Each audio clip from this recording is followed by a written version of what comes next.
So here's the guy. This is the video that's been popping up fucking all over the place on my YouTube recommendeds, and I did watch it 4 days ago, by the way. It has 1.2 million views. It had like fuck all views when I first saw it. But no, I was really curious because I was like, well, I want to hate it. I really do. Because like Game Freak makes a new Pokemon game. Who's gonna fucking enjoy it? No one. Because after Scarlet and Violet, I mean, like, they just pump out like literal garbage. I wouldn't say. Again, this is. There are negatives about Legend Zeta A, right? There are definitely negatives. Don't get me wrong, okay? But I feel like the positives that the game has, like in terms of the story, the characters, the gameplay, like all of that kind of outweighs the negatives, and I do think the game is pretty decent.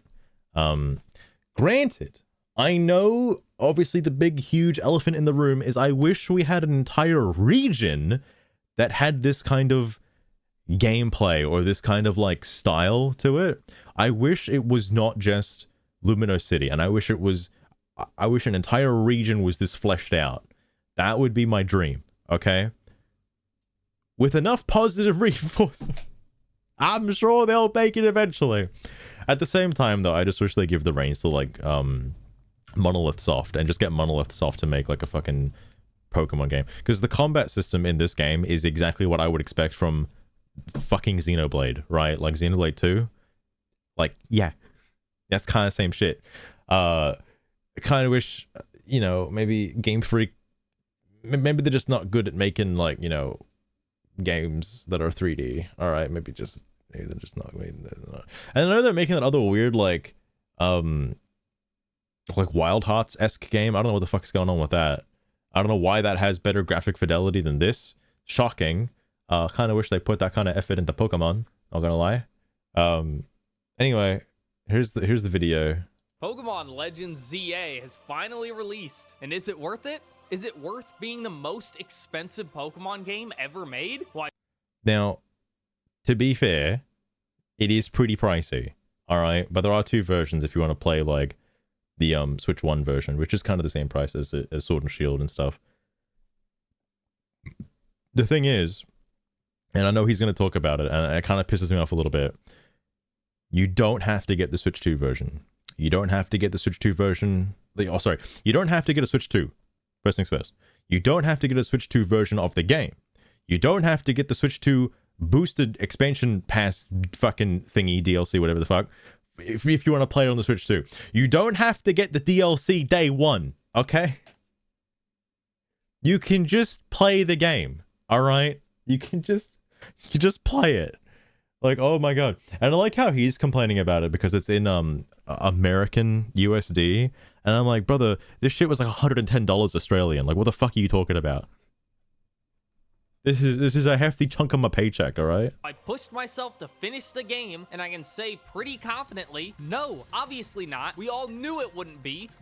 I think the megas are kind of worth it though. Like, if you're a Pokemon fan, if you're a hardcore Pokemon fan, and I know there's a lot of hardcore Pokemon fans out there, I think the game's pretty decent. There's a lot of surprisingly new megas that I enjoy a lot. Game Freak can't make a game worth $40, let alone the $550. Yes, the number keeps going up.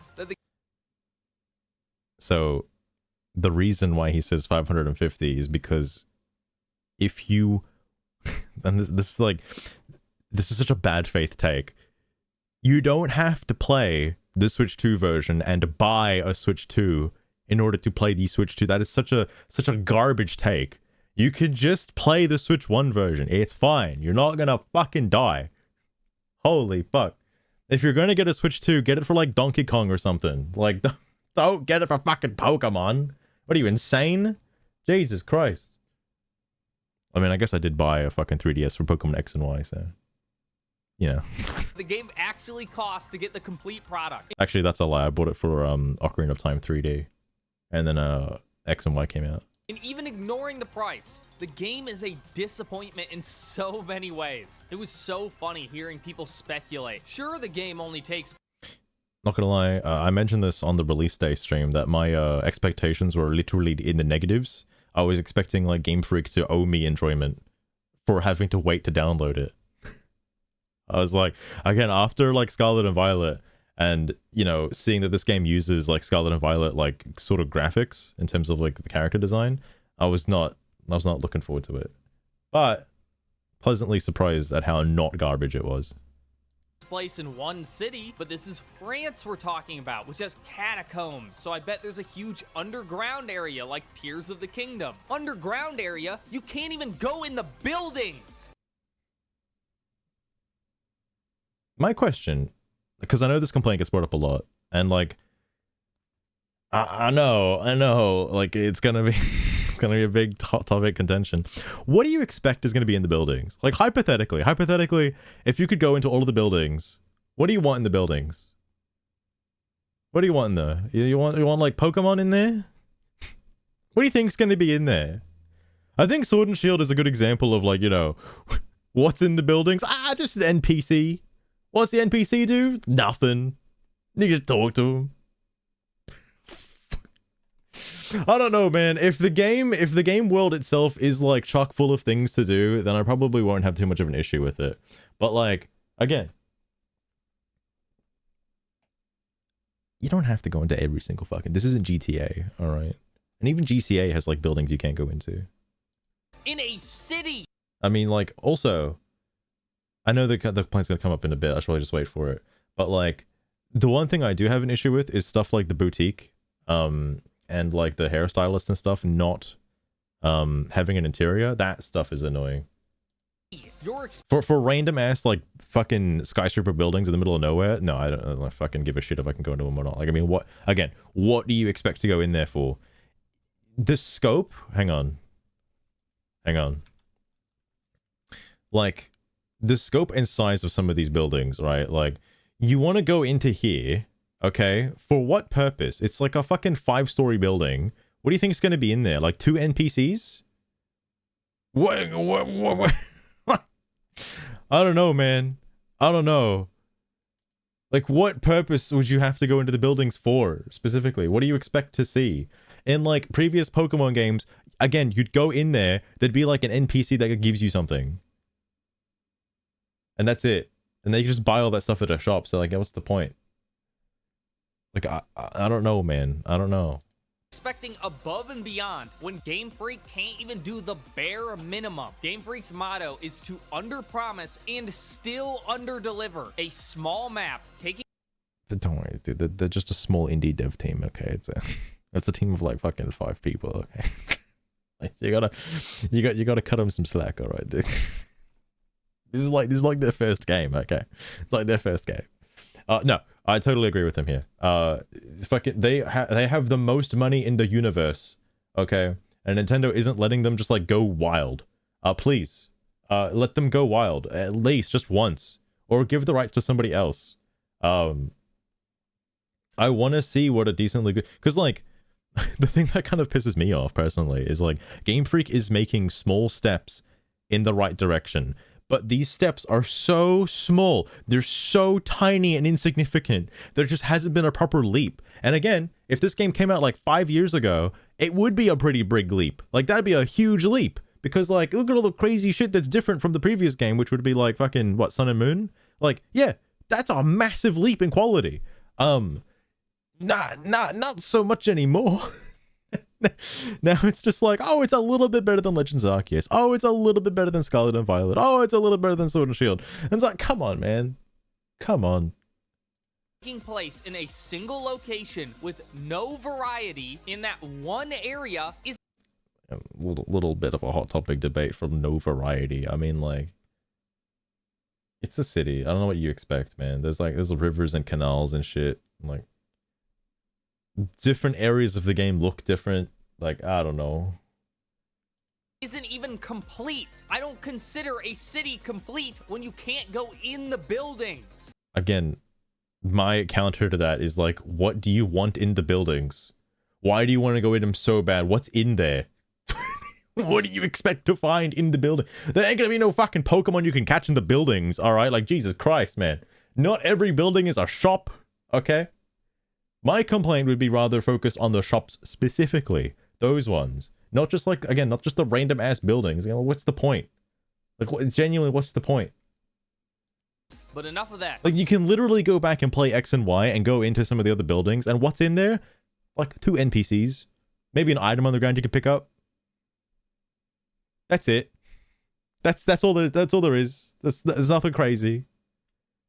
Skipping ahead a bit, we'll have plenty of time to talk about the world. I just want to illustrate to you that this is prevalent throughout the entire game. It's something that you already expect to be kind of under.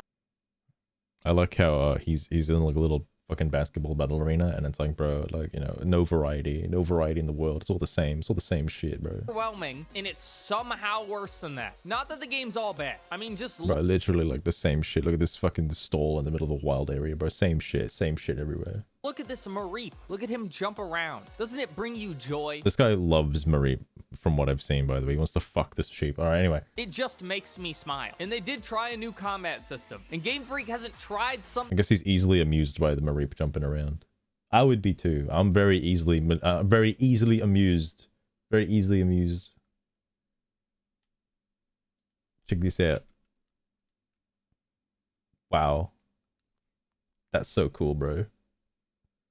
Something new in decades. So you gotta at least give them some props for that. And the collect 'em all aspect has been greatly improved. You no longer have to catch 700 Starly to complete the Pokédex.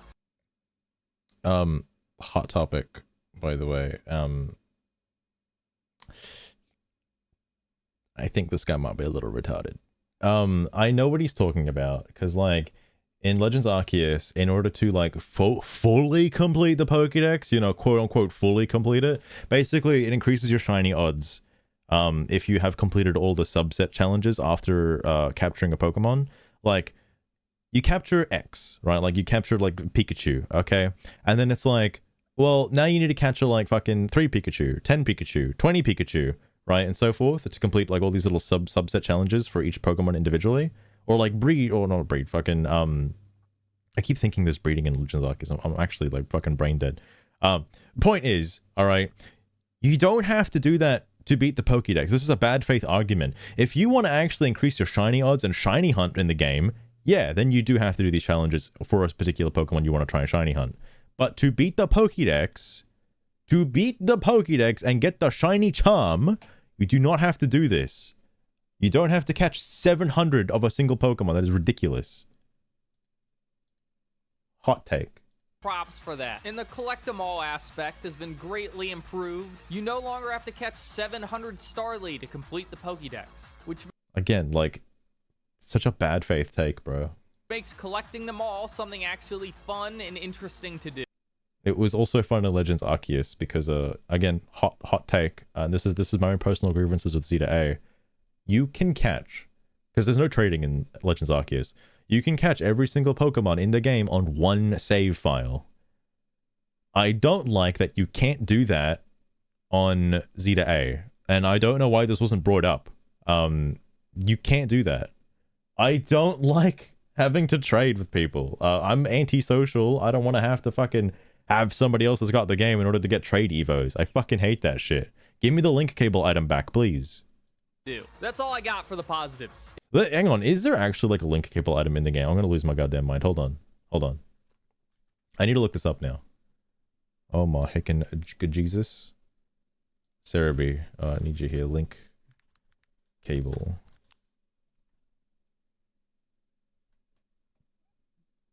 Linking cord, so it's called. Sorry, linking cord. It's not in Zeta. Alright. Understood. Now I can go back to hating it. Why is there no link cord in the game? Please! That's so dumb. If you were expecting a unbiased review where we really go over the pros and the cons, you came Whoa, what the fuck just happened? Oh, it changed to fucking day. It scared the shit out of me. to the wrong place. Maybe if the game was $40 and DLC wasn't announced before the game even came out. So here's the hot topic controversial point, by the way. I didn't at the time when it came out, by the way, I did not like that DLC was announced before the game came out. I thought that was fucking retarded and gay, and they shouldn't have done that. And even going to purchase the game, it's like, well, do you want the full bundle version with like the DLC included? It's like, no, please, God, no, please, no. After having beat the game and finishing it, now Now I'm actually excited that there is already DLC announced for it, because I'm like, oh, I get to play more of this. Because I did end up enjoying a lot of the game, like a good majority of the game. And I would like to play more. Legends Arceus did not have DLC. It had future title updates, which added like the horde modes and stuff like that, the Pokemon hordes and shit like that. That's pretty gay, all right? Like, it's just the same shit. It's just, you want to catch more Pokemon, go for it. You can catch more Pokemon. I'm glad there already is, like, you know, DLC in the game. And also, interestingly enough, old mate's on here, Hoopa, or whatever the fuck it's called. I was actually wondering, because like Lost Train showed me the full Pokédex, and I guess it is kind of spoilers that Hoopa is in the Pokédex. I don't think Hoopa is available if it's part of the fucking DLC. Like, okay. Now, if you didn't need Nintendo Online and were forced to play a ranked mode that So this is a hot take. I have not done the ranked mode. Is that actually like where these things are located? Because I haven't touched the fucking, or is it link play? Ranked battles? Like, does it actually say what your rewards are? Because again, I've not looked at this before at all. Yes, you steal my soul, whatever. I already paid for the fucking game. Join up to 3 other trainers, frantic free-for-all battle, and switch Pokemon 3 times. Think about how you sign out. One of your Pokemon fates will be sent back to the starting point. Something's going to be fully healed. Oh, that's kind of cool. Building items things to the whole party. Oh, neat. And take on our world. Take part in plenty of battles and ranks. Your rank let's reset. Cool. Different species of Pokemon will be eligible to take part in ranked battles each season. Oh, okay.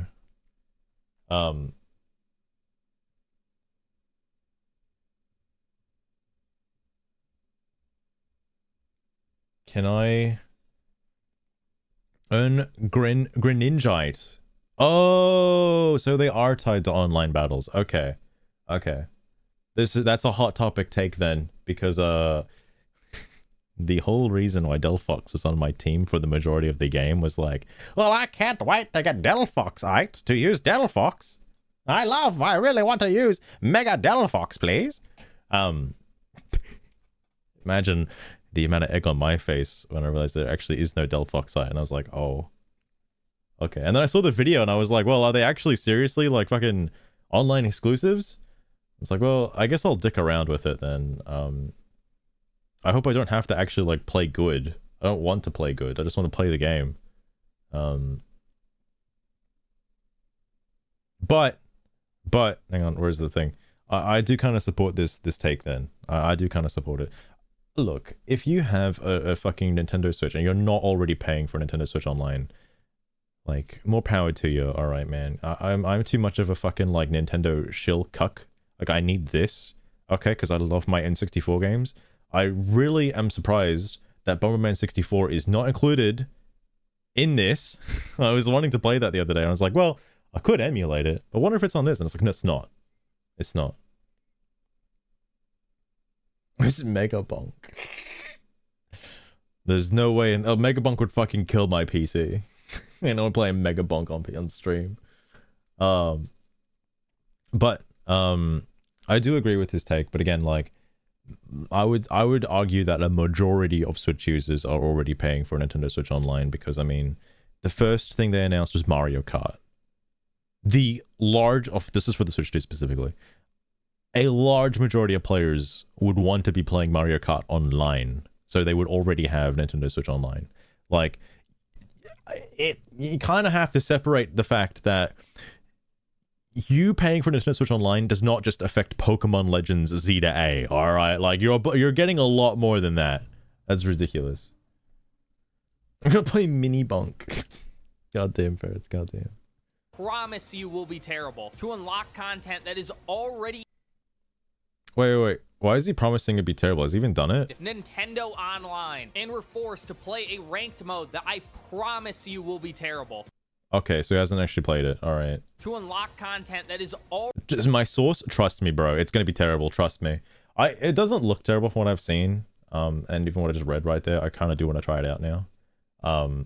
I'm just curious if everything's gonna be scaled or I have to actually train Pokemon. Already in the game, maybe I'd be a little more charitable. Believe it or not, I wanted to like this game. I love Pokemon. I've played.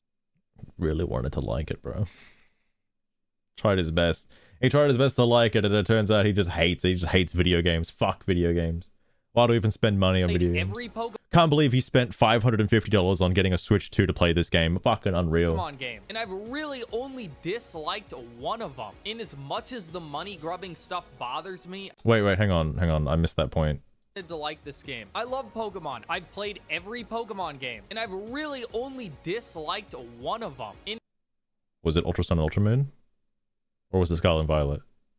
My personal grievance is with Ultra Sun, Ultra Moon, alright? And Scarlet and Violet, both of those, actually. As much as the money grubbing stuff bothers me, I didn't really interact with any of it. I'm not buying the DLC. I played the Switch 1 version of the game, and I don't have Nintendo Online. Then why would you make the argument that the game costs $550? Like, genuinely, why would you even attempt to make that argument if you're not spending $550 to play it? You see how that falls apart so fast? So I gave it a real honest try to like it, and I did at first, but the more Whoa, that's crazy. Imagine liking a video game. I played the game, the more I grew to. I also don't know, like, why would you cut to this? Honest try to like, I don't understand. And I did at first. Like, my monkey brain, and I'm sure a lot of monkey brains out there would probably think like, oh, Emolga is just like, you know, defying the laws of physics. No, it just flies, bro. Like, it has wings, bro. It's like part flying. It's really like one of its types. The game. The more I don't know why you would cut to this. The more I grew to hate it, the more tired I am. What's funny about like his grievance right now is I'm the complete opposite. I went into this game hoping to hate it, and I actually liked it a lot, especially when it came to the characters and the character development. I thought that was probably the best part. Genuinely, like, I like the story. Of being because here's one of the hot takes. I did not expect this game to be a direct continuation of the X and Y storyline. I thought it was going to be like its own spin-off thing as a spin-off.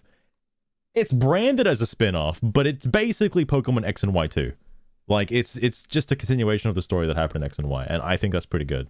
Despite, and here's the hot take, and why I want more nostalgia bait, and why I'm shocked there's no nostalgia bait in the game aside from AZ and like Lysandre. And that's about it. I want to see some of the other characters, especially the gym leaders, from X and Y, to know what the fuck they're doing right now. Especially the guy whose entire gym was Prism Tower. What the fuck is he gonna do now that his fucking tower's gone? Like, what? What is has the league just moved on from that now? Like, what the fuck? Disappointed by everything Game Freak makes, from a lack of ambition, from a lack of effort. It's just, man, like, I don't know, dude. Lack of effort. I don't know, but I think the music is a banger in every single fucking one of these games. It's hard to dislike the music. Every single Pokemon game that keeps coming out just gets like better and better music. I don't know how. It's like the strongest part of the game. But let me tell you, man, this shit slaps. Also, really kind of like rough to say there's like no ambition in the game, because like, again, might as well just have this like in the background. Fucking yeah, look at that. Right there, there's that guy. Look at this guy right here.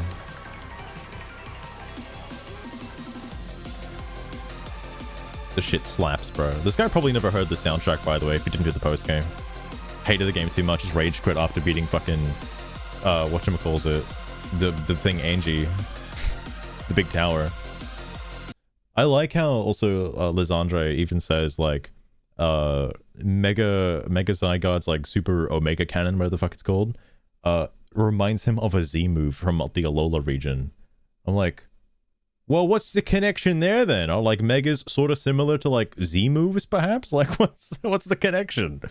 Because I'm curious about that now. Obviously, there's like some overarching plot that like interconnects all of these games across the entire series somehow, but I'm too small brained for that. But apparently there is just something going on in the background that Game Freak's like alluding to occasionally. Anyway, back to this point. Hard to say they don't innovate when they completely revamp the entire battle system for this particular game. Shocking. From a lack of effort, it's just lacking. Everything they make is lacking. Hang Playing on, the hang game, the more I grew to hate it, the more tired I am of being disappointed by everything Game Freak makes. From a lack of ambition, from a lack of effort, it's just lacking. It's just lacking, bro. It's just lacking. It's almost as if the characters aren't any better than they were in Scarlet and Violet. Man, imagine. Everything they make is lacking. Every time you make a video criticizing Nintendo or Pokemon, there are always people being like, oh, it's the Nintendo fanboys. I don't think, like, if you're like, this is my hot topic take, right? If your arguments were more sound as to why this game is bad as opposed to why you think it's bad, then it'd probably have a different tune entirely. Because this game does have things that are bad about it, and you can definitely make a video like fucking talking about its detractors and shit like that. But if you're just like coming in taking things at bad faith, and oh, let me tell you, I think it was like this part, this is really bad faith. This is immensely bad faith, this part. Like, that's kind of, you should probably expect to be like flamed by the Pokemon fanboys, even the casual ones. All right, I don't know if I'm a Pokemon fanboy. I play Pokemon occasionally. I wouldn't say they're my favorite games of all time. I like Monster Hunter more specifically, and the Paper Mario series. But like, you know, Pokemon's cool, I guess. It's the Pokemon fanboys. They're gonna get you. These aren't fans. A fan of something loves it. If you love Pokemon, why are you... Here's the thing, my guy, my brother in Christ, my brother in white Jesus. You can criticize the bad things and praise the good things. Maybe take that energy and focus on what's actually bad about the game objectively, and maybe give them props on things that are actually decent, you know, to sort of give them a little positive reinforcement, so that way the next Pokemon game that comes out isn't total dog shit. All right. That's just my opinion. All right, it's just my little personal opinion. All right. Okay with it being dumpstered on constantly. I'm sick and tired of a billion-dollar franchise being. I know I'm part of the problem, by the way, because I did buy this game. I'm part of the problem. He's also part of the problem for buying the game too, by the way. Treated like it's made by some small indie company while they charge us as much as they possibly. This is a genuine good take, by the way, because after seeing how much it actually cost to make this game, I wish they were given more money. All right, like fuck, dude, more money, more time. That would be kind of cool. Being treated like it's made by some small indie company while they charge. Because I know he's probably gonna bring it up, but like, I do think voice acting goes a long way, especially like in the year 2025. All right, because like, a lot of these characters, I kind of would just like to know what they sounded like. I know the reason why they can't do that. The reason why they can't do that is because they have the game in like 12 different languages, and it's really easy to localize text between 12 different languages, unless if they had a like proper voice acting team, in which case they'd have to have a different team for every single language that the game could get translated into, and that's going to cost a lot of money to pay all those voice actors for all the different languages they want to play the game in. So like, that's kind of the problem. And I just like, maybe just keep it in Japanese. Fuck it, I don't care. Just like keep the game in Japanese. All right. I don't give a shit. Because obviously the other huge problem with that is you can't play a game with a different voice and still have an English text. Like what I was just saying, the Japanese, right? Because the fucking Pokemon themselves, and this was such a dumb thing by Game Freak, I don't know why they did this. The Pokemon and the characters have different names in different languages. It is the most confusing shit to me. Like, it's not universal. I don't know why it's not just universally named the same thing in every single language. That's like an old thing though. That's like from fucking the early localization days, where I forget the guy's name, but the guy who made the English names, which was just like, you know, conjoining like two different like things together to make one word, and that's how they made the Pokemon names. Nowadays, I think they still do that. And it's become a running trend, unfortunately. So like, watching the Pokemon anime subbed is really weird, because you're hearing like, you visually see the Pokemon and it's like, oh, that's Meganium, and it's like, no, they don't call it Meganium, all right, they call it some other bullshit. Okay. Or even like Ash's name being like Satoru, I believe, or Sacha. It starts with an S. It's really odd. But that's why it'd be very difficult to have voice actors, because it's not just one voice. It's not just English. There's a lot of people that speak English that do play this game, but it wouldn't just be English voice actors that have to hire. That have to hire Japanese voice actors, Chinese voice actors, German voice actors, like, and that's for every character in the entire game. Like, and I was thinking about this too. It's why Monster Hunter only has like 2 languages, English and Japanese, and then gibberish. Like, I was thinking about that.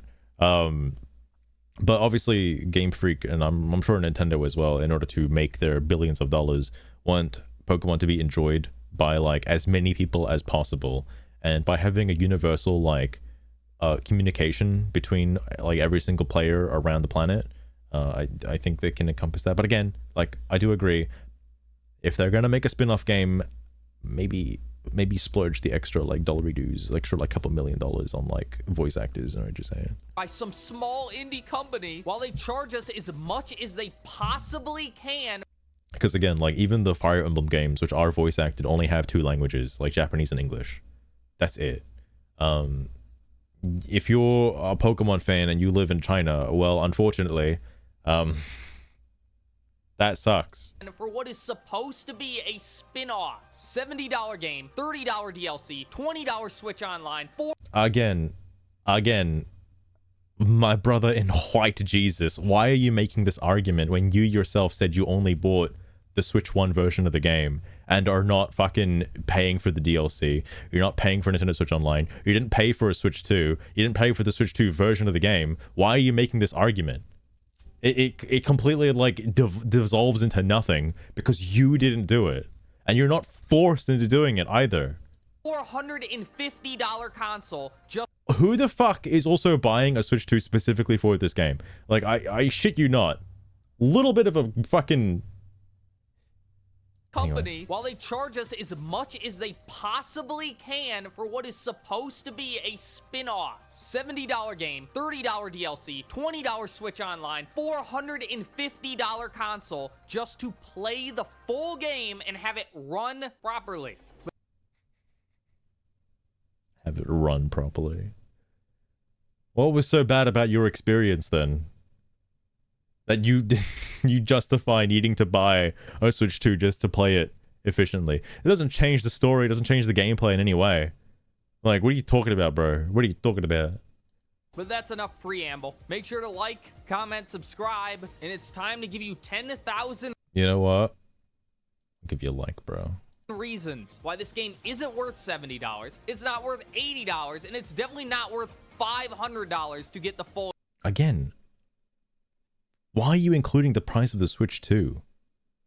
You might as well, at this point, you might as well just include the price of fucking Donkey Kong as well and Mario Kart World. Fuck it. Just include the price of like Cyberpunk 2077. This is the most expensive thing because you have to buy a Switch 2 and you have to buy the entire Nintendo Switch library on the entire eShop in order to play this game at its best capacity. All right, you need to cap out your fucking storage system. All right, like, what a dumb argument. I can't even, bro. They have a poor option for fucking poor pussies if you want to play it. Just play the fucking game. Full experience. In fact, by the end of like, you're not missing out on anything. What are you talking about? this, I'd be surprised. And by that, I mean, like, obviously, 3 megas. Whoop-de fucking do. 2 cosmetics. Holy shit. Absolutely ball-bustingly expensive. Like, come on, man. You know how much money people spend on gacha games these days? Literally thousands of dollars. Literally thousands of dollars. Surprised if you wanted to play it for free. And it's like, bro, I can't play Genshin Impact these days because I gotta spend like at least a couple $100,000 on my rolls. Okay, like I can't... You got Game Freak out here asking for a measly $70. Oh, fuck me dead. Let's talk about the world first. Something that people are rightfully concerned about, that the entire map is just one city, and all of your fears have been realized. And it depends on how you view this, okay? Because like, I'm a little bit indifferent to like the actual city itself being like a bad thing. Like, I don't mind the setting. There's definitely a lot of improvements that could be made, but like, currently he's on the rooftops. There's like, I think the defensive argument that people make is that like it's a bit of a maze, right? You're supposed to like navigate the maze. That's why there's all these like construct. That's why the rooftops are like kind of annoying to navigate, and why you get the shitty glide you get and not actually a jump. Like it's like how it's going. Anyway, I view it a little differently. There's the on foot ground level that does function a bit like a maze. And then you have the rooftop sections, which again, like there's more Pokemon up on the rooftops. Like you know, some are kind of only up there, some are not. Looking at you, fucking blue for baby. All right, Jesus Christ. I hate that was for a side quest. That was kind of annoying.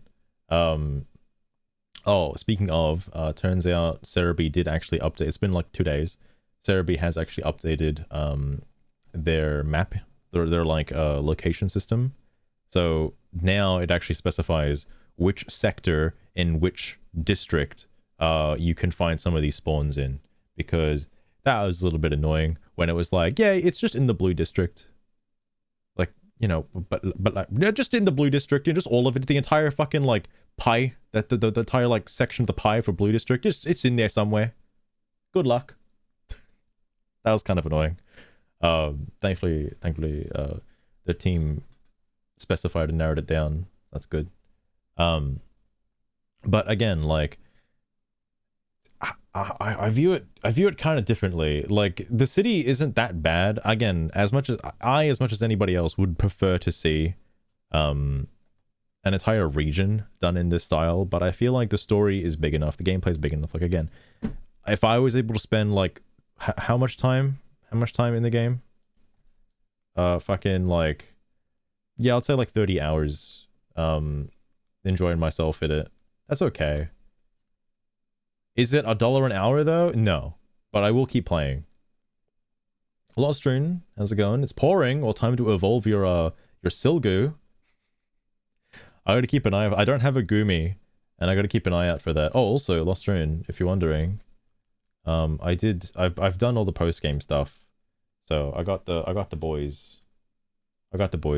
All I'm missing now is just like some trade evolutions, and I'm surprised I haven't caught a fucking Beldum yet. That's a bit shocking. It was Beldum, I think Gumi. Gumi's the other one. And I need to get more EVs. This isn't too hard. I did the hard ones already, which was getting these.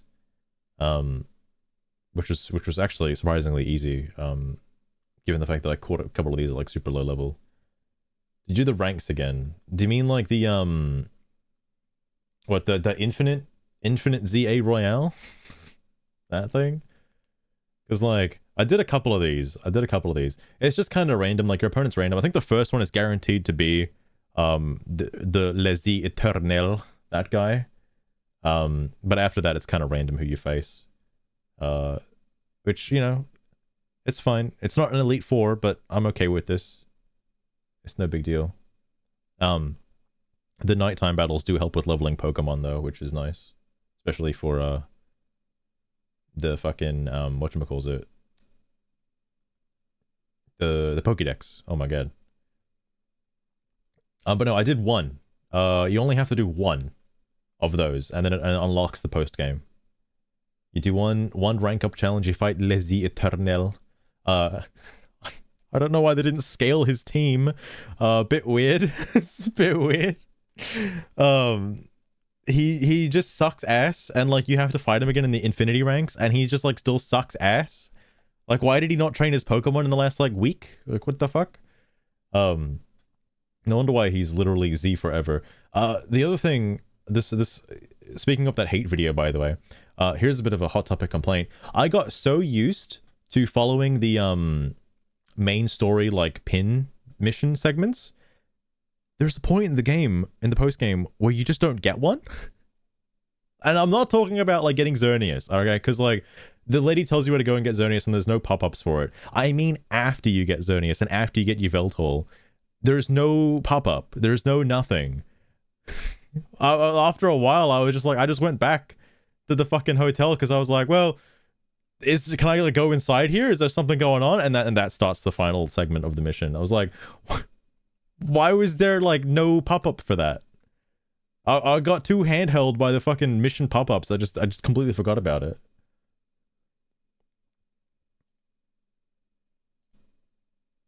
Anyway, back to this guy yelling. I do view the game very differently. This is coming from a casual player, by the way, mostly casual. If you're primarily doing the main story and you're just going through the main story as normal, I think there's enough variety in the actual like story scenes and the locations to keep you entertained. Like the Team Flare section, for example, the sewers, the fucking corporation like dealio stuff. I think there's enough going on to keep you engaged, like genuinely, and not to mention the entire like ending segment, like that whole like the whole city completely changes. Like again, that's kind of cool. Skill issue. I know I got too reliant on the hand holding. Probably worse because it's a city where all the doors are painted on. Again, Loster, you might have missed me talking about this earlier. The complaint about that you can't go into the doors, like, it's so aggravating because what do you want to have in the buildings? What do you expect to see in the buildings, genuinely? If you could go into every single door in every single building in this entire city, what do you want to be in those buildings? What do you expect to be in there? Like, because again, I don't think there wouldn't be like much of a problem. Skull and Violet had this problem. Everything was like outdoors, except for the academy. It's all outdoors. Because all I would see in these buildings is like maybe one or two NPCs that tell you like basic tutorial bullshit, and then that's it. Like you're not gonna catch anything. You'd walk in and be like, wow, look at the chandelier, wow, and then you'd leave because there's nothing to do. Like, I don't know, man. It also would be kind of annoying if they did keep a bunch of like items specifically inside built random buildings just like around the fucking world. You have to fucking find a location for all that shit, man.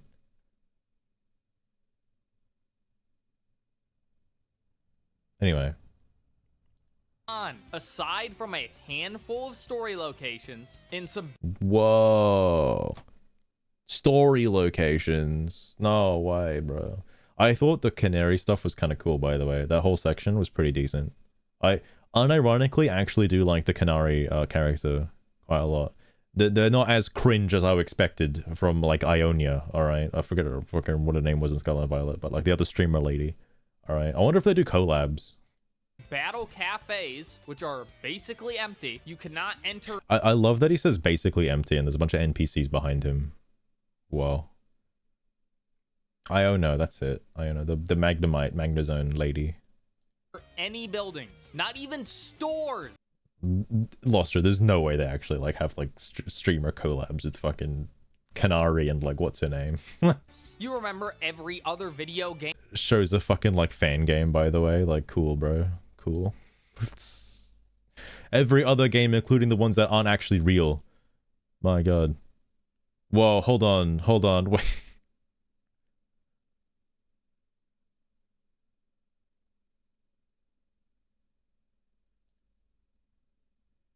Of course, everyone knows I started the trend of a cute electric type trainer who's also a streamer. She's basically my own Pikachu clone. What the fuck? It's just trying to be me, Clip Farm. Oh my god. But that's expected from the Closian people. They aren't all that without Mega Evolution. Holy fuck.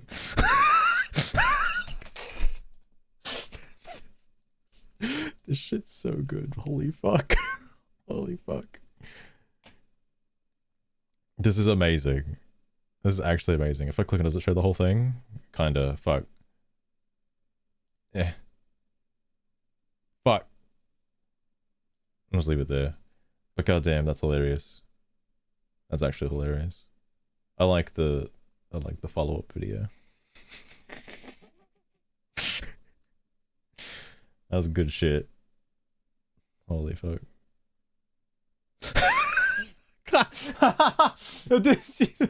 This would totally happen, by the way. Like, it's like this would totally fucking happen.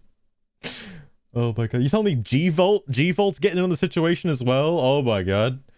Oh my god. Holy fuck, dude. Holy fuck. Anyway, my brother and little frogman over here had one job, literally show any other Pokemon game. Would have been pretty cool to show Pokemon Sword and Shield, you know? That'd have been kind of neat. You cannot enter any buildings, not even stores. You remember?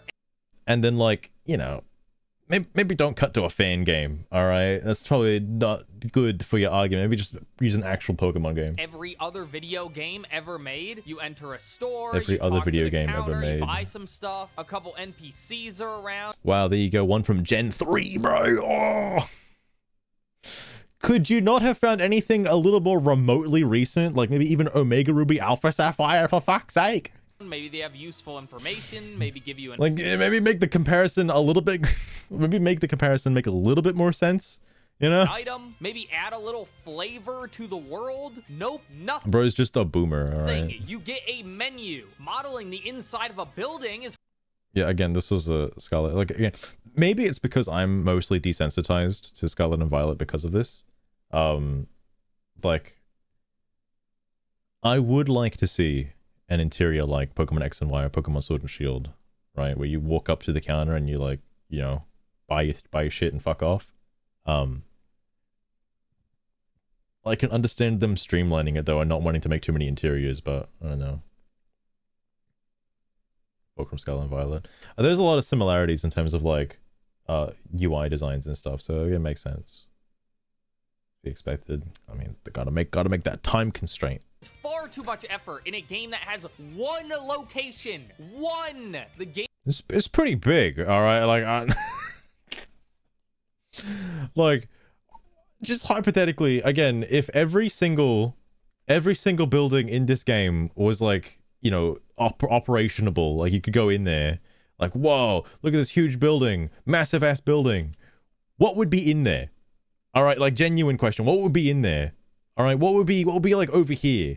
Oh, well, fuck. I guess that defeats my entire purpose. I guess we can see what's in here. Holy fuck! Is this an interior? All right, I'm out. Shit game. Anyway, no way, bro. No way. You're telling me they got interiors, bro? What?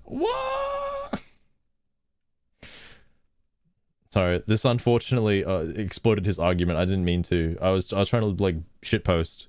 My bad. The whole Frogman. Let me go back someplace else. Oh,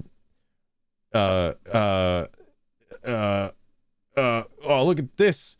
Look at this huge ass building. Whoa, what a massive building. Let's see what's inside. Oh shit. Can't go inside. Again, my question is, what would you expect to be in there? Like, what, like, for speculation purposes, like, what would be in there? That's a pretty big building. Is it relevant? I don't know. Granted, yeah, they could hide some Easter eggs and secrets in there. Maybe that's where a lot of the gym leaders are hanging out right now, you know? They're having a big old party in there.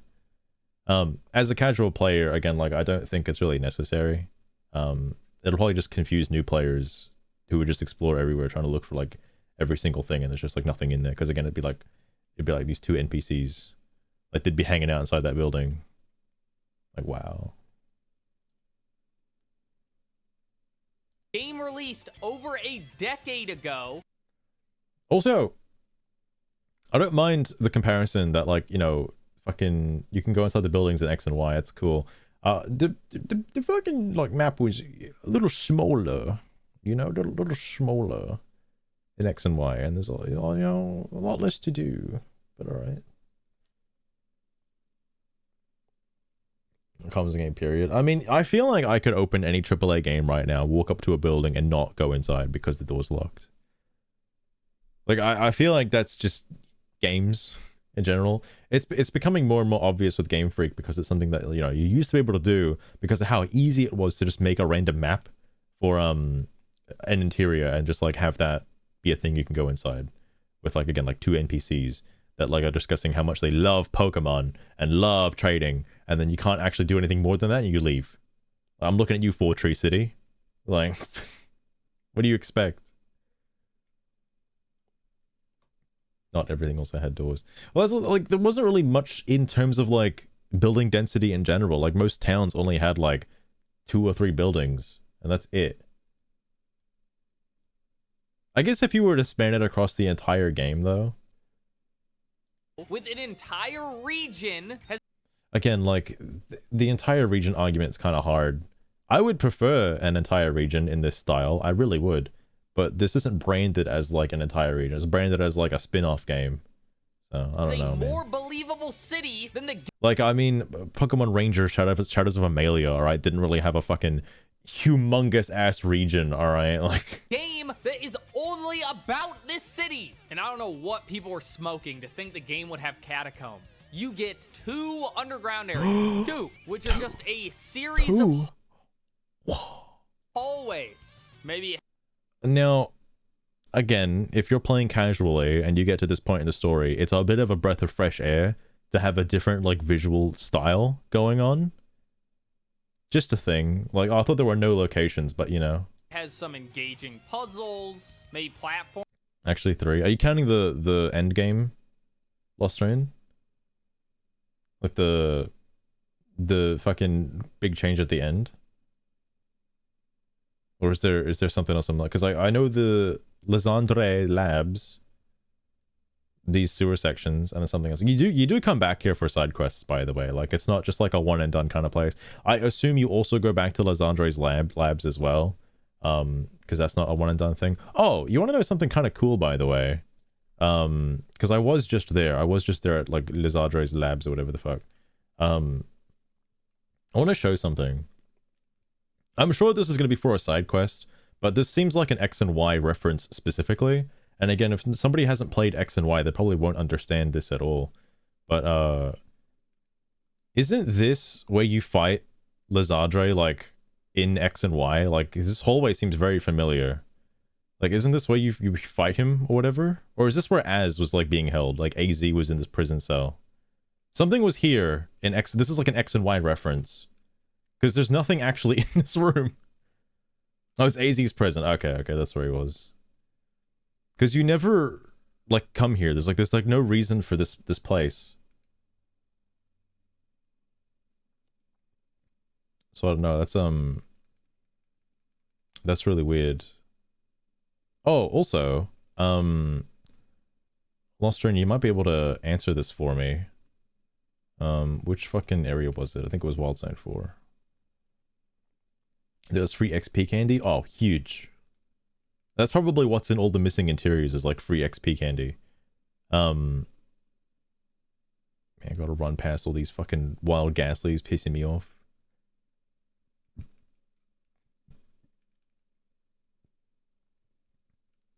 Oh shit, they're still aggroed. Well, never mind. My point is what is this symbol? Because I feel like I've seen this symbol before, and I know it was at the end of the game. On the fucking on the chair that Urbane / the other one sits down on, but I don't know what this symbol is. I feel like it was someplace else as well, in a different game, but I don't know what it is. Is an Alola? I had a feel. Is it on? It's the altar. Okay, I had a feeling. I wasn't sure if it was like a thing from X and Y, but like, because like I know I've seen it before, and I know Lysandre mentions Z moves at the end of the game, or end of the post game, I should say. He mentions Z moves, so like, and your Pokemon Legends Alola, right? But like, I can,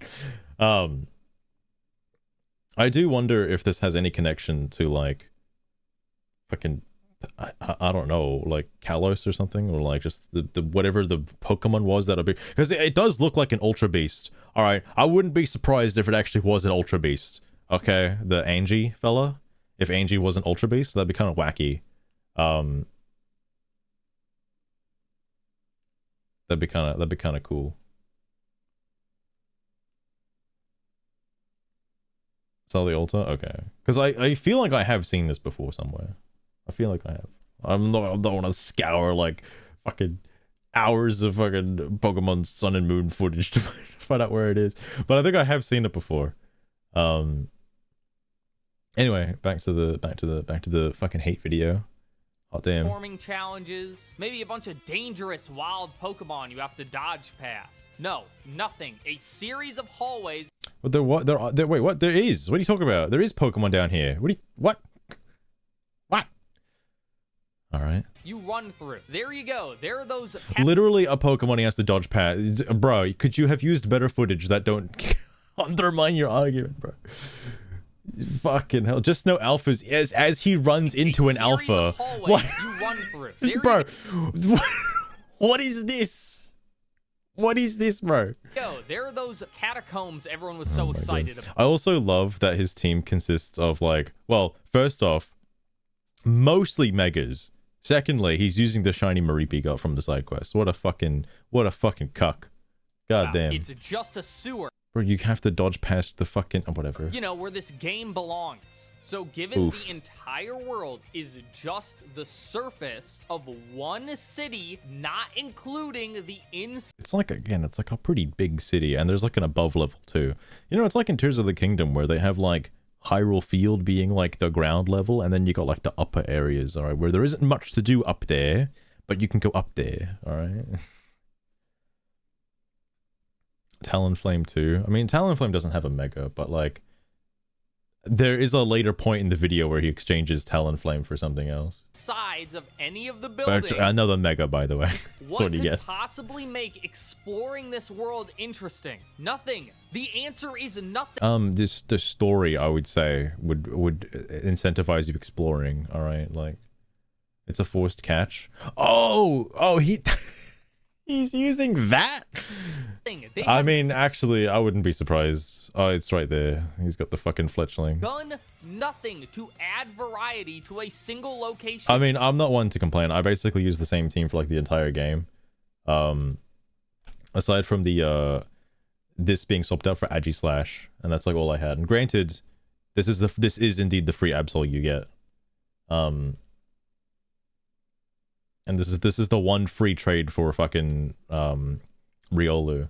Because I thought because X and Y, you get like, oh, you do kind of get given to Lucario, but like I was kind of hoping that Riolu would be pretty early on. It wasn't.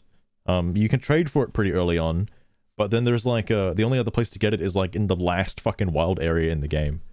So like, holy shit. The Lucario in your room?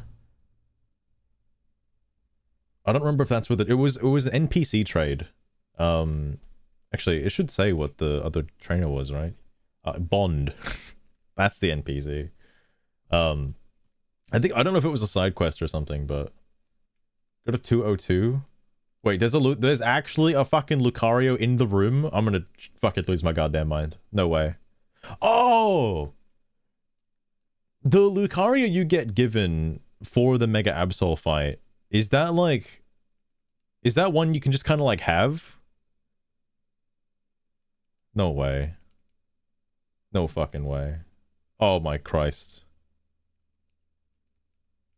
I mean, I could change the nature in 8 times, it doesn't matter, but wow. Letter from AZ. I leave you my Lucario as a symbol of my gratitude and respect. This Lucario was given to me by a certain trainer who hoped it might keep me safe. Is it the protagonist from X and Y? If you ever meet her, please tell her that I kept it safe, kept it with me until the end. Her. Oh, the skateboarding lady? Not skate, the roller skating lady? The fucking fighting gym leader? I must tell you that I have found you to be a Pokemon trainer of the highest caliber.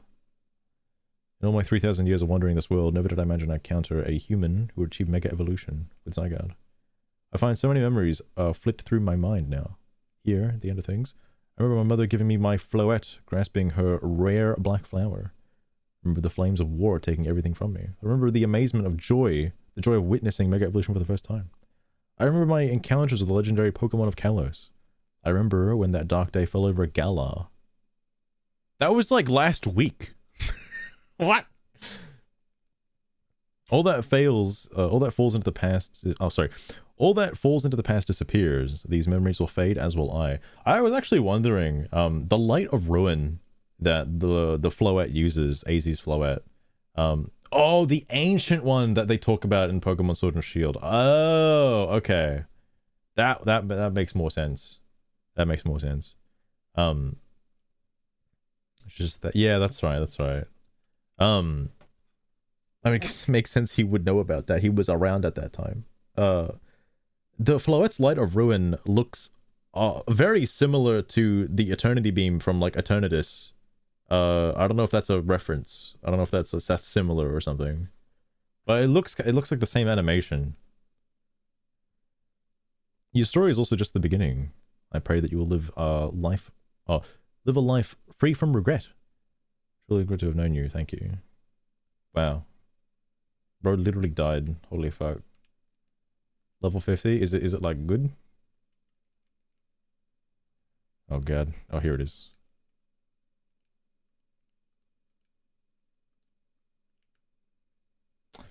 AZ, what the fuck is this shit, alright?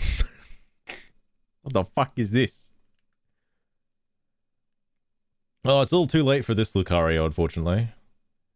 But I guess a benefit is like you can change the nickname. No, I don't actually want to change the nickname. You can't change the nickname on this one, sadly. It's just because it's a trade Pokemon, you can't change it, which is unfortunate. Probably better just to get like a fucking alpha from like over here. Just get an alpha Lucario instead. Anyway, back to the hate video. Sorry, I'm probably going to criticize this guy's team at some point, just not yet. Soon. The answer is nothing. They have done nothing to add variety to a single location.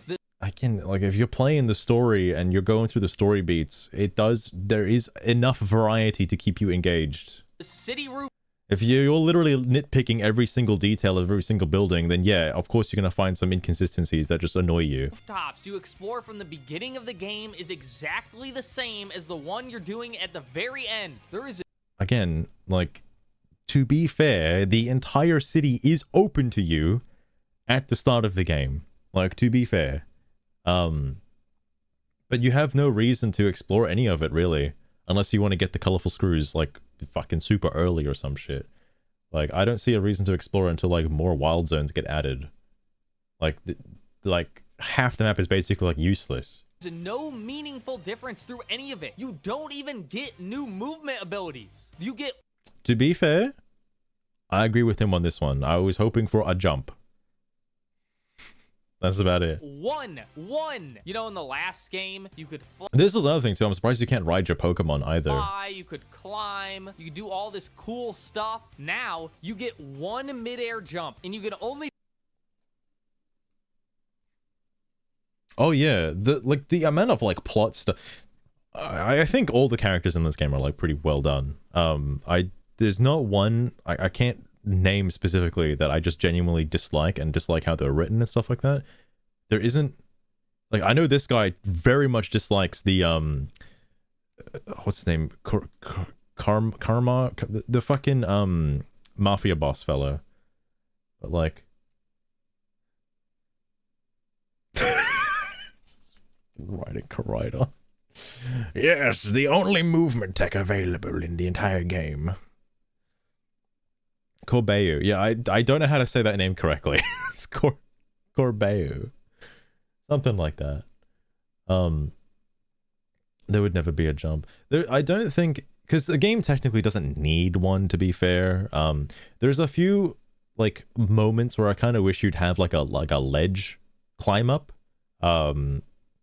You've got the climb up when you're going up like a very like steep like slope specifically, and obviously once you see the slope everywhere, and it's like every rooftop shape. And I know that's like, I'm sure there's something that could be said about the graphics for that, but in my brain, in my video game brain, it's very good pattern recognition, because once you see that specifically angled slope at that specific angle, you know that every time you see an angled slope that looks exactly like that, and granted, there's a lot of slopes that look like that, you know in your brain you can climb up that. Corbu. Corbu? Alright, Corbu it is. The Corpo Corbu.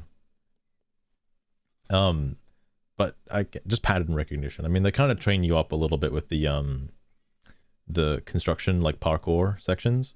I do kind of wish that there was an inclination that you would get a different movement ability later. That, like the roto glide he's about to talk about. I didn't know that was even a thing in the game. Corb O. Oh, Corb O. Like, I'll never say it right. But yeah, that guy, he's pretty cool.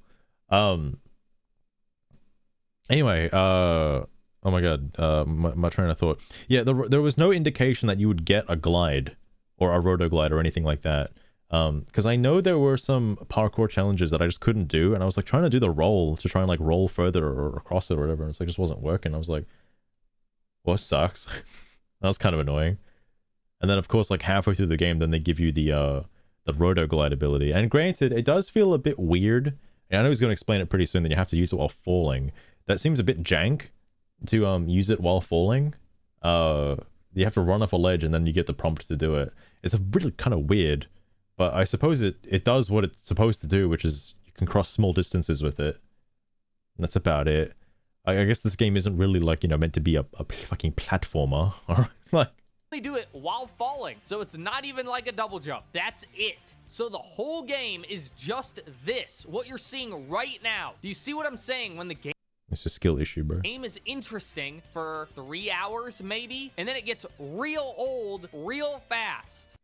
I mean, if you're doing the main story, I don't think it gets that old or like that quickly. All right, like, yeah, if you're just running around the city catching the same fucking Pokemon over and over and over again, yeah, it would probably get pretty old pretty fucking fast because there's literally nothing else to do. But like, maybe if you progress the story, you know, it's a little engaging. All right. Of course, the variety comes from the wild areas. The wild areas are sectioned off city blocks or parks where wild Pokemon can be caught and attack you. Actually, they can do that through the rest of the city too, but they're more common here. So surely...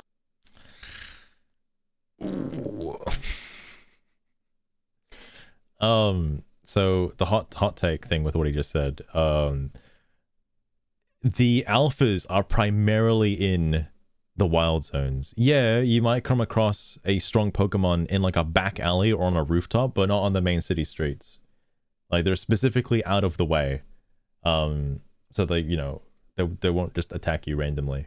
You don't have to worry about like running up to a Flabébé that's on the middle of the fucking road and be worried about like getting fucking sidewinded from it. All right, like, you'll be fine. You'll be fine. But all the fucking, you know, all the big mad Pokemon are chucked inside of a wild zone because they don't want to be disrupting the citizens. Like if you want to make a plot argument, I would argue that there should be more. I know there is already plot for this, but I would like to see more reactions from the citizens. And okay, no, actually, I should take that back because there is a scene specifically about it. I guess I'll talk about it, but like the arc with Corbo, right? That arc, towards the end of it, you do see like, you know, a little mini protest, not like a No Kings protest, but like a little mini protest of some people getting mad at the Quasarto Inc. like CEO, like leading official about the wild zone situation. Because if I was living in Lumino City and I lived in just like a random building that I couldn't enter because the door was closed and just painted on, but if I was living in like one of those buildings and they put a wild zone in front of me and I couldn't leave, I'd be a little pissed off. All right. I'd be a little mad. Like, I can imagine why the city would be kind of upset. So like, I'm surprised they didn't go a little bit harder on that. I know it comes up a few times, but like, you know, there's not a lot of like NPCs to really like, get mad about it. But that's something that could be focused on. Not the fact that the wild zones exist, but rather more about like how they're handled with some of the NPCs. I feel like would be a better point to attack if you wanted to attack the game. Like that you should go after that instead. The existence of wild zones is not bad. Okay, like I don't think it's bad, and like the researcher talking about how she absolutely despises the fact that wild zones exist should be enough of a reason to explain like why the wild zones exist. All right, like I think that says enough about like the disdain for some of the wild zones. there must be some variety there. No, there isn't. The kind of is, bro. Actually, look, this is a pretty bad faith take. Like, I was expecting this when I was going into it, is like, oh, why isn't there like a lava area, or why isn't there like a fucking like flowery area or some shit? Like, why isn't there like a mushroom area, bro? Their choice of Pokemon to add to the game kind of justifies why the wild zones are the way that they are. The only one that's kind of weird, and he's going to talk about it as being like the best wild zone, the only one that's kind of weird to me is the one that they had to freeze over. That one's kind of weird in order to make sense of the ice Pokemon. I find that one odd, because they don't talk about it. I wish they mentioned like why they had to, you know, obviously freeze over a particular zone for ice Pokemon specifically. Like, would they just have melted outside of that? Like, just why even add the wild zone then? Why are there ice Pokemon here? That one's a bit weird. But in terms of like, you know, there being a lava area, right? Because I thought there would be, given, you know, Nintendo. But like, there aren't that many fire Pokemon that are justifiably living in a lava zone. Like, Pyro is normal fire. Fletchling is like flying fire. Like, they added fire types to the game that aren't just like pure live in a volcano kind of fire types. Which, fair. That's totally fair. And obviously that does also limit the Pokédex entirely. I haven't looked at it before, but like, I'm assuming this game has an even spread. Oh no, well, like Fletchinder or Talonflame, you know, they become fire eventually. But I'm assuming this game has an even spread of type matchups, and obviously they have to constitute for all the Mega Evos that are in the game, because I think every single Mega Evolution Pokemon is in this game represented somewhere, which is pretty crazy. But I think there's a decent variety of the Pokemon here, so you're not just like lopsided by a bunch of water types. There actually isn't that many water types, period. Which is kind of crazy given, like, you know, the track record. Yeah, like, I wouldn't say Camerupt is really like a fucking, you know, lives in a volcano kind of fire type either. Mostly Megas. Yeah, I mean, they had to kind of add all the Megas. Like, this also isn't like a fucking... Notice when team building, it does help in keeping your team varied, because I was wondering about that too when I was like making a team. Like, I just, again, playing casually, catching Pokemon, seeing ones that I like, and it's like, well, look at that, they all seem to have different types. It's kind of odd.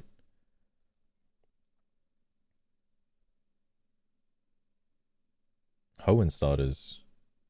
Oh shit, you're right, actually. I forgot they had Megas, Mega Blaziken, Mega Sceptile and shit. Oh my god. They gotta be DLC. They have to be DLC Pokemon. Oh my god.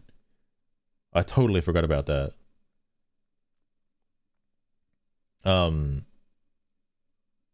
What was the other thing too? I still haven't seen, I got Mega Medicham. I haven't seen what Mega Medicham actually looks like, by the way. Is it on here? Yeah, here it is. Goddamn. Oh. That's one of the ones I totally forgot about. Besides Rayquaza. Is that because Rayquaza doesn't technically use a Mega Stone? It uses like a... Actually, does it use a Mega Stone? Or like an Origin Stone or some like weird shit like that? Like, I don't know if Omega Ruby... I don't know if like Groudon and Kyogre are like the primal versions. I don't know if they're technically like, you know, Megas. I don't know if they're counted as Megas. I look, okay, I know he's going to talk about it in the video. This is the only one that pisses me off. This is so retarded. All the other Megas I think are decent. This one's stupid. And he loves it, by the way. I know he's just rage baiting in the video because he says he loves this one. Like, fuck off, dude. You only like this one because everybody else hates it. Like, I think the new Megas are okay. This one looks stupid, though. Emboar? Pretty sick. Alright. This one looks pretty stupid. Fucking, you got Mega Gyarados. Classic. This one's also pretty stupid, but, you know. And I like it because it's stupid. It says a lot about the person who enjoys the thing. This one's pretty interesting. I did not expect Clefairy to have a Mega Evo. That one's kind of wild. This one, heckin' cool. I kind of want to use a Scolipede after seeing this. I've never used this Pokemon before, but like seeing this was like pretty crazy. It was like, holy shit. Victory Bell, kind of stupid, but this actually makes sense. So that's okay. What a stupid Mega should look like. Again, I literally thought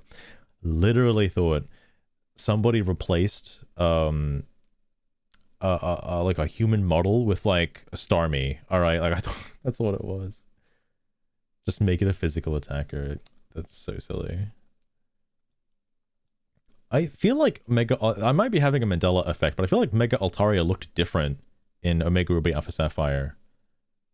Again, maybe I'm just like misremembering, but it looks different here for some reason, and I don't know why. Maybe it's just more pale. Oh yeah, Excadrill. I can see why you'd say this one's kind of dumb, but like he never puts his like body together. I kind of wish there was like an animation where he like put his whole like drill together, because I want to see what he looks like when he drills, but he doesn't do it. Because that's a cool anime Pokemon, right? Like that's a really cool anime one. It's the same? Okay. Oh yeah, I totally forgot Slowbro had a Mega, by the way. It completely shocked me. I was like, oh right, he has one. This one's kind of cool. I like Electros. I think this one's pretty neat. Extra for the anime. True. I know people were ripping on oh god. I know people were ripping on Mega Dragonite beforehand. I can see why, but he's not like that bad. Like he's pretty decent.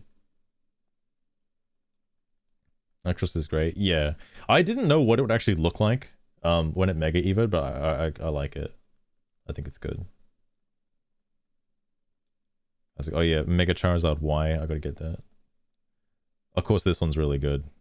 I want to actually use a Malamar at some point because I think this Mega is pretty cool. This one, holy shit!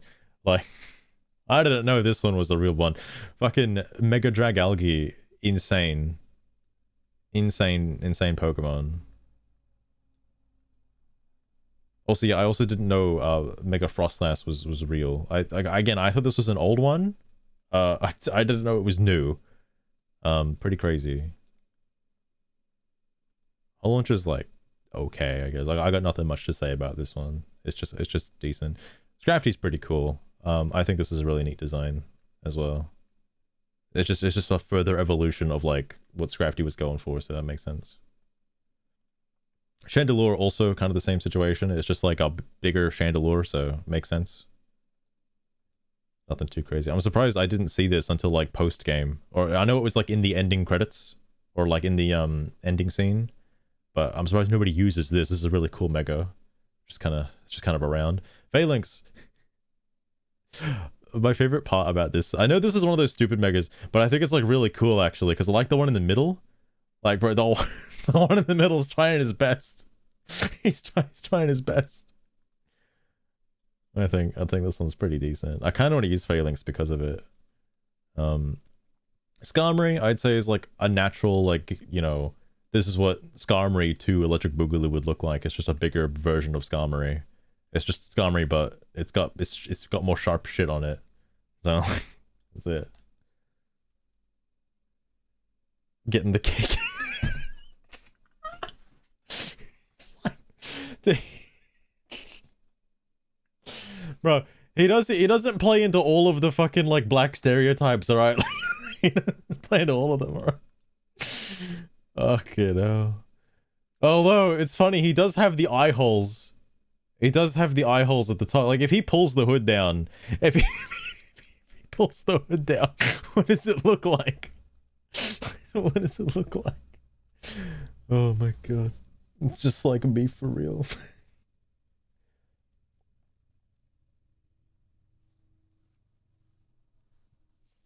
Pre-evolutionary stages at all. I initially thought it was bad because I just saw the wings and I didn't actually see it up close. Seeing it up close, I don't think it's as bad.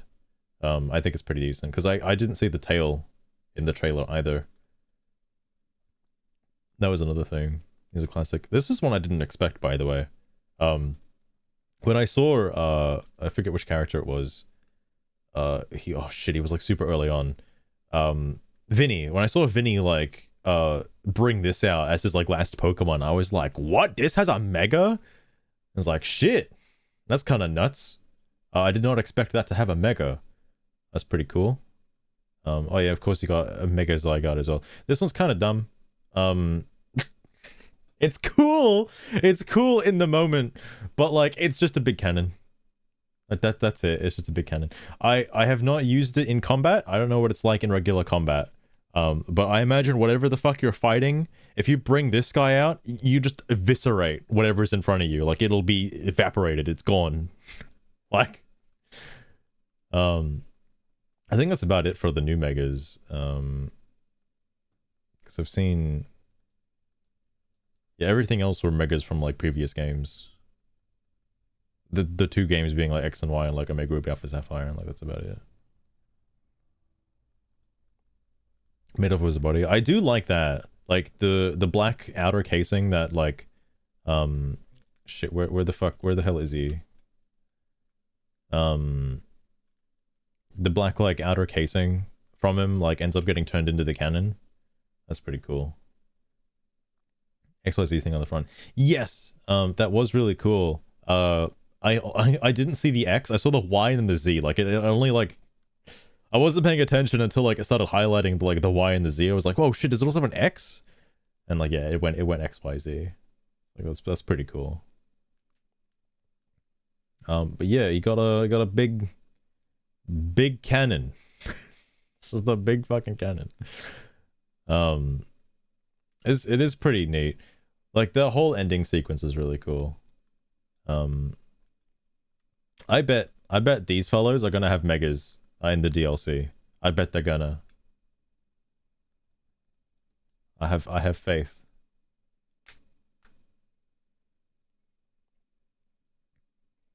Yeah, I never used Drampa at all in Sun and Moon, but like the fact that he's got a Mega, like I mean that kind of makes him like somewhat more interesting. They don't have it from the leaks? Ah, shit. Fair enough. I just see them as like whatchamacalls like Groudon and Kyogre, like they should have like primal forms. Or like in Legends Arceus where like they had primal Dialga and primal fucking Palkia. Like I'm surprised these guys just don't have any other forms. They're just normal. They're just the same. I guess they weren't really the main focus. This guy was the main focus. Anyway, back to the hate video. Back to this. Sorry, no variety in the wild zones. I gotcha. No variety. Even though you go through a graveyard in one of them. No variety. Actually, they can do that through the rest of the city too, but they're more common here. So surely there must be some variety there. No, there isn't. It's just more city blocks or a small park. That's the entire variety. I mean, like, you know, you gotta count the rooftops and stuff as well. You know, there's more going on. Oh my god. Foster. I guess, okay, you know, the more I see it, if it gives off the like Slender Mario kind of vibes, then I guess the Mega Starmie isn't so bad. If that's what they were going for, is like the uncanny, like weird aspect. Because as like a natural evolution for Starmie, it makes no sense. But it does look weird, I'll give it that. Most different it gets is one wild area, just one, has some snow. Isn't that? I wouldn't consider this, like, he's saying this is like good because it's different. I think it's bad because it's like so different. Why aren't the other wild areas like equally have some massive, huge terrain difference? Because if you pay attention to the areas of the game, right, and I coincidentally knew about this because I was going through this area looking for shit, and then the next mission changed it. So if you come here before it gets turned into a wild area, it's just a normal zone. Like, it's just a normal area, like the whole, like this whole back area and all this kind of stuff, because I had to go through there for some bullshit, I forget what it was. But like, this whole area is like normal, right? And then obviously it gets encased in ice later. I'm assuming for quarantine reasons, so that all the ice Pokemon can be like thrown into here like a fucking dumping ground. Uh, why do they do that for other areas though? Like, why isn't there like a lore explanation as to why this is frozen over? Like, why did they force it? Like, imagine the people who live here. Like, the people who live alongside or adjacent to this wild zone probably have to deal with the cold now. Like, goddamn. Oh yeah, the scaffolding steel stuff to like equate for steel types. Like, that's fair. The wild areas are different. Like they're not, hang on, what the fuck? This is such a dumb take. But like, they're not the same like place every single time for obvious fucking reasons. Like, there are differences, and Pokemon are found in different regions. Like, you know, they're different. Bro, like, they're different. All right. Like, here's a good one. Here's a good example, right? Because this is more of like an open water kind of area. Like, wow. Wow, there's bridges, and you know what's kind of crazy if you're a casual player? Wow. They jump out at each other. Wow. That doesn't happen anywhere else in the game. It only happens there. This part, there the Stunfisk are at, and the claw idzes, or whatever the fuck they're called, the claunches. Wow, they're like rice fields, bro. I feel like I'm back in Nam. Oh my god. Gonna get fucking cancelled. But like, this part's different, bro. I don't understand what you want from the game, man. What do you want? Holy shit. And also, just for added variety, by the way, and this could be you could turn this into a controversy if you wanted to. I'm surprised there's no quick access to that side of the river. That's shocking to me. Is that in order to get there, you have to go around and go on the bridge over there to come back around to get onto that side. You can't just like go across the river. You can turn that into like a hot take. You can. I'm not gonna, but like, you could. You could. The circle ones are all different. They are all different. I'm actually surprised. Because like when I saw this, I was like, well, they're all the fucking like, you know. I'm trying to remember the name of the plaza because they're in X and Y. This is the spot that he was in the video, by the way. Wow. Is this the one that has like the? No, it's not. There's one of these. Is it this one? I think it's this one that has like the Garchomp or the Crocodile like circling around the outer perimeter. Yeah, here it is. Like, what do you mean these are the same, bro? What do you mean these are the same? Is that him? There he is. There he is. Or is there no alpha this time? Oh, there's no alpha.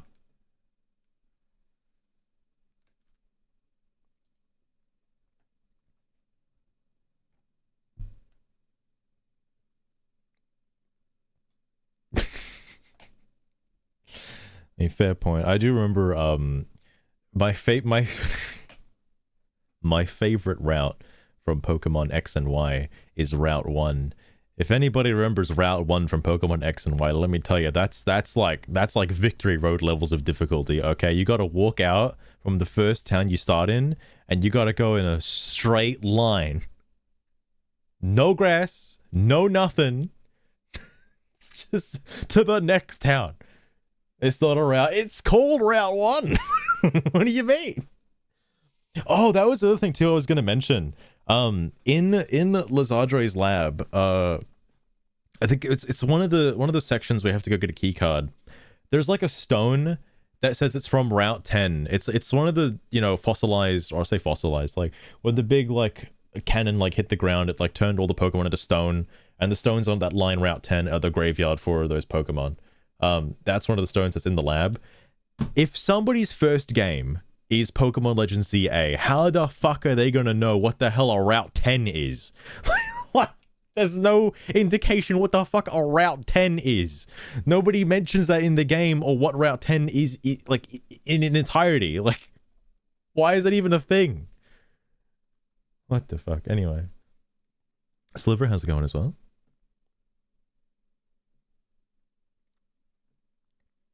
Reject Realm. Yeah, that's fair. It's not a good first game. That's why I see this as more of a sequel. Like, it's just straight up a sequel to X and Y, as opposed to being, you know, like its own standalone spin-off game. Like, you kind of need to have a little bit of foreknowledge of the events at X and Y to know what the fuck is going on. At least late game. Mid game with all the story arcs, it doesn't matter. You don't need to have prior knowledge. But when you get to the end of the game and they start talking about, like, you know, the ultimate weapon and like the fucking thing that's in the tower and all that kind of shit, like you kind of have to have a little bit of like foreknowledge of, like, you know, Lazardre and shit and that kind of stuff. They do their best to explain, like briefly, who Az is and all that kind of crap. But like, you know, it would make more sense if you played X and Y beforehand.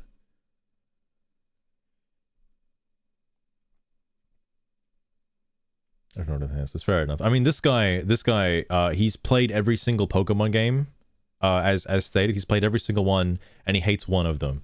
And if that answer is not Scarlet and Violet or like Ultra Sun, Ultra Moon, my god. That exciting. Although to be fair, it's hard to hate Ultra Sun, Ultra Moon if you haven't played Sun and Moon. I only dislike it because it's really weird DLC. A regular game has you going from snowy mountaintop to swamp. Like the spin-off game that takes place in a city where the fuck do you think there's going to be a snowy mountaintop in a fucking city, cunt? Like, what fucking city do you go to with a snowy mountaintop? Yeah, we got fucking Mount Everest in the middle of our plaza. Why show Scarlet and Violet? This was the part in the video that was kind of pissing me off. It's like, out of all of the things, are you trying to defend Scarlet and Violet? Like, come on, man. This is the most indefensible Pokemon game in recent years. Are you shitting me? At least show the Galar region. At least show the Galar region. Don't show Scarlet and Violet. Like, that's so dumb. 2K. It's like you're basically making the argument that Scarlet and Violet makes Zeta A look like fucking trash, and like you couldn't be more wrong. Like, you couldn't be more wrong. Oh, I think I after beating the whole game and doing the post game and stuff, I genuinely do think that Pokemon Zeta A is probably one of the best Pokemon games that have been released in the past couple of years. I shit you not. That's just how I feel about it. Again, I just kind of wish the other games didn't come out and it was just Zeta A. Like, it went straight to Zeta A. Because, like, holy fuck, man. Cave to forest. What do you get in this? You get park or rooftop. It's a city. I don't know what you expect, mate.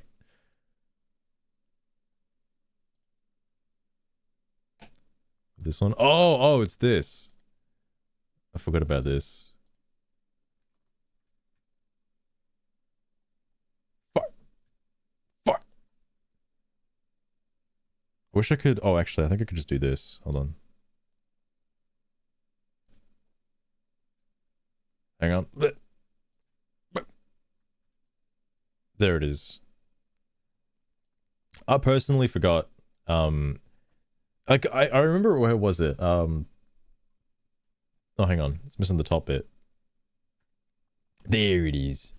I remember this coming out when fucking Legends Arceus like first dropped, and everyone was like making fun of it because, like, yeah, it looks like fucking dog shit.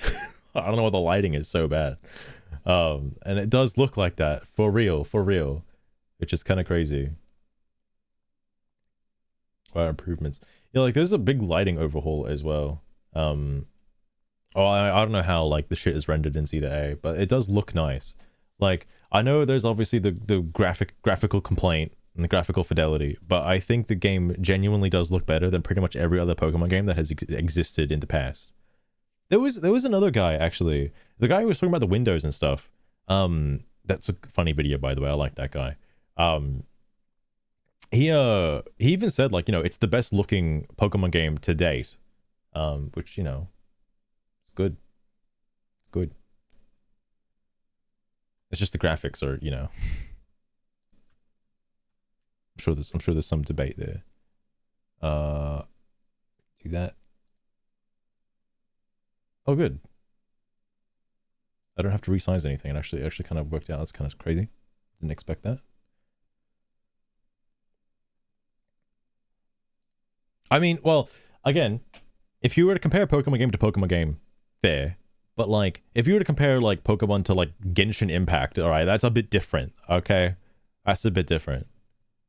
It's the best Game Freak has done in recent years. Going from snowy mountaintop to swamp to cave to forest. Again, like, if you want to make this argument, I think Sword and Shield would be a better example, because like there were certain routes in Sword and Shield that like do look kind of nice, particularly the Dark Forest route with the mushrooms and shit. Like, you should show that, or the Glittering Cave from like X and Y. You know, you should show that. But this guy's played every game, every Pokemon game. He's a huge Pokemon fan, not a tourist. He's a big Pokemon fan. What do you get in this? You get park or rooftop. That's the whole game. I mean, not every park looks the same, by the way. Not every rooftop looks the same either. 20 hours, park, rooftop, one sewer section. It's a joke. So the world itself is boring, but who cares? What about the things that you do in that world? Maybe that's cool. Of course not. You have your Ubisoft collectibles, like... That's one way to phrase it. Ubisoft collectibles? What do you mean Ubisoft collectibles? Bruh.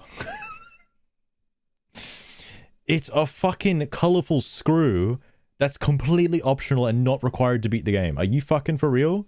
This, I don't even know how much of a difference the Canary plushes actually make to the combat or the game in general. It seems like they do fuck all. Like, I swear to God, they give you at minimum like a 10% increase. That's it. Like at the final tier, the gold one, 10%. Because like, I feel like it's not even that much of a difference. It's not game changing. Screws that you get for completing platforming challenges. Dude, these platforming challenges are so hard, bro. I bet his brain was like fucking squeezing out a neuron for this one. And I'm using the term platforming really loosely, which you can use to get an EXP boost, maybe get resources faster, catch Pokemon easier, because the game wasn't easy enough already. You also have crystals all over that you have to make your Pokemon use moves on them to break them, which slows down the pacing of the... I didn't... My brain must have glazed over this last night. There's no way he's making this argument. You gotta be shitting me. The game wasn't easy enough already. You also have crystals all over that you have to make your Pokemon use moves on them to break them, which slows down the pacing of the game. I'm sorry. The random ass, like, fucking microcurrency that is littered all over the fucking place in droves slows down the pacing of the game. The things that you can run past at light speed and just pop out your Pokemon with you and just have it use like a quick move like fucking Quick Attack or like fucking Aqua Jet or something as you're running past to just take out a whole bunch of crystals while you're still going from point A to point B. That slows down the pacing? Are you shitting me, bro? What's this final team and levels? I wonder if he says levels. I'm curious. He does wait, what the fuck? Why has he got like... How does he have a Meganium and a Fletchinder? What the fuck? Because you need to collect a whole lot of them to get some of the Mega Stones. I guess finding TMs is pretty cool, but in order for the... I guess he was leveling up a bunch of different Pokemon, because now he's got an Excadrill for some reason and Talonflame. So like, I guess he was trying to find his groove, I suppose. Garu. Let's go. Thank you for the look as well. Finding to be fun, the exploring has to be fun. Oh, look who decided to show their face. Garukabra? Sugar, please. Don't think I didn't notice you lurking in the shadows. You better not cause any trouble today. Exact same copy-pasted rooftop 500 times. Hot topic to say it's the same copy-pasted rooftop. I mean, like, if you're making a graphical assessment, sure. But, like, you don't really, like... It doesn't feel the exact same, bro. Like, I guess if you're fucking if you need glasses and whatnot, sure, bro, sure. Let the pink crystal run away. Hold up. You're telling me? Oh my god, going from that video and like playing the game with like the frame rate. Oh shit, man. Sorry, you're telling me that my pacing. Hang on, I gotta find the pink crystals. Holy shit. You'd think they'd be so plentiful. Alright, hold up. I gotta make sure I pick the right Pokemon. How about God? Here we go. Maybe use this. Maybe use this Pokemon. Maybe this move. Wow. 5 shards. 5. It takes like 360 for the late tier fucking mega stones, bro. Like, I can't believe I'm gonna have to fucking farm up all these fucking shards. Jesus Christ. If only there was some way I could just like fucking click a button and keep running to my next objective. If only. If only. Wow, really slows down the pacing, my guy. Holy fuck. You could also just avoid them until you find like a cluster like this. And again, I would still prefer to use a big AoE move. Just saying. How'd you miss? Delphox, please. How'd you miss? Unreal. Making me look bad on stream. But yeah, big AoE moves I would prefer to use for clearing these out if needed. I mean, you can just like slot that into your arsenal, you know, if you really want to like have a quick move. Like if you're actually genuinely going to farm these things, you can invest into moves specifically to make it easier and faster.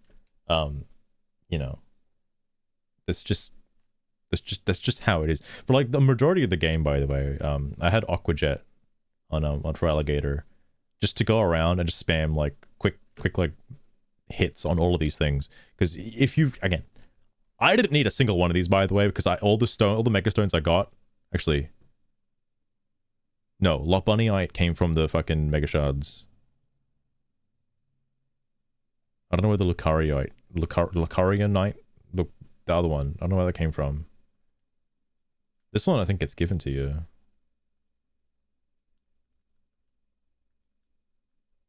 Yeah, anyway.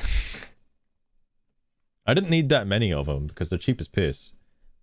Unless you're using like, oh, I don't know, maybe like a Chandelure and like a Scrafty, maybe like those that require a lot of mega shards. That could be a skill issue.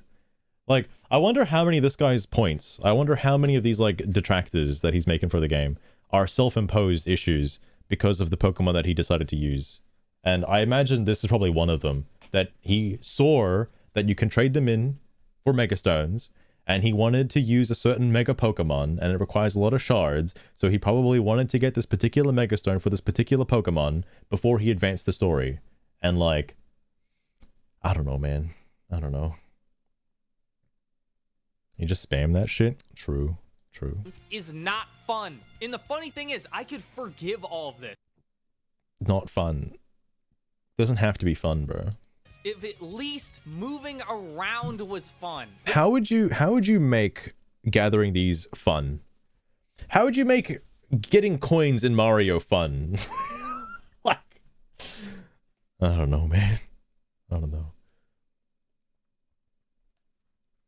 Is bad in composition. My team is not any better, Luster, and I have a massive weakness to fighting types. That's why I was using Delphox so much, is Delphox is the only like counterpoint weakness I have to like fighting types. That's it. I was mainly using like Delphox and Feraligatr for anything that didn't die to the rest of the team.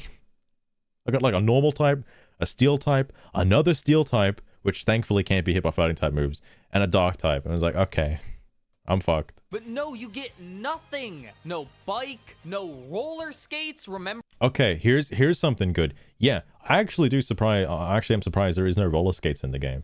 That one does actually kind of shock me. I was expecting that. For those, no I agree with him on that. riding Pokemon, nothing. Just again, why would you? There are other games you'd ride Pokemon, my guy. run around. You know what would be a good? Hang on. I'm not the one making this like a million fucking view video, by the way. But if I was, I would show a fucking example of Pokemon Let's Go Pikachu and Let's Go Eevee. Where if you were to pull out a Pokemon like fucking Steelix, or well, not Steelix, Onix, right, you can ride it, right? Like, just saying. Moving around was fun. But no, you get nothing. No bike, no roller skates, remember those? No riding Pokemon, nothing. Just run. Again, like, I don't know if it distracts from the game as a whole. Like, I guess your funometer is probably going down by not having these figurative things. But, like, I don't think it's that big of a deal. Run around, and the worst double jump you've ever seen. Scarlet and Violet could get away with having a Baron. I mean, for it to be a double jump, you'd have to be able to jump once.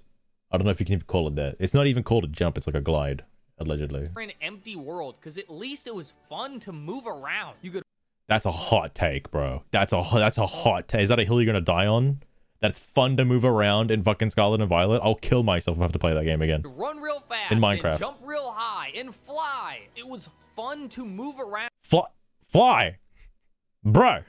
Here you get nothing because It was not fun. I know this guy probably has a lot of Pokemon games, but like, you want to know a game that has fun movement tech? Sunset Overdrive, Bomber Cyberpunk.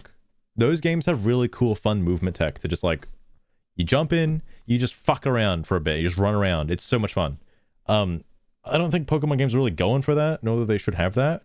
The only thing I'd probably want necessarily that I would like to at least see again from Pokemon is the Omega Ruby Alpha Sapphire Fly HM, because that's the only time where you actually get to like fly around, like on Latios and Latios. So you like, oh shit, Mega Latios and Mega Latios aren't in the game. Oh my god. That's probably DLC. But like, you fly up above the region and you can like scout around and even uncover like fucking hidden areas, hidden islands and stuff. Like, that's really cool. I wish that made a comeback. It's like the only game that ever happened in. It's fun to clip out of bounds. Maybe he's upset there's not as many glitches in Zeta A yet. Alright, like, you can't glitch the fuck out of the game. And you'd realize how small, uninteresting, and lame the world is. I mean, how could you have all these platforming challenges if you could jump and fly? Who wants to climb buildings? I mean, like, it's not like that's you know, I'm not a game developer, right? But I mean, that is a point of like traversal, is to not give the player like the agency to skip certain sections by being able to jump. Like, that is, you can look at Scarlet and Violet for this kind of shit. Like, a good example is you're not supposed to get rock climb until doing like a certain Titan way later. That's, you know, quote unquote later. You can do it whenever the fuck you want. But like, you can still jump up places you're not supposed to technically get to by back hopping through them. Like, do you think that was intended by the developers? It's not something you can technically are supposed, like, you're not intended to do that, but you can do that. How unforgiving do you think it would be for the developers to make a fucking challenge? I know I'm now defending Game Freak. I don't want to be defending Game Freak on this, but like, there's reasons why things are made the way that they are, and you have the tools that you have. All right, like, but I don't want the game to be exactly. Can the game just like play for me, please? Been like, in every game ever. All right, so it's not fun to explore. Not really anything cool to checking these off like a list is not fun to explore. That is completely subjective, by the way.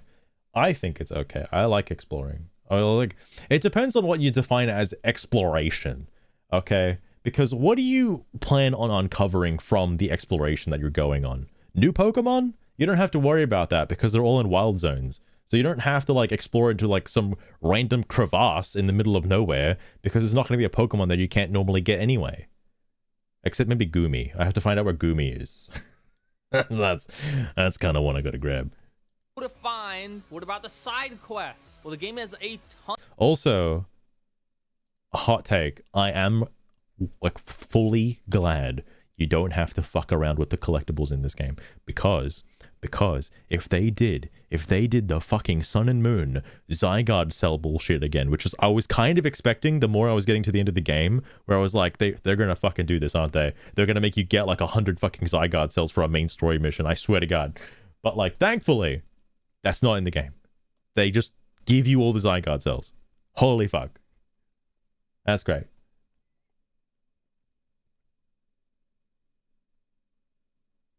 That's for the YouTube angry points. That's how, like, look, this video, in my opinion, is pretty bad faith for the game specifically, and I'm genuinely kind of a little annoyed that like people are so, they want to hate Zeta A so much that they're all flocking to this guy who's just making bad faith arguments that the game is shit, so they can feel justified in hating the game and not needing to buy it. Not fun to explore, not really anything cool to Not that I'm saying you should buy the game, by the way. It's up to you if you want to get it or not. It's not my big deal. I enjoyed what I played so far. I want to keep playing it and finish the Pokédex. So, you know. Fine. What about the side quests? Well, the game has a ton of side quests. Oh, and by the way, Lost Rune, if you need somebody to do trade evos, let me tell you, I'm down to do some trade evos, all right? at least 100, maybe more. But unsurprisingly, when there's that many of them, they're real bad. They're about as lazy as they could possibly get. There are only 3 side quests. It's Battle Guy, Go Walk Over There, or Show Me Pokemon. And he's not wrong, but I feel like he's missing one characteristics.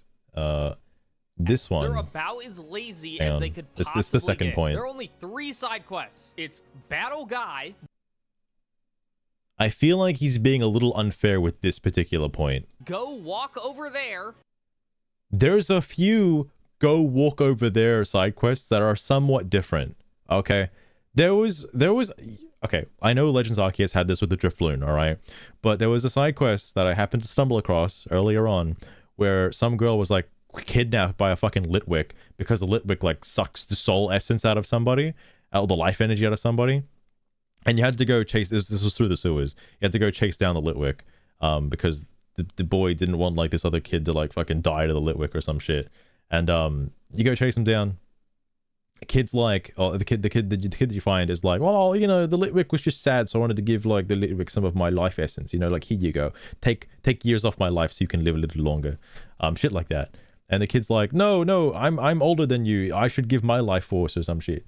But then afterwards, look, there's like a jump scare with the Litwick at the end for some reason. I don't know what the hell was up with that. There's different like it's not just fucking, you know, start the side quest, go from point A to point B.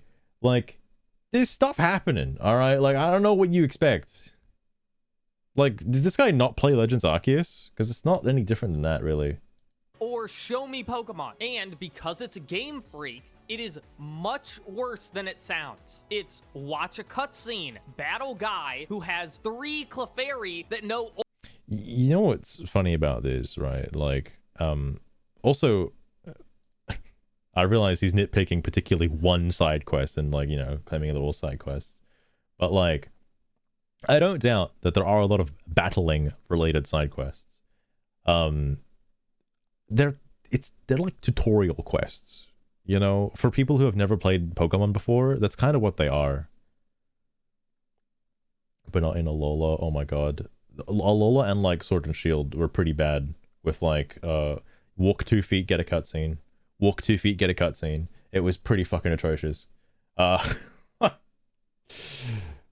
actually kind of glad there isn't like that many. Cause, well, I guess you're kind of in control of when you want to initiate the cutscene, because you're told to like go here, so you can go there anytime you want to initiate it, because you know there'll be a cutscene. You know what's funny about side quests, by the way? They have the word side in front of them. They're not part of the main quest. They're side quests. You know what's great about side quests? You could ignore them. You don't have to do them. They're optional. You don't have to do them if you don't want to. That's just purely side content. You know. But this guy, as a professional reviewer, all right, he had to do every single side quest. Or at least most of them, you know.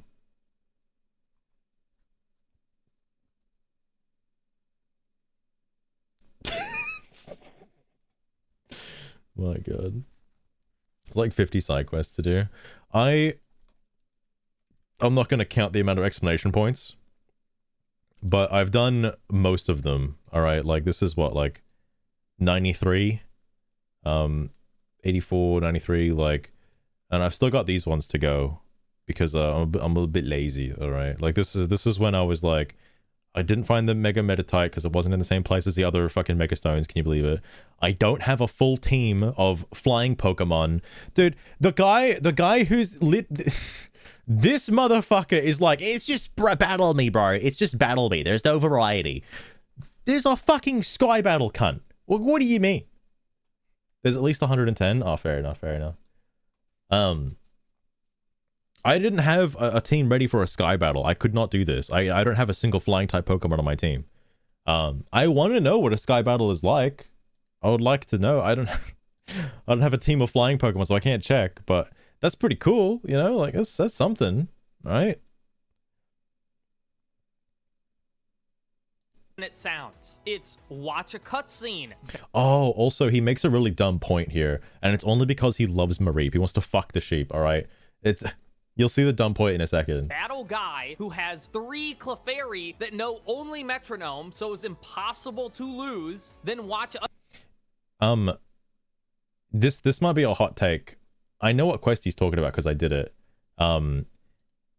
This quest is called like metronome bullshit. Like the lady literally says, "Do you like the move metronome? It lets you use any move in the game. Let me show you my favorite move, metronome," and then has a bunch of Pokemon that know metronome.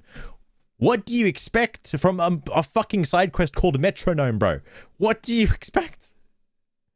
She literally says what she's gonna do, and she does the thing that she says she's gonna do. This is like getting mad at Trump for doing what he says he's gonna do. Holy fuck. What do you expect? Like, I like the move metronome. I'm gonna verse you with, like, fucking metronome. And then she brings out, like, fucking Arceus. What do you think she's gonna do? What do you think? Not the move used. Hang on. to lose, then watch another. Wait. Does he show, like, what his team is? I'm just curious at this particular instance. Walk over there or show me Pokemon. And show because me it's game Pokemon. free, It incentivizes catching Pokemon to fill out your Pokédex so you don't feel like you're falling behind. Just saying. it is much. Most of these quests, by the way, and I think almost all of the quests that were like show me Pokemon, I already had the Pokemon needed for the quest because I just keep catching everything in the wild zone. Like, my dopamine hit is finishing off the wild zone, because it's really easy to do, super piss easy to do, and all these quests just ask for shit that are in the wild zone. They're like fucking mind-numbingly easy. Okay, what is your problem? Worse than it sounds. It's watch a cutscene. And self-destruct. I've seen somebody show off like a little farming strat. If you find like a Garbodor that can self-destruct, you can just like during a nighttime trainer battle, you can just like have it self-destruct, gain the XP, walk away from the battle, come back, have it self-destruct again, just repeat that process indefinitely, and get a bunch of XP off of it. I need to try doing that at some Battle point. guy who has 3 Clefairy that know only metronome, so it's impossible to lose, then watch. What level was the Clefairy? I know this is a pretty early quest. And because it's a game freak, it is much worse than it sounds. It's watch a cutscene, battle guy. This is so bad faith. This is so bad faith. He's coming in with his post-game team. Post-game, all full megas, by the way. Post-game team taking on level 20s, and he's so upset that it's so easy to win against them using metronome when you have a fucking level 70 Meganium. This is why I was doing the side quests as they were popping up, okay? Because believe it or not, if you do them as they appear, you're on level for the side quests. How crazy is that? How crazy is that? Of course, if you come back to a quest way later, you're like fucking 50 levels over and you get like fuck all experience for doing it. Yeah. Yeah, bro. They're gonna be a little easy, okay? For babies, even. What kind of retarded point is this? Who has 3 Clefairy that know only metronome. You literally just one-shot all the Clefairies because you don't even give them a chance to use their move because you're way over-leveled. Really tougher main story battles. I mean, speaking of the main story battles, he doesn't talk about it in this video, which kind of pisses me off because he talks about like Mega Starmie, the Rogue Mega Evo Starmie. I would argue Barbonicle is probably the worst Rogue Mega Evo to fight. That was actual garbage. That was like fucking dog shit. In terms of like difficulty, because like if he charges up, he instantly like fucking instant transmissions to your location and fucking auras you to death in like 2 seconds. You can't really get out of it unless you know it's gonna happen. Like that one's fucked. All right, everyone else is like kind of okay, but like that one, Jesus Christ. Post-game Zygarde's pretty hefty. I just did that like a couple hours ago, not on stream. I just did it like before starting the stream.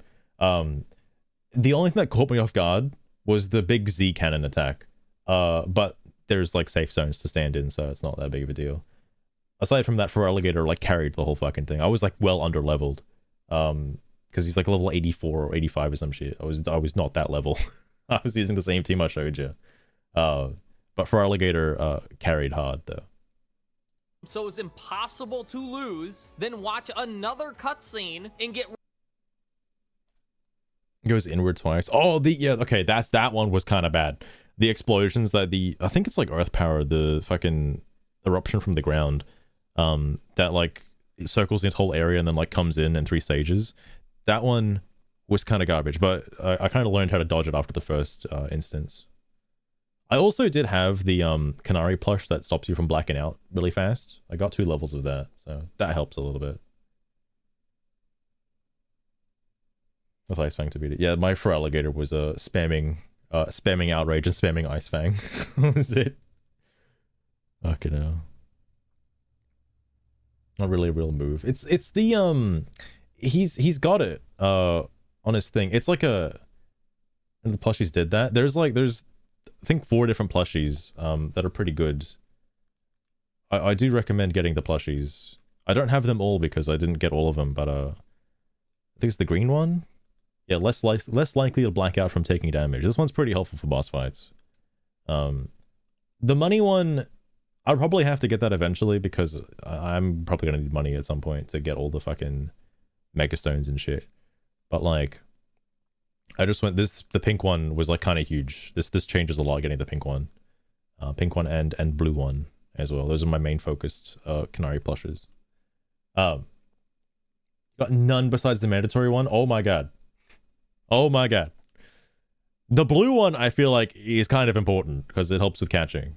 But the other ones, you know, they're kind of optional. The experience one I think I also got as well. Yeah.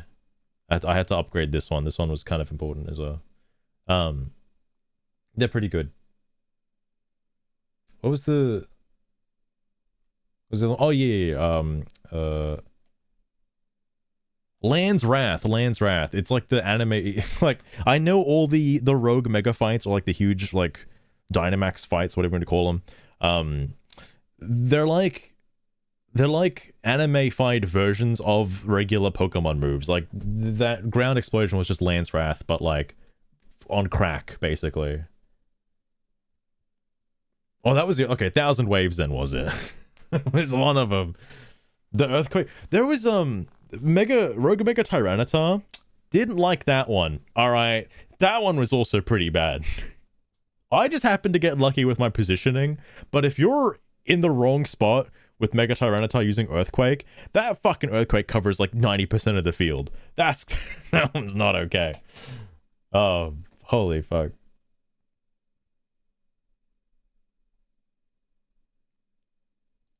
Yeah, back to I totally bullied this Clefairy user and complained about it. Rewarded with basically nothing, and that's about half. Basically nothing. Basically nothing. It depends on how much you value held items. Most of the time you'll be using a Megastone for held items. Things like the not choice specs, but like the normal scarf or whatever you call it, the wise classes I was using on Delphox. Like, it depends on how much you value those. They're still useful, but like people just use Megastones now anyway. Like, I don't see a reason not to use Megastones. Especially given how the Mega change happened. A Mega Embo. Ah, fair enough. I would say the main reward from doing some of these side quests, I mean, you get to see the reward before finishing the side quest, so you can tell if it's worth doing or not. As an example, like, you can see it there on the right, like, oh cool, I get Lemonade, Sharp Beak, and Power Anklet for free. That's kind of handy. You can just buy the power anklets, the power thingies or whatnot from I forget where. I think you get it from the store over here post game. So you can just buy them, but you can get them early by doing the side quests if you so choose to do so. Weakness policy, again, another held item. 3 adamant mints, that's kind of worth. That's a lot of money saved right there. That's like 60,000. Lucky egg, I probably should do this. Holy fuck. That's pretty handy. But, you know, basically useless. Or like, why would you even do any side quests, man? Fucking hell. Basically rewarded with nothing, dude. What a fucking argument. Holy shit. maybe half of the side quests is just battle person who has 1 Pokemon, maybe 2, impossible to lose, and get rewarded with Level 69. Level 52. Basically impossible to lose. nothing. It's money, which is worthless in this game. You get an insane amount of it, or it's a TM you don't need, or it's bare.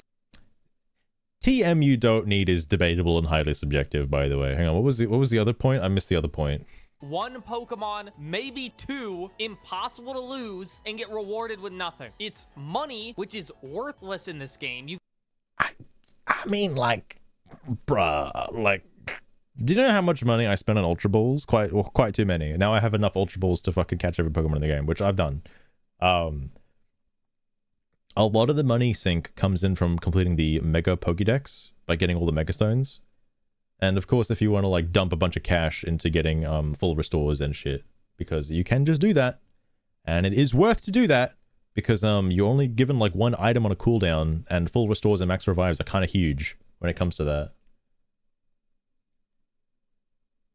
And oh yeah, also the fashion as well. Wait, I just realized what this guy's wearing. Did this guy even change his clothes? Because I know what he's wearing. He's wearing the outfit you're given in the main story when you go to the special battle place, like the battle connoisseur area. That's the outfit he's wearing right now. Bro, did you even look at the fashion? Did you even look? Some of that shit is really expensive.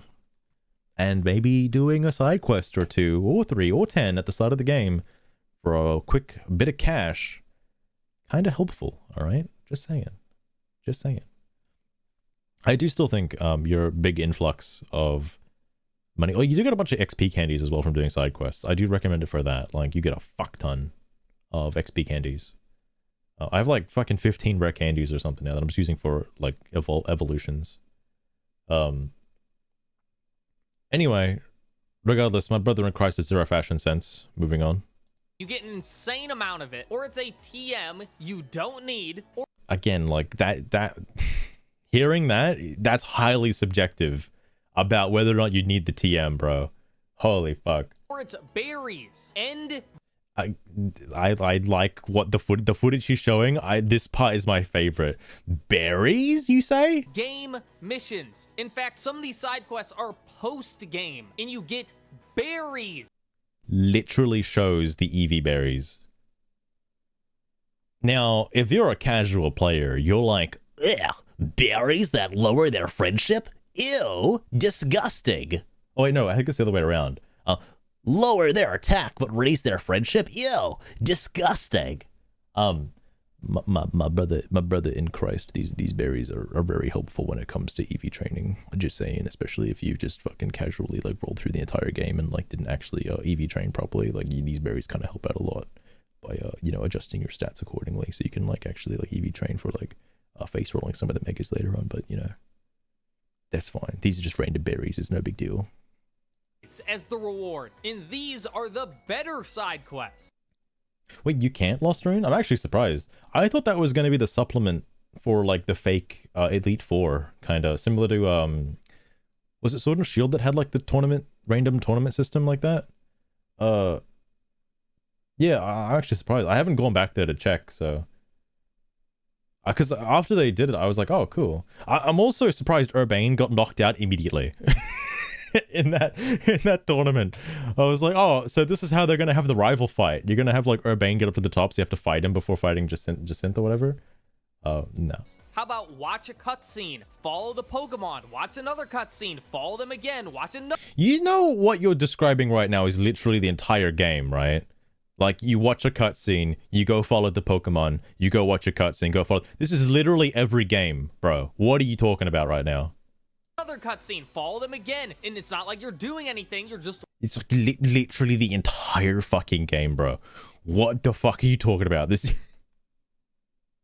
You can dumb down any game to this level and make it sound like it's fucking cringe. Walking there, maybe there's a jump, which all culminates into a battle with a singular wild Pokemon. Isn't that incredible? And these are multiple, there are multiple side quests that are huge, bro. What if it's a Pokemon you don't have and you want to catch it? Because now you can. Isn't that wild? Just this. And then finally, a bunch also a little bit over leveled, bro. Just saying. of missions that are just, hey, do you have every color of Floette? Cool, good job, thumbs up. And I'd say those three things are like 90% of the side missions. And everything in that's pretty bold. I wouldn't say 90%. I would say maybe out of all of them, the shitty ones are like 70%. Half of those consisting of battles specifically. But if he's, I mean, trainer battles specifically, if he's counting just doing like horde battles and like the fucking cafe stuff into that as well, that's pretty bad. That's pretty bad faith. Because like there's variety, you know, just saying. But if you want to glaze over everything with such a broad brush and just say that, yeah, it's all fucking cringe, you just fucking look at a cutscene, follow a Pokemon, you fight a Pokemon, wow, they're all garbage, then yeah, that's like 100% of the cutscenes, bro. Like, I don't know, side quests, I don't know what you want from me. Fuck it, oh. Overwhelmingly positive. Is that a walking simulator, actually? I feel like I've heard. Oh, yeah, that's the cat game. Oh my god. Fuck it out. Fuck it out. It's Lance Route. Okay, that's the one. in between isn't better, it's worse. Like, how about just use a move on this stationary object? Good. Now you're avoiding one, because I did this quest as well like ages ago. You're avoiding one big problem with this side quest. You can't just use any move on the stationary object, not just any move. You specifically have to use a certain type of move. Mr. Frogmire, before the jury, could you explain what kind of move you have to use on this stationary target? Or did you just pick the first one that you thought was going to be strong? Genuinely. Just saying. I'm just saying. Cat-shaped capsule collider. Fair enough, fair enough. For those at home wondering why this is pretty bad faith, this guy asks you to use a strong move. The move has to be above 100 power. You can't do this move early on unless you have something like Iron Tail, or as he used Gunk Shot. It needs to be over 100 power in order to break. You can think of it like a DPS check. Good job, you did it. That was worth the multiple cutscenes. These cutscenes are like 5 seconds long max, bro. What are you on about? Keep emphasizing the cutscene. What are you on about, because these bro? honestly wouldn't be that egregious if it wasn't. So help me God, if my video game has like plot, Jesus Christ, I'd rather kill for myself. Constant pausing. Holy fuck. You get 30 seconds of gameplay where you completely obliterate them, and then 2 minutes of pauses. Dude, has this guy played Sun and Moon? Fuck. I just want to introduce him to Sun and Moon real fast. Is that the one he doesn't like? Is that the game he doesn't like? Bro, I love it when Hal comes up to me every like fucking 10 seconds for a Malasada, dude. I'm gonna fucking neck myself. Bro, please. Please. Oh my god. Fire Blast or Flabber's. Yeah, there's also that too. I mean, I was lucky I had Delphox at the time. But yeah, dude, like, you're avoiding like the kind of obvious thing here that requires the player to do something in order to achieve the completion of the side quest. It's not just you walk up, watch a cutscene, thing dies, cutscene's over, you beat the side quest. There is some agency required by the player to pass these quests. All right, like you're just avoiding that aspect. The best side. But no, all side quests are the exact same. 90% of the side quests are the exact same of just battling. Like, dude, come on now. Quest is one I did in the very Holy beginning, fuck. and it's just a go walk over there quest, but at least it's a sort of hidden area. And It's sort of hidden. Bro, if you actually explored the wild area somewhat preferably well, you'd find this area. It's not that hard. as a reward, you get a shiny Mareep, and I love Mareep. That's the Wow. bar, by the way. The bar, the rest of the quest. I would like to point out the bar of the quest is to go somewhere and battle a Pokemon. That's the bar. That's 90% of the quests, according to you, my guy. What the fuck are you talking about? What are you talking about? Jesus Christ. The only reason why he's happy is, again, he wants to fuck the sheep, and it's a shiny Mareep. Okay? That's literally it. That's the only reason why he enjoys this over any other side quest. Because he values the fact that there's a shiny as, like, the major big reward, okay? As being more worthwhile than, like, a held item that increases your special attack by, like, 50%. Like, what the fuck are you talking about, bro? What are you talking about?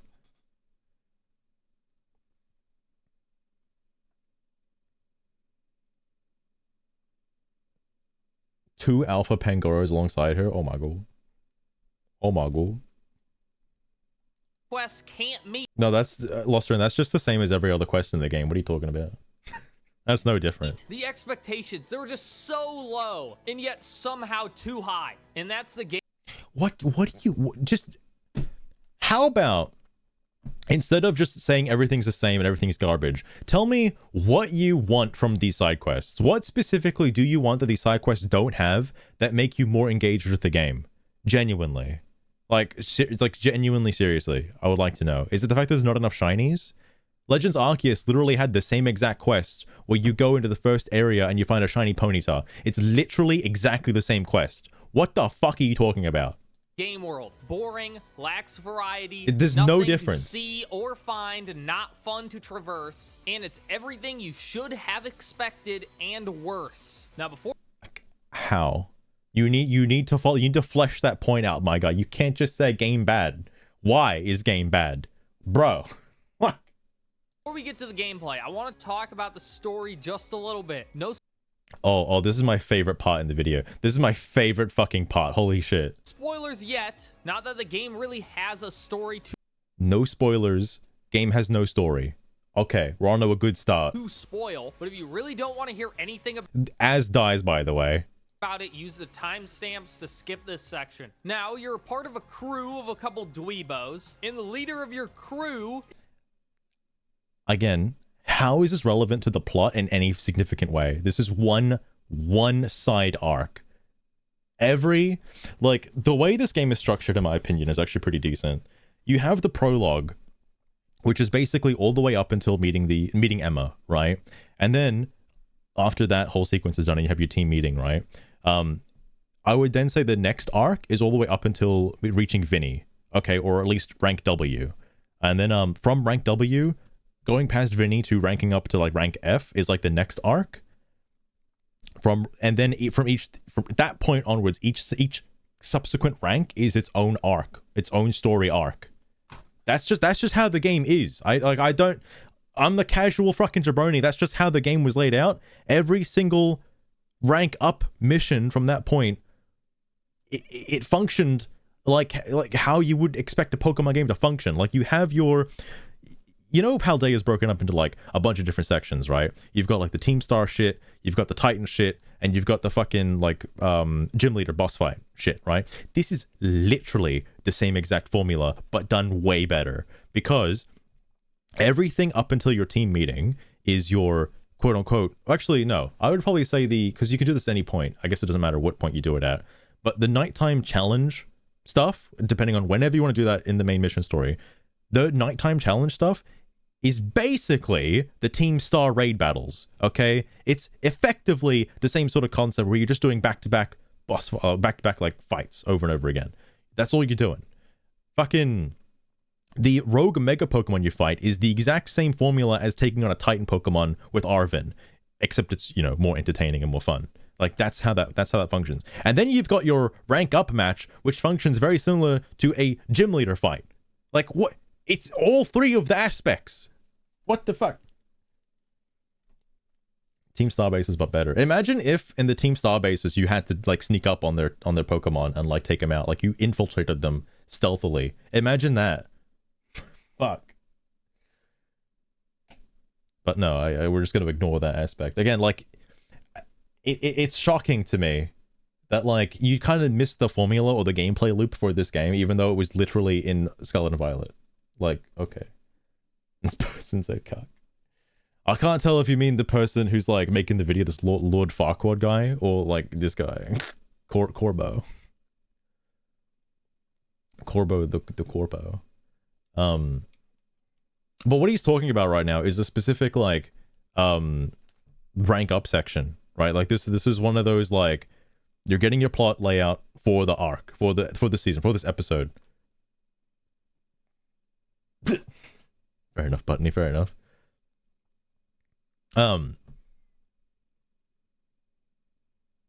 The thing I would prefer him to criticize, because I know he's going to criticize the actual like plot progression of this section and be like a big like it's an allegory for Nintendo, my guys. The thing you really should focus on criticizing here is that this arc, the way it starts, doesn't really flow together very well with the rest of the game, because Urbane or Tony, whoever you have, would technically have no reason to do this, like unless this money was borrowed at the very intro of the game when Urbane/Tawny was trying to advertise for the hotel when you got there. Like that's what the money was being used for, was for shit like that. Because this whole subplot just randomly pops up for like pretty much no reason. Like there's nothing leading up to why the money was borrowed in the first place. And I think that's the part you should focus on if you want to criticize this particular arc of the story. Just focus on how it starts, because it doesn't mesh together with anything else. It's really weird. Unless you kind of just believe that, like, you know, he would have borrowed the money because he likes to advertise. So I guess so. There's a seed at the very beginning. He does say he wants to make an advertisement. He does say that. But, like, I guess it could be believable that he would, like, keep it secret from the team. But they don't really talk about it up until, like, you know, it happening. It's just kind of weird, because everything else has some kind of cause and effect. Like, Kanari having that, like, special fan club meeting, and there's, like, this one weird character who's kind of out of place at the Kanari meeting, and it's like, wow, is she going to be the mini-boss for the section because she's actually, like, a unique character? No! Instead, she's the pivotal plot point for the next arc that comes after the Kanari section. How fucking wild is that? How wild is that? This knocked me out. All good, Butney, all good. Hope you get plenty of rest as well. Oh goodness, I got plenty of energy left in me. He's only halfway through, and now we're getting into the meat and potatoes of the game. The big story point where he actually never talks about the story at all. Holy fuck. But like again, I would focus particularly on how this arc doesn't start quite right. It's a bit disjointed. The arc itself is fine. Like, I think it's pretty decent. This guy's whole plot arc story and, like, the whole what their team is doing and Lysandre's connection to it and all that, and his appearance later on in the game. Like, I think it's fine. I think it's decent. How it starts, though, is the bit of the rocky fucking problem area, okay? Because, like, I personally don't think that Urbane would have any reason to take a loan like this, and try to advertise Hotel Z when, like, you know, you're already set up and you already have the mission from Vinny to take care of the rogue Pokemon that are fucking all over Lumino City. It's not the right time to take out a fucking loan from Loan Sharks, okay? Just a bit weird. Now, here's my counter defense, right? Now that I've explained why I think it's shit, allow me to play devil's advocate and be the big old fence sitter. This could have been pre-orchestrated by Corbeau. I would not be surprised, considering his, like, vast intelligence on Lumino City and how obviously he's a big fucking mafia boss, right? He's got grunts everywhere. I wouldn't be surprised if he obviously noticed that these guys were taking out rogue Mega Evolution Pokemon. Like, they're a rising star team in the Zeta A fucking league championship, whatever the fuck it's called. I forget the fucking promotion battle system, whatever, the Zeta A league. Like, he probably noticed that these are rising star, like, trainers that have potential and would want to make use of them for, you know, helping out with his own favors. Thus, got in contact with Urbane or at least incentivized Urbane to put him in a situation with a contract that forced, you know, Team MZ to be useful to these guys.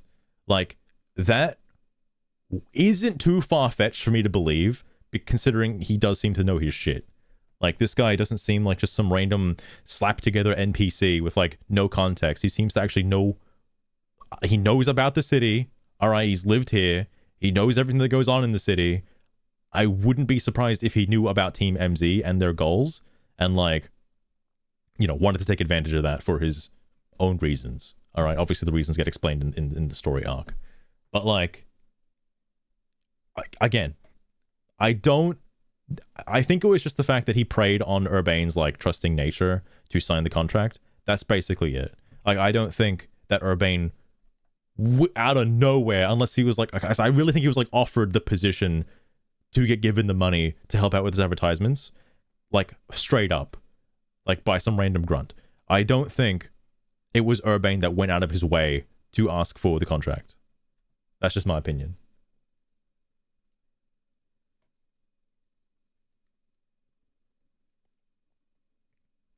Why isn't Stop talking with the town? I mean, it would make sense. Like, again, like, I feel like he would know. Like, he'd obviously know. You don't just, like, jump a fuck ton of ranks and become, like, a prolific, like, or prophetic, like, character in the fucking ZA trials. Like, everybody would know who you are. Especially if you took out the fucking... This happens after the streamer stuff. And I feel like if you beat a fucking well-known streamer celebrity in Lumino City, people will know who you are. Because everybody after this, maybe aside from, like, the Punch Club guy, everybody after him is, like, some kind of secret government, like, psyop character. Like, you've got this guy, the mafia boss. You've got fucking the leader of the syndicate, the fucking battles. What are they called? The connoisseurs, battle connoisseurs. Who's like really uppity and seems to know her shit pretty well because she's the leader of the fucking, you know, the Riches Me kind of guy. I forget. Riches Me is like plot. I know he has a palace in like fucking Pokemon X and Y. Oh my god. So she's a really well-known, wealthy person who can basically make her own fucking tech. So, you know, that's kind of crazy. Characters and orgs in this game. Depends on the connection you make in Lost Throne. Depends on the connection you're making. I'm not 100% sure. Unless they're all references to the gym leaders of X and Y. Actually, is that because I know there was there's Electric Fairy, Excadrill guys, like he's like ground kind of fighting. Ghost.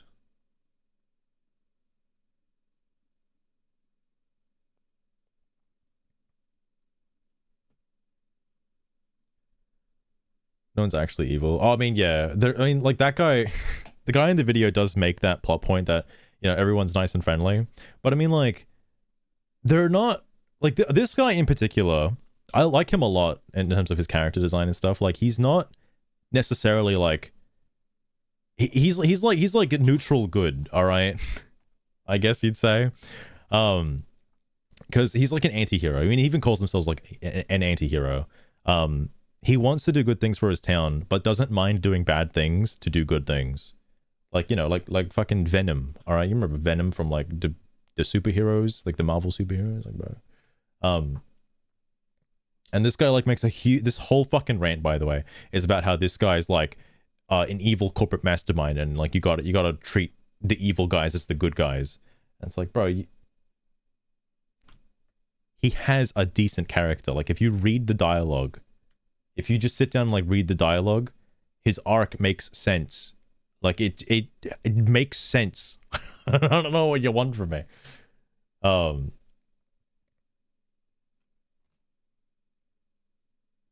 no, like everything after the fighter guy and the streamer, they're all like hard to get to. Here's the other thing too. I know he's gonna make this plot point later, and I might as well talk about it now because I like this aspect of the game where you're just battling through the league, you take care of the rogue Pokemon, then you get your promotion match, right?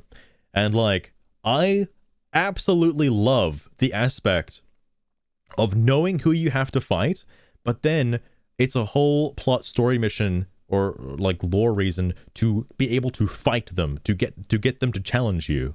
I like that aspect a lot. I think that's really cool. It reminds me of Persona 5, where like you know who your target is, you just have to like somehow get to that stage. I think that's really good. Like I genuinely think that's really good. the Canary section was a good way of doing this. Is like, you know, you have somebody on Team MZ who's like a huge fucking like mega fan who helps you like get through her like trials, because obviously you're the better battler, in order to confront her and then face her for a promotion match. Like, I think that's really good. Similar to the guy Grisham as well, where it's like, well, who is this guy? We don't know who he is, so you have to like look around for information to actually know who he is first, and then uncover more plot reasons and stuff like that. Like, I like that. That's good. Like, that doesn't usually happen in Pokemon games. All right, he's a loan shark, but that's about it. He says it himself in his story arc, which this guy didn't read, that they don't deal in money, they deal in favors. Like, he'll loan you money, but for repayments, he'd prefer favors. Like, he says as much. Like, oh my god.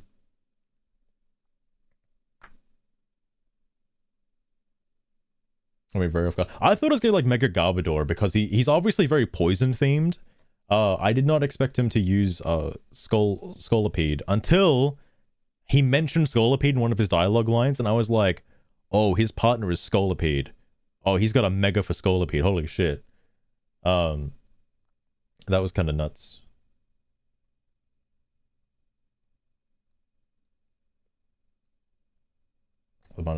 I like Laban's character, by the way. She's like an uptight maid, and then the gloves come off and she's like, fucking I love the fact that the reason why she's a maid is because she lost to Jacinth and became like a fucking like devoted maid as like a fucking servant to her, to obviously like learn from her or whatever and become stronger than her. But like, the reason why she lost is because she's a dragon trainer and Jacinth only uses fairy types.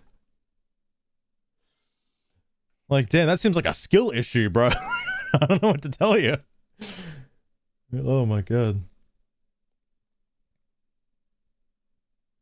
Scolipede and Dragalge. Oh, he could. Well, I guess that's true.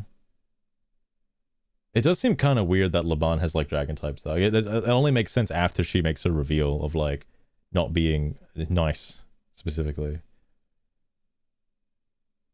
Anyway, back to the loan shark conversation. In debt to a loan shark, and I'm talking a real loan shark. Your team leader likes to help people. Again, real could be pretty subjective in the terms of what his actual goals are as a character. People out around the city helped one of the loan sharks, and as a reward, she got offered a loan to make a video advert. Here's something funny, by the way, and you can tell this guy's a retard. He says she because he picked a male character, so he's got Tawny. It's either Tawny or Urbane, depending on your character. So like, it's not necessarily she, but then again, I'm not the one to be complaining about pronouns, right? Like, this isn't some kind of trans character or some non-binary character. Like, just saying.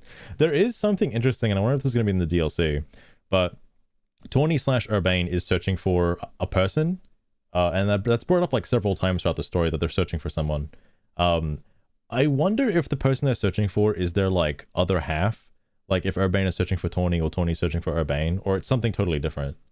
Because like, I wonder what's the go there. They never mention it. It's just like they're looking, and they want Emma to go look for them. So with steel poison, I mean, it makes sense for the term rust. Makes sense. Possible. I mean, I'd be curious if they like, you know, they're like long lost like sisters or brothers or whatever, and like, you know, they gotta find him somehow. They're both the same character. It's like a weird plot relevancy, because I don't know who else they'd be searching for. Like, there's only like one other like relative kind of. I don't know. It's like, imagine starting Sun and Moon, and instead of Lily, you get the choice of like Lily or oh my god, the other guy with like RKS. I forget his name. Fucking Skull Kid. Oh my god, dude, what's his name? Holy fuck. The dead mom too. I forgot her mom. Oh, he's probably searching for his dad then, right? Like, you would have to have a dad, all right? This is like a holy matrimony of like a man and a woman, right? You know, Gladion, that's it. Like your like rival partner character is either Gladion or Lily. Like it's like that kind of situation, and like, you know, Lily may be searching for Gladion like throughout the game, or like Gladion searching for like Lily throughout the game. Like that's what I was expecting, but you know, I could be wrong. Advertisement for the hotel you guys stay at, and in the hidden fine print, they specifically say it's tiny text she could not read. Whose footage is this? Whose footage is this? Frogman, my guy, whose footage? This is not your footage then. What do you mean she? Who the fuck was she?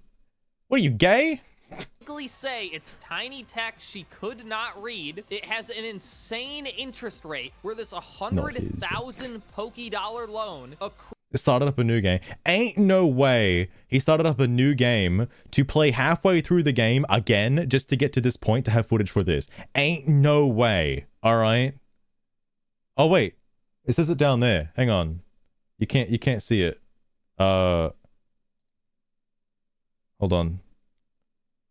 Gamers Pray. Gamers Pray is the watermark in the bottom left. Gamers Pray, do you know? You know?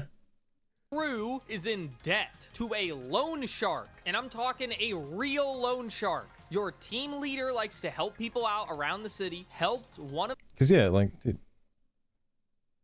The loan sharks, and as a reward... You'd think while he was gathering the footage for this, he would like rewrite the script a little bit to understand that, you know, it's not always going to be Tawny that you have. She got offered a loan to make a video advertisement for the hotel you guys stay at. And in the hidden... And I also don't know why he's making this like such a big deal, by the way. Like, this is just the plot, like... This is just a plot point. Like, this is like a side arc. I don't know if you want to call this like... I guess it kind of is like main story stuff. But like, there's like ulterior motives, you know, like there's layers to this. Okay, I already explained my thoughts on it. Fine print. I don't think it's like that big of a deal that this retard wouldn't fucking understand. Like, I mean, like, you know, the character, by the way, I wouldn't read the fucking fine print. That, like, you know, because again, I wouldn't be surprised if Corbo put that in there to specifically, you know, use the main character for their own goals. Obviously, not bad goals, okay? They just have missions that they require, you know, somebody who's strong to be able to complete. That's it. They specifically... like, this guy's making it out to be, like, the fucking worst, most vile thing on the planet. Like, what are you talking about? Say it's tiny text she could not read. It has an insane interest rate where this 100,000 Poké-dollar loan... Like, as if this is, like, fucking, like a magnum opus, like a huge... I can't believe they'd have this in a Pokemon game. Are you? This is unbelievable, bro. Unreal. Accrued 1 million Poké-dollars in interest. Huge. I feel so bad for like the fucking Nintendo hate stands who are like watching this, being like, I can't believe they put something so foul and ridiculous in a Pokemon game. Unreal. What kind of a shitty story is this? This is like so non-consequential to the plot. Over the course of a couple days, not years, days. Like, he's treating this as though it's like a smoking gun. Like, this is unreal. So you go to the loan sharks because you got to help your friend out, and they put you into indentured servitude. You have... No. They give you an option to repay the loans by helping them out with some favors because they need help around the town. That's literally it. To do their bidding. They make it sound ominous. It's not that ominous. It's just like some people need genuine help, and like they obviously turn to the syndicate and they give you the jobs instead to do. Like, I don't think this guy ever shows it, but the first job that you're required to do is some guy, this might come as a shock, needs some Pokemon, some wild Pokemon to move out of his apartment. So, because he just bought the apartment and he can't use it because there are fucking wild ghost Pokemon hanging out and need to be, like, you know, vacated from the premises, but they won't leave. So you're the one that's called in to, you know, ghost bust them, all right? And then he ends up befriending one of the Gengar anyway. Which is, again, that's a point you can say, hey, this part's pretty garbage. Why was I called to do this if he's just gonna catch him anyway? Okay, you can make that point, but you instead like just completely ignore that and go for like this fucking dumb, baseless argument. Like, why the fuck?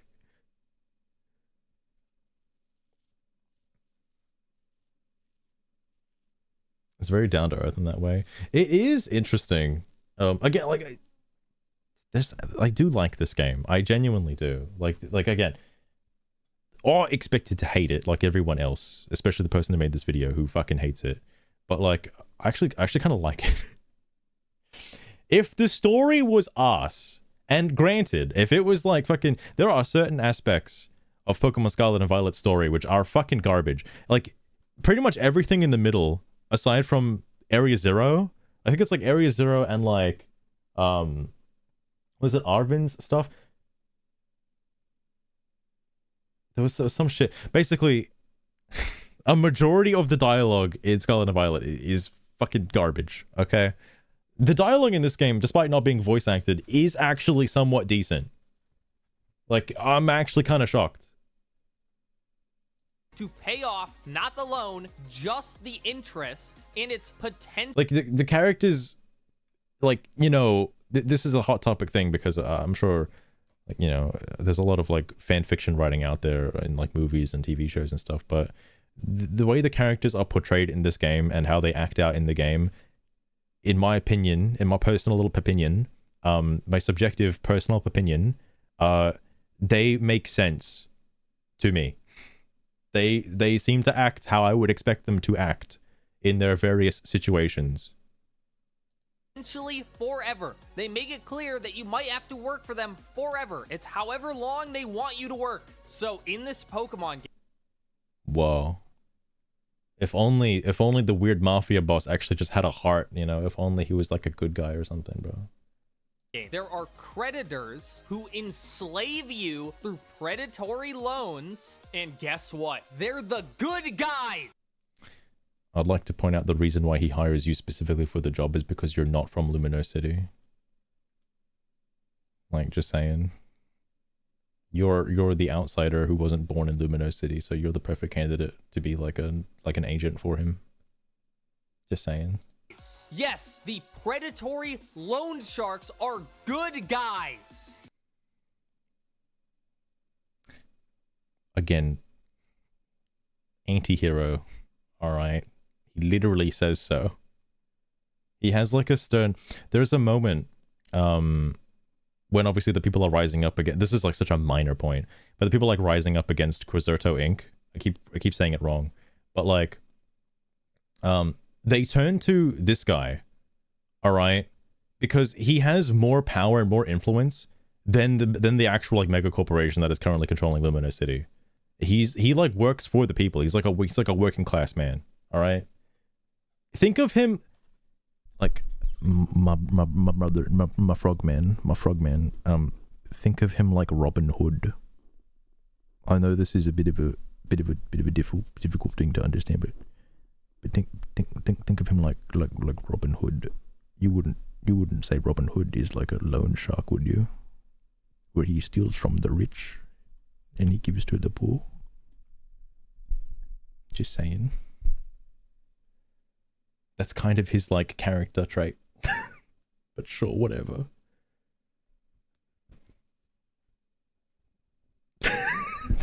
Monster. Fucking ridiculous. Absolutely ridiculous. How much I don't know. There's like, I'm actually surprised Canary wasn't as cringe. There's lines like later on in the game, like during the ending scene, where like she's a little cringe. I think I took a screenshot of one of them. Hold on. Because I was like, this is so dumb. Why is this in the game? There's no way this is here on Japanese, bro. Any percent speedrun mode, let's go. Why would you say this? Why would you say this? I mean, you're a gamer, bro. You're a gamer streamer. What the fuck? Oh my god. But, you know, her other lines are pretty decent. Okay, it's just like I get what she is. I get where she's going. She's like, she's okay. It does imply glitches. True. True.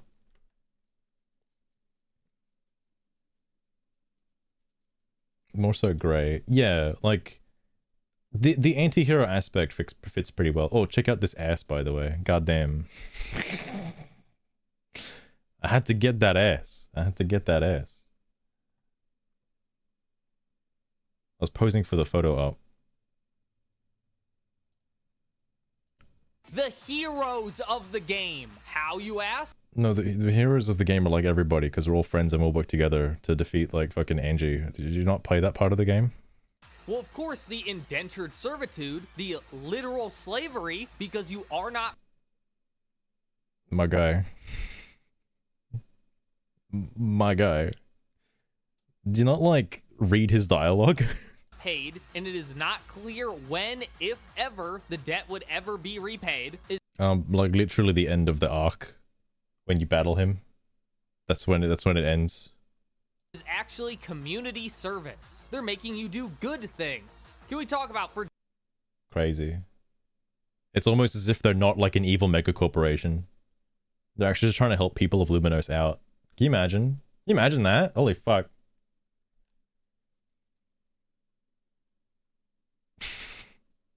Luster, I know she said it's like the suit is like a gift from like Team Flare or something like that.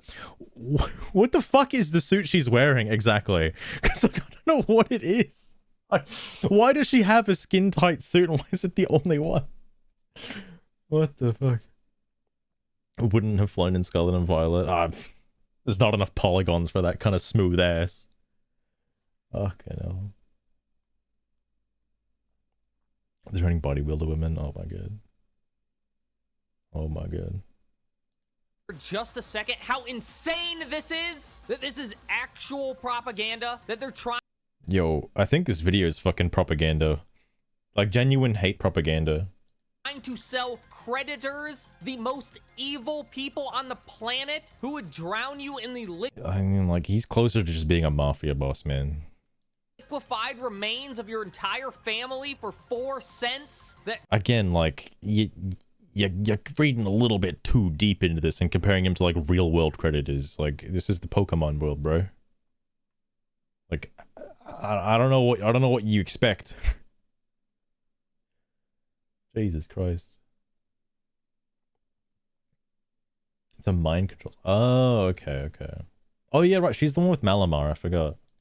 tricking and then enslaving someone over a mountain of debt is righteous because they're doing it for the right reasons. I know I say Nintendo is evil. You make it sound like it's a bad thing, bro. It's like this fucking like mafia corp that wants to like take from the rich snooty people and give to the poor people and like actually like help out the people of Lumino City. It's almost as if like, you know, they're doing good things, bro.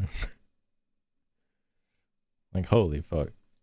And it's a bit of an exaggeration. Especially after the Team Flare incident, like wanted to like destroy the fucking Kalos region. Man, fucking hell, dude. A good YouTube thumbnail. This is actually evil. An innumerable number Wow. of human lives have been destroyed under the weight of debt and interest. There's a big cool saying on the left. You might have heard this. I don't know if you're a right winger or a left winger, but there's this cool phrase. It's called "eat the rich." People say that shit a lot, and it's kind of annoying. But like, what do you think this guy's doing? Genuinely. They're teaching children. This is a children's game. They're like, Lil Timmy, the creditor's a good guy. I know you lost your house and you're living on the street now, but that... This guy's insane. This guy's insane. I think about things aren't great. I mean, like, you can see that he wants to genuinely help people. The guy, what's his name? Fucking Corbo. I mean, the grunts are just being told what to do, though. But, like, you know, they care about the city. They do. Depends on how much they care about outsiders, though, that aren't from Lumino City. Alright? That's different. That investment banker really needed that 10% so that he could make the city Lizandre, I mean, fair. a better place. When I said I was going to teach the kids about the Federal Reserve, they were supposed to be the bad guys. Anyway. Whoa. I think someone needs his Tims, bro. Fuck. Got a little tummy ache. Oh goodness. I don't know why he's so mad about this point. Like, fuck.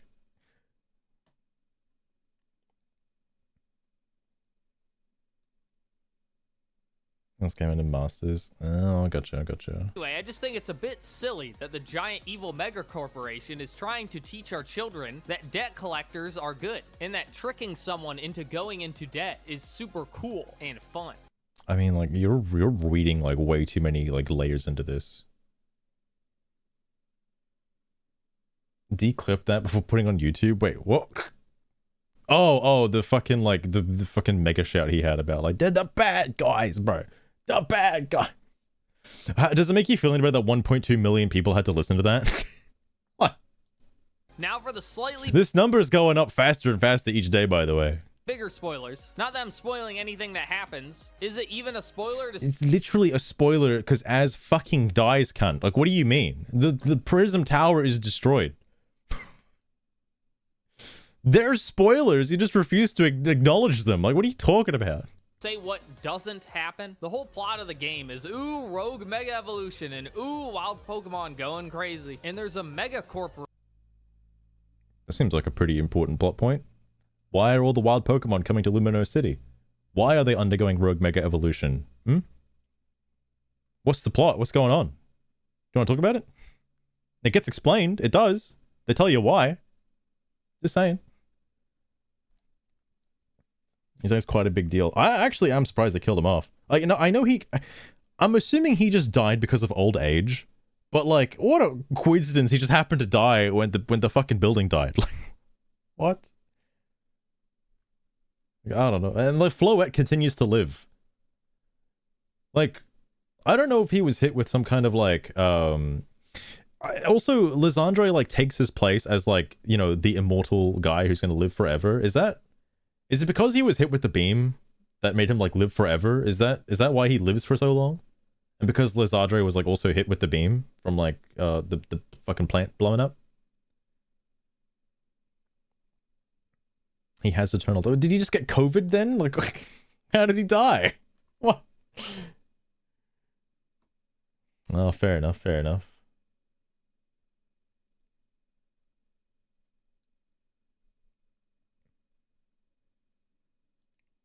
That's wild then. That's wild.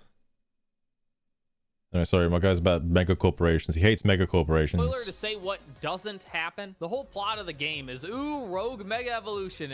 I like how he's undermining this point by using a baby voice, being like, oh, mega evolutions, whoa, Pokemon, whoa. It's like, bro, you want to give it at least some credit? Just like anything? And ooh, wild Pokemon going crazy. And there's a Wow. mega corporation that's setting up the wild zones to keep in all of these wild Pokemon. And they're in control of Lumio. The fucking agencies behind this particular megacorp, the Quasarto Inc. This seems a little dubious. All right, I don't know if it's ever explained like what their actual like purpose is for like modifying the tower in the way that they did. I want to know what's up with that. I don't know if you get an explanation from like the leader. Like, I don't know if they ever talk about it. Like, I know she wants to have Pokemon and humans like live alongside each other, but like it's because they're just going wild. Wild zones. They have to like fucking put them into like little mini quarantine prisons. So like, I don't know. Tower, which no one can enter and is emitting strange energy. And as a It was his time. He did it. He passed the torch on to the next person. He did it. player, you're immediately like, oh, they're evil, right? The mega corporation controls. I mean, I mean, you know, I wouldn't, there's no reason to say they're good. All right. Vinny's okay. But like the main like chairman of like the lady, the old lady, I don't know if she's actually good or not. Go about it in dubious ways. True. Everything true. creates wild areas throughout the city where you take an apartment complex and a Like, I understand their goals, all right, but they don't seem to be doing the right thing, you know? Also, shout out to this cafe lady having to deal with this. Also, I want to point out something, by the way, because like this I was watching this footage last night when I first saw this. This footage that he plays now if you just watch it without context, actually, you know what? You know what? I'm gonna mute it just so you can see this. Just listen. Just watch. Just watch. Because I thought this was just like very interesting.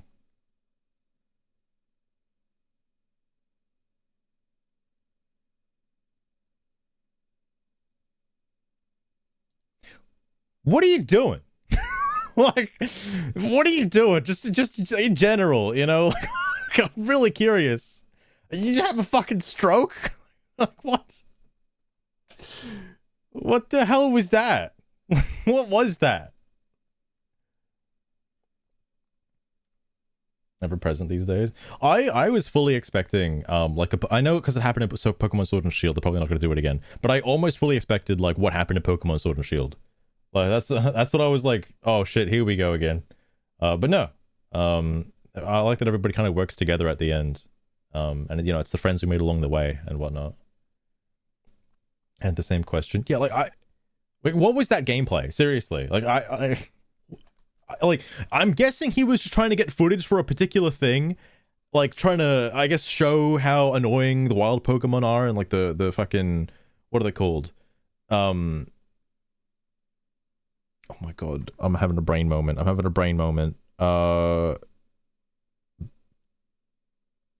Alphas. Oh my god. How annoying it is to deal with the alphas. And like, he does mention it later, so I'll talk about it later. But like, holy fucking piss, bro. What was that gameplay? Controls everything, creates wild areas throughout the city. Like, going through the entire game myself, I don't think I've ever like willingly wanted to do what he just did. Like, genuinely. Because you got your Pokemon out too. Like, what are you trying to do? Where you take an apartment complex and a small business, and it is now surrounded by dangerous Pokemon that attack you on sight. Well, I can tell you they were doing pretty fine until you showed up. Just saying. You now have to fight for your life just to go home. So clear. Hang on. Oh, it's a cafe. Whoa. How's it going? 100,000? What the fuck is this shit? I'll do it for the content. Ultimo coffee. One Ultimo coffee.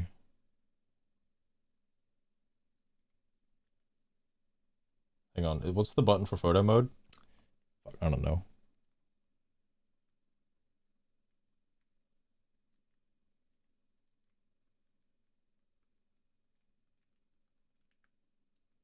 I actually don't know what the button is. Hold on. That's why. This coffee is $100,000. Oh, you want to know a hot take? Here's a hot take, by the way. This is actual genuine criticism, by the way. Why the fuck does inverting the right stick, you know, for camera controls, also invert the left stick in photo mode? It inverts the left stick specifically for photo mode. It's fucking mind-boggling. I hate it. $100,000.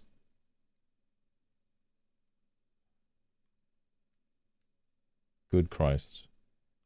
How long am I gonna be live for? Whenever I finish this fucking hate video. So, I've been live for like what, like three and a half? Oh my god, fuck. 3 hours and 40 minutes. I'm only like halfway through, so you know, maybe like 3 more hours. We'll see. Holy piss. I didn't realize how long this was.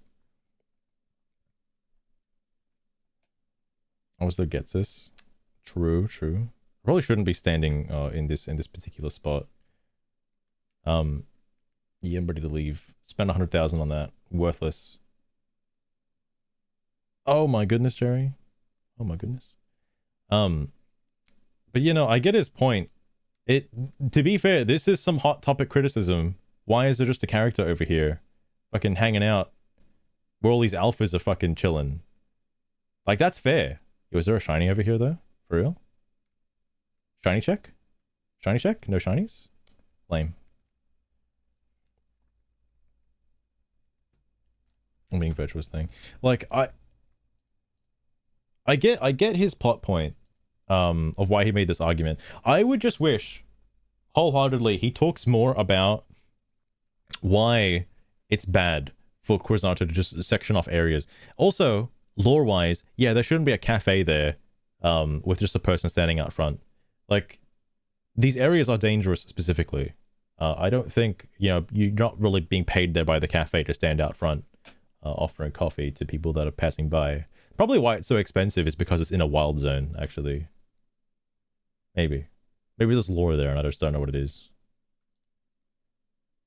Now I'm just making up excuses. Clearly these guys must be evil, right? Nope, they're not evil either. Nobody's evil. The game does not have an evil I mean, these guys were pretty evil back in the day because they were members of Team Flare. They're not anymore. Team Flare's disbanded, but like, you know, they didn't do good stuff back then, and they also talked about how they didn't do good stuff back then. Even the fucking, what's her name? The professor lady. She even talks about her time at Team Flare and how she didn't like what she was doing. What are you talking about?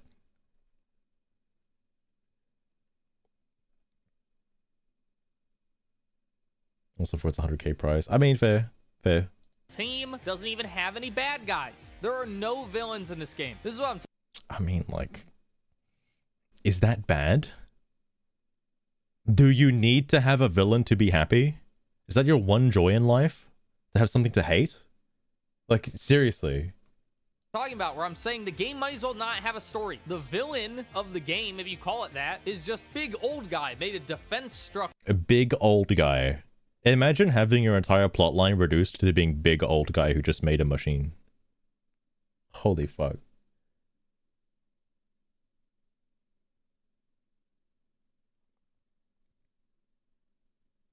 True, Lost Train, very true. Like, that's why that's another reason why I do like this game quite a lot more after having gone through it, because like it is just a continuation of X and Y, and I like that. That's good. Again, I would like to see more nostalgia bait. Like, my one complaint is that I want to see more nostalgia bait from like the characters in X and Y. That's kind of it. Like, I want to know what Tyranno is doing now. You know, what's he doing? What's he up to? What's Shauna doing? You know, where are they at? Like, that's my complaint. All right. Structure for the evil team back in Gen 6. But that's like highly subjective. All right. And now it's going crazy. So you have to go stop it. That's it. No evil team. No grand. I mean, like, you don't like need an evil team. You could say the Syndicate, the Rust Syndicate, is basically like the evil team, quote unquote. You could say that. They're not like genuinely evil, but they function as a team, you know?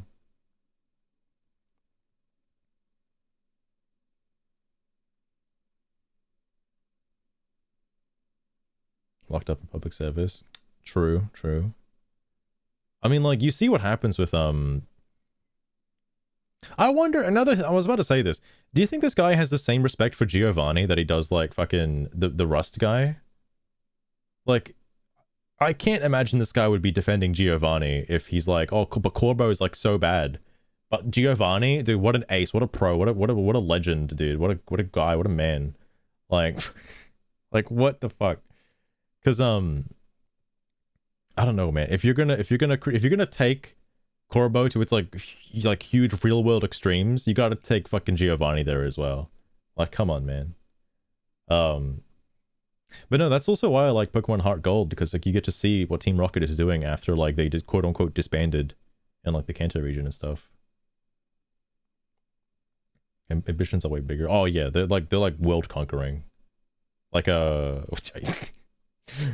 Corbo just wants to take care of his city. All right, that's it. Just the city. Whereas obviously Lazardre was like, you know, I want to take care of Kalos. Like, quite literally take care of it, take it out back. Team like, back in Gen 6, and now it's going crazy. So you have to go stop it. That's it. No evil team, no grand plan, no ideals yeah, Rainbow fighting Rocket against each other. Nothing. Everyone's a good guy. Wait, fuck, hang on. They say like no teams fighting against each other. Also, hold on. Opera has an issue with like running out of memory pretty fast. Home. What? So clearly these guys must be evil, right? Nope.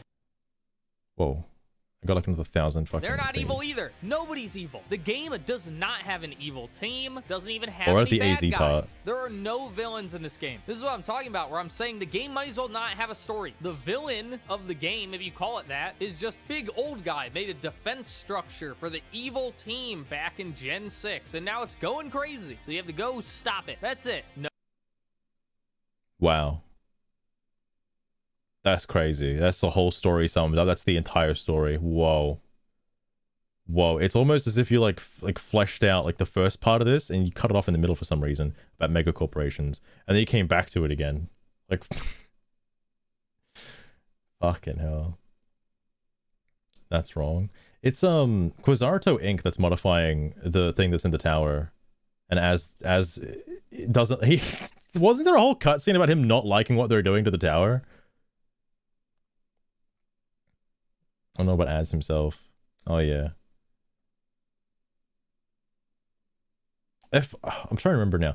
Like Quasarto was fucking with the tower. Az didn't like it. Az probably pointed out that they awoken Angie or whatever. And then in order to stop Angie, they have to find like the fucking mega user, the best mega evolution user in Lumino City. So they hold the tournament, the Zeta A tournament, to try and find the best mega evolution user. And it turns out to be Urbane. Who would have thought? Oh yeah, like he got the fucking things confused. He got the canon confused with Angie, because Angie was not like referenced, in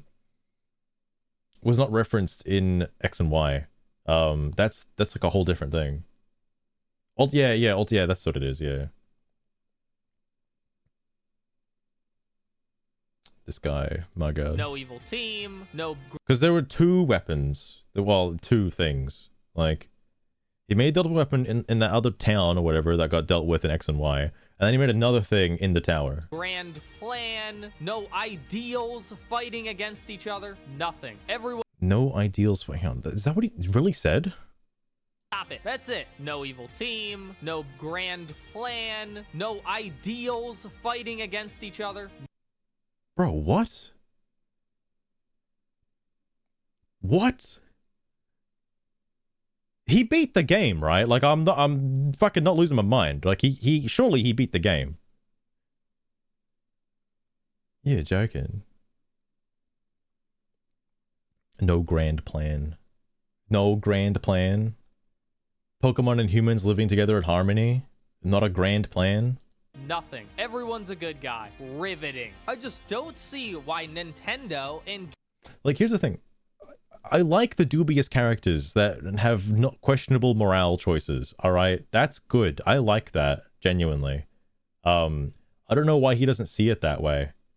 Like, oh, you know what the difference is? It's like how Lord of the Rings has people that are canonically evil. Like, these people are evil, like the orcs are, like, pure evil. You have to hate them. They're just bad. These characters are more like questionable in the morals, so whether or not you like them or not is like, I guess, up to the player interpretation of how you'd interpret their actions. I like that. Like, granted, they all come together at the end of the day, but like, you know, to save their fucking town. But like, it's more grounded than having like this big scope of like trying to take over the world, you know?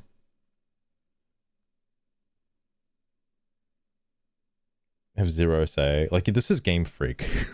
Like, I guess the only thing Nintendo did was give them money, I suppose. Game Freak would make the giant mega corporation and debt collectors good guys. Really makes you think, huh? It's funny because I mean, you keep labeling them as like good guys, all right? Like, they even mock you in the game. There's a crowd of people being like, I know you guys are behind all of the rogue mega evolution. I know you guys are behind this. And you have to fight these people off. And I'm like, you don't Corbo puts them at ease. You don't literally fight them like protesters outside of the White House, okay? surely there must be a twist. Nope.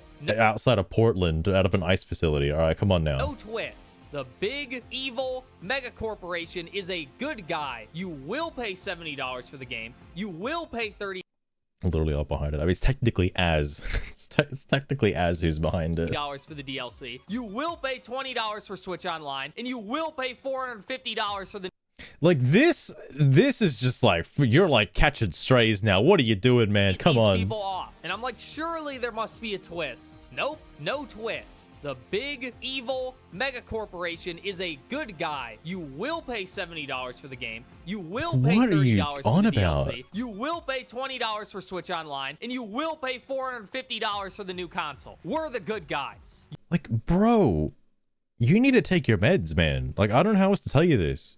You literally paid for the cheapest version of the game. What are you talking about?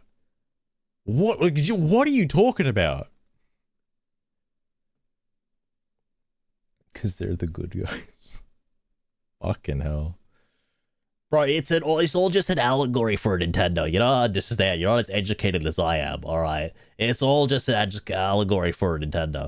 Is this Switch 1? Well, he said he bought the fucking Switch 1 version of the game, so whether or not he's running it on a Switch 2, that's up in the air. I can't tell. Unless he shows his home menu. And also, this isn't really his footage because he said he's playing as a... Every time I see his male character protagonist, that's why there were two different teams. His team is one full of megas. Oh my god. How did I not notice that? Every time Urbane and Tawny are like on screen, it confuses the shit out of me. Because his game is the one with Tawny, because he's the one wearing the same fucking like outfit you get throughout the main story. And the one with fucking Urbane is the one wearing like the main cover art protagonist gear. What the fuck, dude? What? You're evil for questioning us. Whatever. No more spoilers. Yeah, like this is his footage. Spoiler time over. On to the gameplay. Now, the big selling point of ZA is the real-time combat. And I know, what a huge change to the combat system. And man, I absolutely, let me tell you about how I love the new combat system, how it's real time. I really like that. That's really good. Massive change. Really upped the ante for a lot of combats in the or a lot of fucking trainer battles in this game. I really like it. What a wonderful change. Please tell me how it sucks ass. I hate it. I really don't like it. It's not That's subjective. egregious, but it's really just spam all your attacks to win, which wouldn't be too bad. I mean, if you've got attacks that are super effective against the opposing Pokemon and all of your moves are super effective, yeah, go for it. Spam your moves, fucking hell. Because the animations are pretty cool, but it's just so jank. The real problem is you can't Jank. order your Pokemon to move around without using a move, and even then, it's an invisible targeting reticle, so you'll use a move. I mentioned this before. This is a skill issue. This is literally a skill issue. If you use the same Pokemon, like, you know, maybe about 3 or 4 times, which, you know, in the grand scheme of things is not really that long at all, you'll understand where your Pokemon goes for the moves they use and why they do that. Here's a good example. Here's something just off the top of my head. A lot of specially attacking moves require range or distance, and a lot of physical attacking moves require point blank, like close range combat. All right? That's just off the top of my head. And surely, if your Pokemon's a physical attacker or a special attacker, you can gauge an idea of where they'd be standing for a majority of their attacks without even knowing the attacks and the animations that they perform. You can kind of just grab an idea of that. But yeah, whatever. And guide the ones before they follow you. Yeah, they always... something that annoys me about this game is the camera and where it is. Hang on, I guess here's a good example. Like, I was kind of annoyed that the camera's always behind you and you can't, like, zoom out. But for combat, it makes it pretty easy because your Pokemon... What a weird coincidence, he always stands, like, right there. Isn't that kind of strange? In that particular spot? Damn, it's almost as if that's, like, the spot where the invisible reticle would be. What are the odds? So you can kind of get an idea of where they'd be standing at all times for ranged moves. Physical moves, again, point blank, from where you're standing to the Pokemon, every time. Like, you can get an idea of it. Hang on. Lucario, please. Like, if you've played the game for, like, at least 10 hours, and this guy's beaten the game, so he's played it for at least 20 hours, you get an idea of how all these moves work. Dragon Pulse, Aura Sphere, and Flash Cannon are all special moves, and they all have the exact same range distance. The one exception is Dragon Pulse, which only goes a set distance. Oh, I mean, there was a building in the way. But, like, it's not good for long range. Like, long range. Aura Sphere does you go way longer, so you can use it at much further ranges. It's just like, I don't know, man. Get good, I suppose. Like, just play the game. Like, I don't know, man. Always infused. Like, during the large battles, like the large mega battles, it's great. Like, I like how it works. I don't know how to phrase it any other way. Oh, here's a good way to fucking show Dragon Pulse, I guess. That's how far it goes. Way fucking shorter than I would have expected. Way shorter. I do hope this becomes, I know it's a spin-off game, and I know they don't do spin-off games for like main series, but I kind of wish this just was the main combat system moving forward, because I really like it. I think it's really good. Like, I don't know, man. You pick a Pokemon, you learn its moves, you battle against wild Pokemon or whatever to get an idea of like how their moves work, you know, and you just get a feel for it. It's like riding a bike. I don't know how you fuck it up. Like, I don't know. Move out of the way of moves. Yeah, you can move, bro. You can move. Also, something else I don't know if he complains about, that does become a bit of a problem, is opening the menu in combat. You can't do it while your Pokemon's performing a move. You have to wait for the animation to finish. Which again, I know. Oh, actually, he kind of eats his own words, because he counters his own argument right here. Really don't like it. It's not egregious, but it's really just spam all your attacks to win, which that part right there, spam all your attacks to win. I don't think you should spam all your attacks to win unless you know you're going to win a firefight. Man, why am I saying it like that? Because your positioning can certainly save you a lot, especially if your opponent is a physical attacker, because you can just walk away, like, from their moves. You just walk away, and your Pokemon, assuming they have fast speed, which, you know, would be good if they're a fast Pokemon, they'll keep up with you, and you can like quickly move out of the way of like physical attacks, and obviously like defeat a Pokemon like a real way. I guess the other thing that'd be kind of difficult to like discern, I mean, I don't know if this is a big deal, but like, I guess you have iframes and they've got iframes. When you're mega evolving, you can't target their Pokemon, but I guess they also can't target you either because you have iframes during the mega evolution process. So I don't know. Missed that fight. It's still hard. I'm actually glad he's really slow, the Zygarde complete form, because I can just wail on him. And he also seems to primarily target the player character, which is great, by the way, because I can just have Feraligatr behind him, like just biting his ass with Ice Fang while I'm constantly moving around trying to dodge his attacks. So like, you know, right up trying to mega as well. Yeah, when you get to the infinity ranks, they just have like mega evos. Like they just have them. Like, it's crazy. I did not expect that. wouldn't be too bad because the animations are pretty cool, but it's just so jank. The real problem is, like, again, if he's having issue with his Pokemon like eating, face tanking, and all that kind of bullshit, maybe just don't spam your moves, you know, because then every time you're gonna have to wait for the animation to finish. You don't have to spam your moves. Like, here's a crazy thought.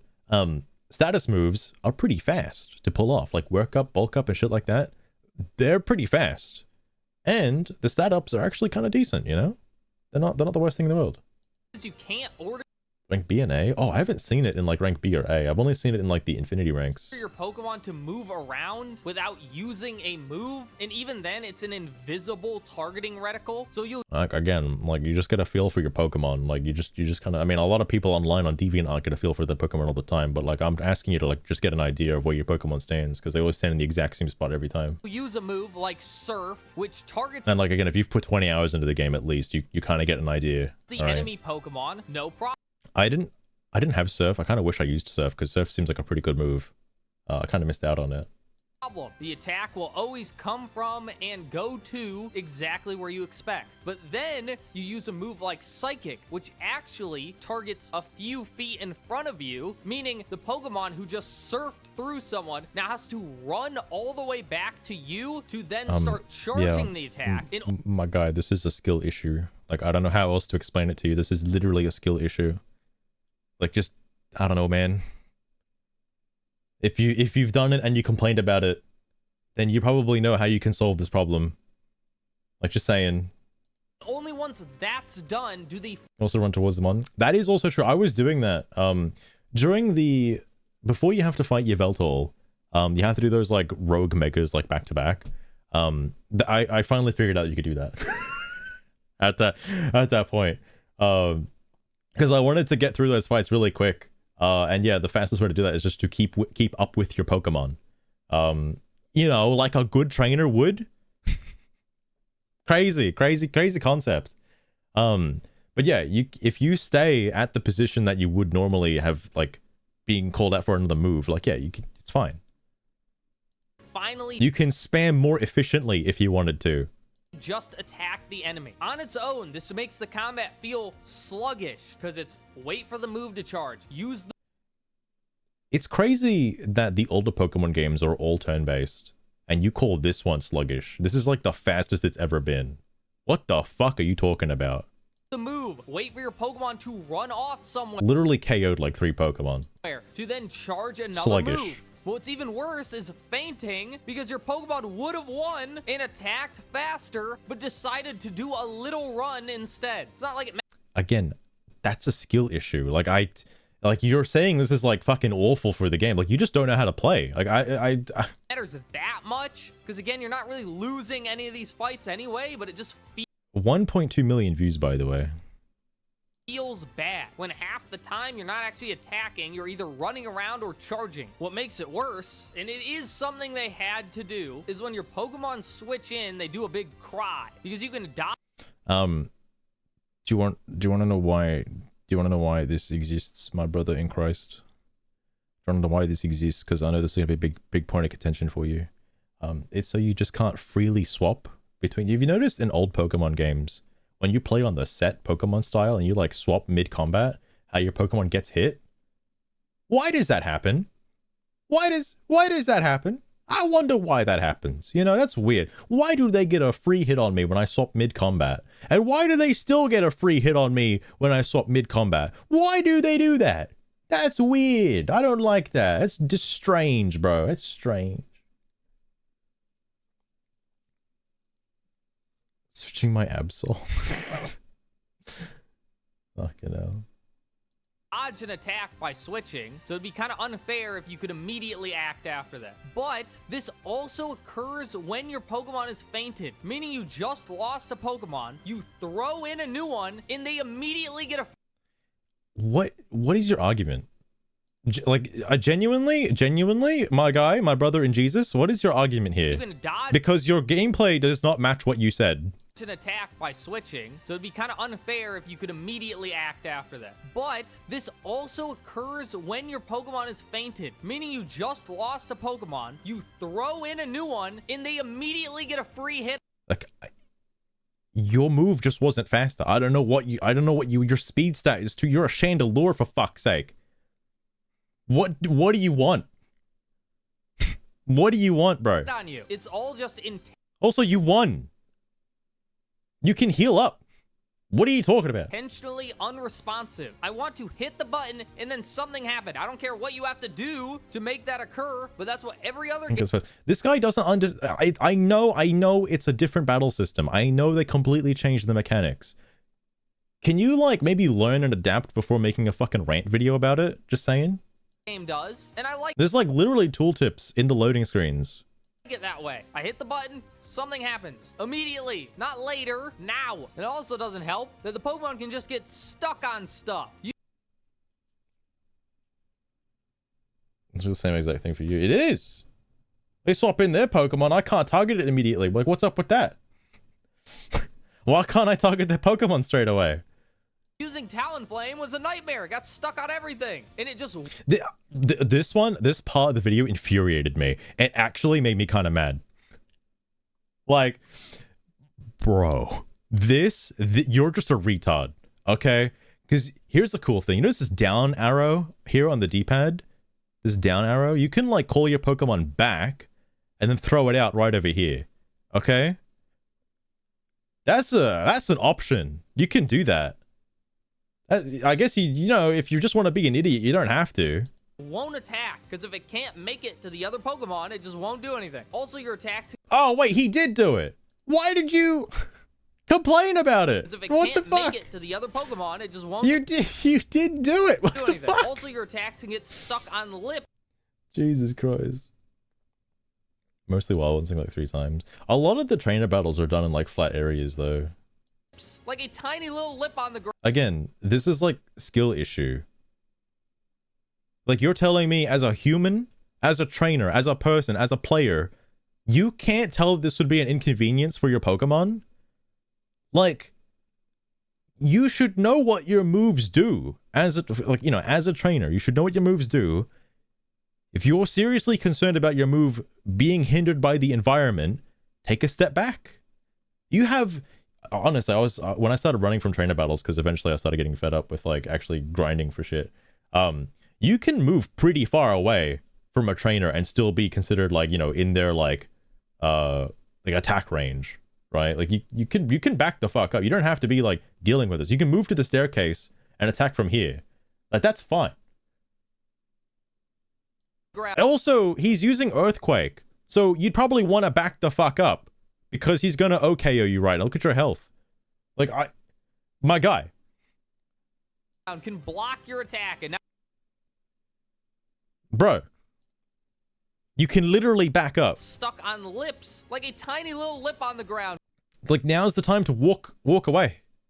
My guy Can block your attack, and now you just did 0 damage and they hit you. I feel like I'm complaining about nothing though, because yes, he is complaining about nothing. This is literally a skill issue. Like, come on, man. Mega Evolution is so OP, none of this matters. Depending on how you use it, it's OP. Depending. Let me tell you, Mega Lucario, boy, that thing is paper mache, alright? Quick as an AoE, yep. I mean, eventually, again, if you've played it for like 20 hours, you kind of get an idea of how the Pokemon, what moves do what. So you'd know. You don't have to memorize every single move under the sun, but you get an idea of the common moves that people use. 1 Mega can usually sweep They're actually bad online. I haven't tried online yet. I do want to try online, though, because I want to get the Greninjite. an entire team, because the game has a Mega Bar now. As you deal damage, Yeah, this is a cool change, isn't it? It makes Megas actually useful. you get more points in your bar. When it's full, you can Mega Evolve. You can also use points in your bar to use plus moves, Yeah, plus moves are also really good, too.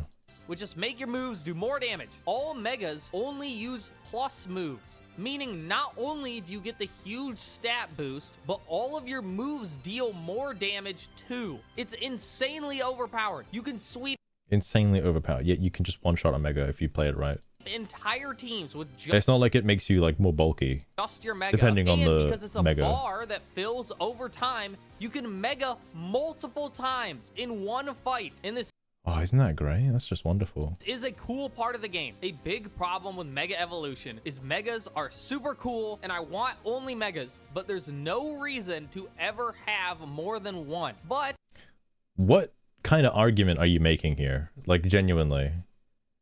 Like, Megas are really cool. I love Megas, but you never need to use more than 1 Mega. Like, are you retarded? Like, are you actually retarded? Like, I think I know what he's trying to say, but he didn't specify Pokemon X and Y and Pokemon Omega Ruby Alpha Sapphire. Because in those games, yeah, you'd only ever use 1 Mega because you only have 1 Mega per battle. Like, what are you talking about? Why would that be a bad thing? We're about to find out. higher teams with just your Mega, and because it's a bar that fills over time, you can Mega multiple times in one fight. And this is a cool part of the game. A big problem with Mega Evolution is Megas are super cool, and I want only Megas, but there's no reason. So yeah, maybe my brother in Jesus, my brother in white Jesus, maybe specify the old style of Megas. Because if you just say Megas in general without any context, people are going to think you're talking about this game. Megas in the past were very difficult to use because you only have 1 Mega. So you'd only use like the Meta Mega and that's about it. He has a full team of Megas. Or just wait till the next point that he talks about, alright? Watch it playing Megas. Oh yeah, the fucking like, the ability to use plus moves and stuff like that.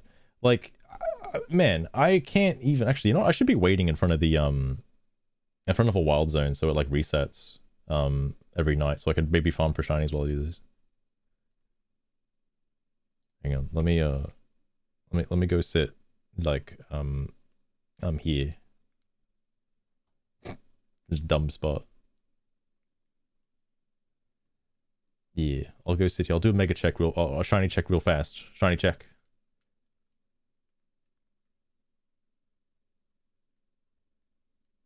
Damn. Nothing. That one shiny I got is like the only one I'm probably ever gonna see until I get the shiny charm. Like, holy fuck. Anyway, yeah, no, plus moves, being able to use plus moves without having a full like mega evolution meter is a pretty straight counter to mega evolution as well. Like, again, like, I was waiting for a Delphoxite, but apparently that's, you know, timed. However, Fire Blast plus move plus Calm Mind, holy fuck, that fucking destroys things, man. Even if it's not very effective, like, good Christ. I was doing what Rogue Mega was it? Rogue Mega Frostlass, the refight. I just did that with plus moves. Like, because I don't have a proper Mega to fight it with. I just used Delphox with plus moves. That's it. It's fine. Like, you don't have to fucking... You don't have to Mega Evo if you don't want to, you know? Reason to ever have more than one, but now you can Mega Evolve multiple times. Mega Evolutions are Yeah, but now you can Mega multiple times. Like, you probably should specify how Megas were not good previously, not just Megas in general. insanely OP, so you're incentivized to have a team of all Megas. I mean, I wouldn't... Like, kinda, I guess? Kinda? Oh my god! Jerry, holy heck. Thank you so much for the raid. Noxious Eel, Storm, Caboose, the Bloody Goose. Unbelievable.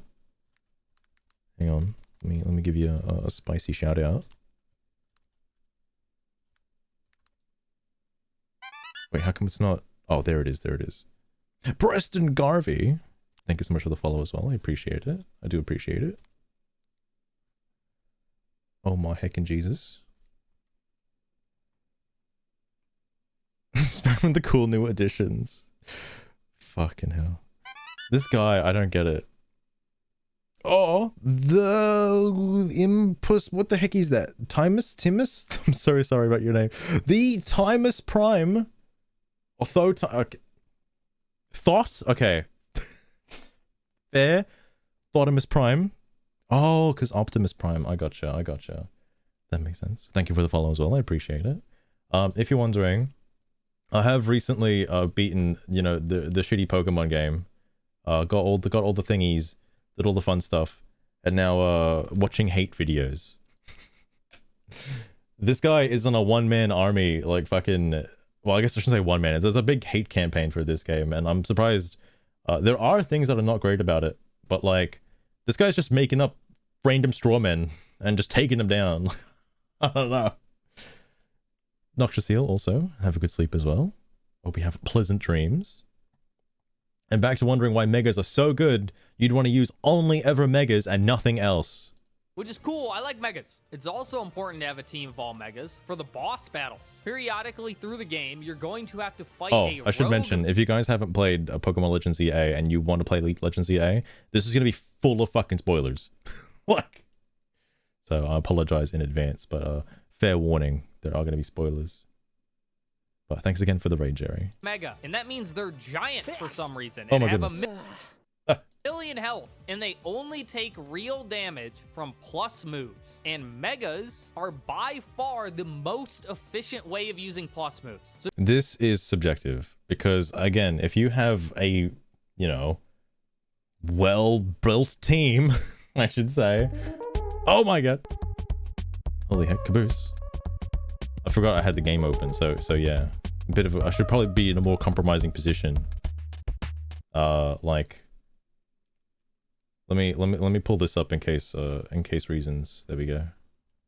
Just get that ass.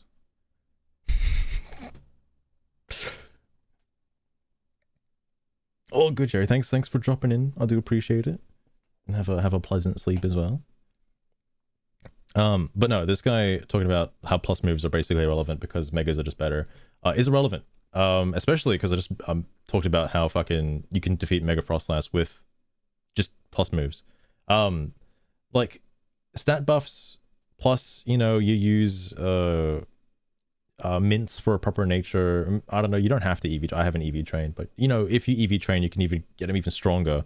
You can just pump out enough damage to just forgo needing a mega. Because what happens is if you are not using a mega, or even if you are, I guess, doing big chunks of damage, make it drop like those mega, like crystal thingies, which do replenish your gauge quite a lot, which let you spam more plus moves, which causes it to get confused, and you just keep doing that over and over again.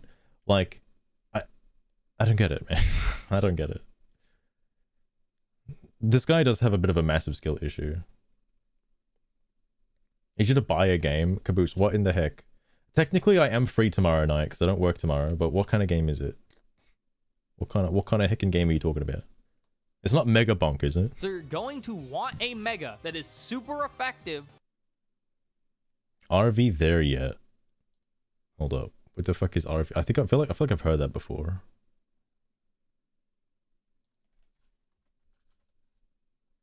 Whoa, hang on. There was a porn game. Hang on. What was that porn game? Damn, it's gone now. I don't know what it was. I wanted to see what it was. Driving your recreational vehicle home. Oh my god.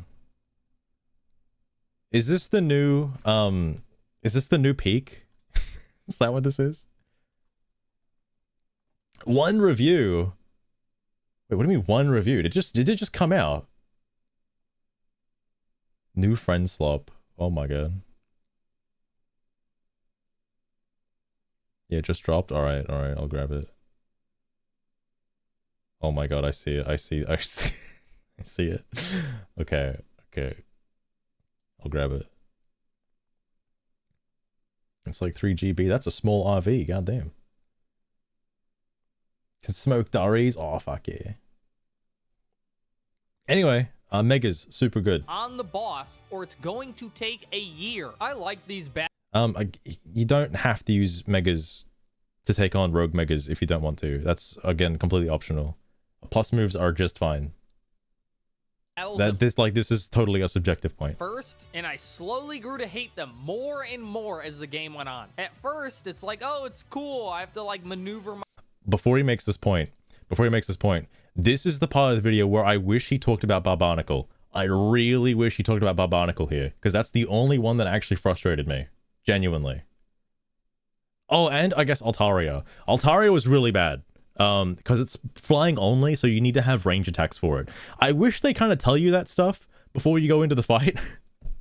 They tell you like right there when you're at the fight. It's like, make sure you got this kind of Pokemon. Because like, it does land occasionally, but you know, it's like trying to fight fucking Rathalos. Like, shit is just in the air like 90% of the time. Like, good Christ. But some moves will miss. Just how the cookie crumbles. Just how the cookie crumbles. I liked these battles at first, and I slowly grew to hate them more and more as Gyarados. I wonder if that's because Gyarados is technically like above the ground. Like, I don't know if the animation, I haven't looked at it, but I wonder if the animation like comes out higher than it does on something like for Alligator. Because I was struggling. I was like, I had to use Lucario as like ranged attacks. the game went on. At first, it's like, oh, it's cool. I have to like maneuver my Pokemon to try and get them to dodge the moves because they follow you, sorta. But at a certain point, you realize.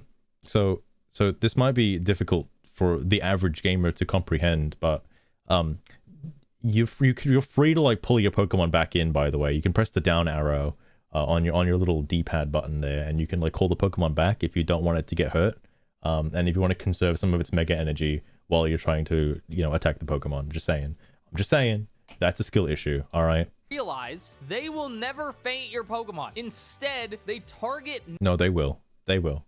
Nearly exclusively you. So it's a terrible. My guy, the problem in how your Pokemon would faint is if the Pokemon is targeting you, like the rogue Pokemon is targeting you, and you try to run away from its attacks, you're going to dodge the attack, but your Pokemon, because it doesn't have any orders and it's not in your pocket right now, is going to be getting hit with the attack that you're running away from. Like, my goodness. Do matter a bit. I'd believe it. I'd believe it. Like, a lot of the flying Pokemon, their attacks come out pretty high. Dark Souls boss fight where they spam the. I don't think anyone's fucking comparing Pokemon to Dark Souls. Like, just saying. same move over and over and over and Just call back your mon. Yeah. I learned that pretty early on in the game. Like, just calling back your mon because, like, shit's getting a little ridiculous. Like, it's pretty easy. over again while your Pokemon does 2 damage to them and the fight takes an hour and you This is why plus moves exist, my brother in Christ. can't dodge while ordering your Pokemon around. So if you want to get that little extra damage in and Like I like how he says something and then his gameplay reflects the complete opposite. That's my greatest thing about this guy. I love this guy. while ordering your Pokemon around. So if you Literally orders his Pokemon want around. to get that Seconds later, little dodges the attack. Like, what are you talking about, my brother in Christ? Like, what are you talking about? You're literally contradicting yourself with your own footage, bro. extra damage in and you take too many hits, you have to start the whole fight over again. Not I this might be a hot take, but I actually like this kind of aspect where, like, you the trainer, the human, can get hurt being, in a Pokemon. Like, this is a dangerous world. It's a dangerous fucking world. You can die in this world. Yeah, I that's fine if you get hit. Yeah, be like, play better, I guess. Like, I don't know, man. I don't know. Castration balls. Yeah, Lost Ruin. I would much rather prefer this over the Legends of Arceus boss fights, which are pretty garbage. Well, it was just basically one boss fight. That was pretty much it. Fucking hell. I like being able to fail. You know what's funny, Lost Ruin? I did actually fail that the first time because, like, ultimate form Zygarde, kind of fucking rough. All right, kind of rough. But what was it? You do get a free catch on Zygarde. You can put it in any bowl you want, which I think is kind of nice. your Pokemon, you, the trainer, gets hit too many times. You have to start the whole fight over again. And this is a Is revered. Like, I think it is a step in the right direction, but the game was still pretty not great. Like in terms of it being a game, like, I don't know. It's a good step. Like, if it's the stepping stone for this game, then fine. I'd rather this game than Legends Arceus, alright? a Pokemon baby game we're talking about. If you just don't attack and you only focus on dodging, you will never get hit ever. Yeah. Isn't that a crazy concept? If you focus on dodging, you won't get hit? Bro is speaking the truth. Holy shit. Like, I think someone needs a coffee, my guy. Dodging, you will never get hit ever. The only reason hold on, bro, not your please. Pokemon, you, the trainer, gets hit too many times. You have to start the whole fight over again. And this is a Pokemon baby game we're talking about. If you just don't attack and you only focus on dodging, you will never get hit ever. The only reason. Wow. Pokemon baby game for baby gamers. Bro's complaining. Ho's mad. Oh, Launcher says fuck you. That's how I feel about Barbarnacle. That's how I feel about Barbarnacle's fucking bullshit. And you lose these fights is because they take so long and you're trying to speed. They don't really take that long, man. If you're like properly on level, like, and using plus moves, like, what is this gauge at? Bro, you can be using like, wait, isn't Meganium like a special attacker? Or is Meganium physical? I never noticed. Alright, hang on. I got Cerebi open. Hold up. I'm curious. It probably is.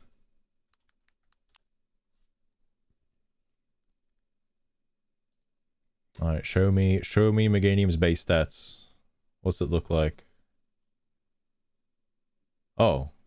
It's not even. Really?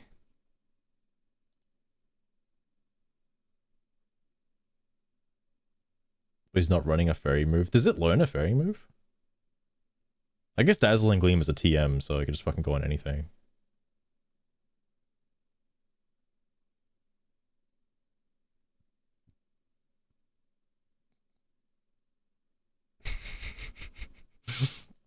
Hang on. What's the Gen 9 dex look like? What level? Hang on, I gotta dissect this. What level is he at? 58? Meganium? Wait, it's Grass Fairy? Wait, it's Grass Fairy? Oh, I thought it was just grass. They changed that. Oh, I guess the Mega is... Oh, yeah, yeah, yeah. Bro's got Solar Beam. He has the option for Solar Beam. Bruh. Why aren't you using Solar Beam, actually? Razor Leaf, 55 power move. Unreal.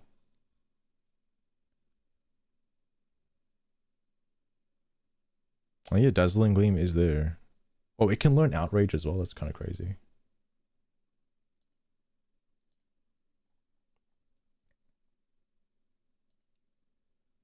Oh shit, I gotta scroll all the way down. Oh, interesting.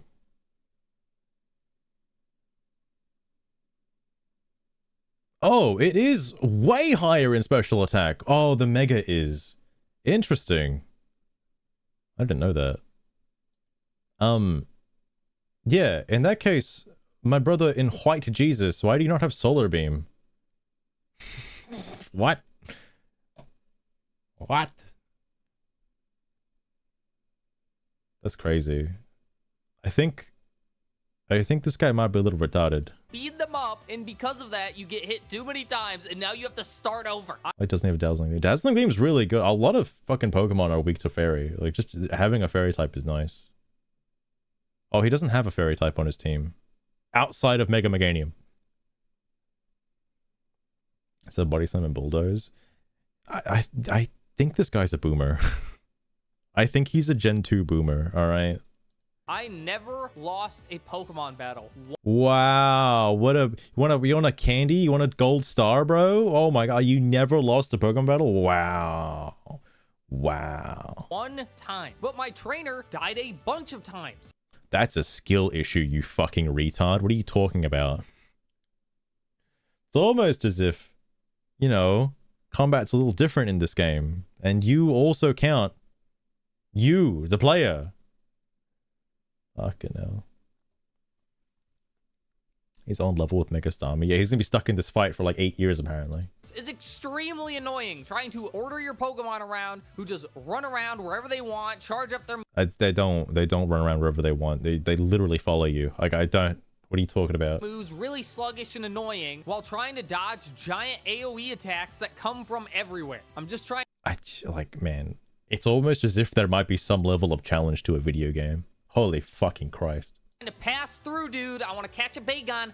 So this part, this footage, this aspect, this little bit he's talking about right here, this kind of infuriated me because I know what he's doing. I did this as well because I had to catch all the Pokemon, right? If you want to be a really cool trainer, I want to do something really cool. Note where the Salamence is and how easily it is to aggro the Salamence, right? You want to know something really cool? You can go. There's a special area. Actually, I could just show it in the fucking game. Hang on. Oh, what wild area was it? Fuck me, then. It was one of the later ones. Where is he at? Top left. All right. 18. Bro's got his little fucking Bagon out. Emma flashbang. Do be there. Emma sneaking. Oh my god, is that our Salamence? That is fucking Alpha and some Bagons over there. What's over here though? What's over here? Is there a Alpha Lopunny over here? Oh my god, there's an Alpha Lopunny. That's so much easier to deal with. But hang on, where's the cool shit? Hang on. No, Lopunny, get away. Here it is. Whoa, what's this? Platforming? Parkour challenge? Oh my god. No way. What is this? What is this? What is happening right now? I don't understand. I'm a games journalist. I make reviews for a living. I hate Pokemon. What the fuck is going on? Oh shit, what's this? Oh my god. Bro, is there Bagon down here? Whoa, what's that? Bagon? No way. Bagon's down here. Oh my god, bro. Oh my god. Yo, what the fuck? Anyway, my point is you can go around the Salamence. That's my point. Fucking ridiculous. But no, he doesn't do that. leave me alone. Because I know what he's doing. I tried to brute force it as well. You don't have to. Salamence. I'm tired of it. I don't like it. It's not fun. I know some people think it's neat, but I'd rather just play Dark Souls if I wanted to play Dark Souls. I play This is literally not Dark Souls. I have played a lot of the Dark Souls games and beaten a lot of them. This is not Dark Souls, my guy. Pokemon to play Pokemon. The Pokemon should fight the other Pokemon, not Yeah, this is literally Pokemon. I don't know. Where the fuck what are you, retarded? me. Now, maybe this would be more interesting if you had more interesting movement, you know, like roller skates. On level right now, how would roller skates help you in fucking combat? Just saying, all right? I just want to know. Have you tried fighting a fucking gargantuan Godzilla-sized monster in fucking roller skates, bro? You tried that? Have it absorb the aggro? Oh yeah, just fucking chuck out a Clefairy or some shit. He's got a Mega Meganium right there. Thing that Gen 6 was known for? No, you get one dodge. Gen 6, quintessential game known for having roller skates.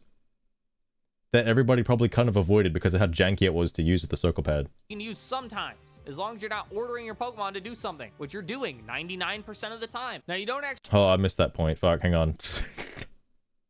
If you had more interesting movement, you know, like roller skates, that thing that Gen 6 was known for. That only no, thing. you get one dodge that you can use sometimes, as long as you're not ordering your Pokemon to do something, which you're... Like... How fucking retarded do you have to be? Like... hang on. I keep bringing up the fucking game. I keep bringing it up. Hold on. Hold on. Just untarget. No. You don't understand. You don't understand, Lost Train. You don't understand. So... Whoa, is that a Greninja? Whoa.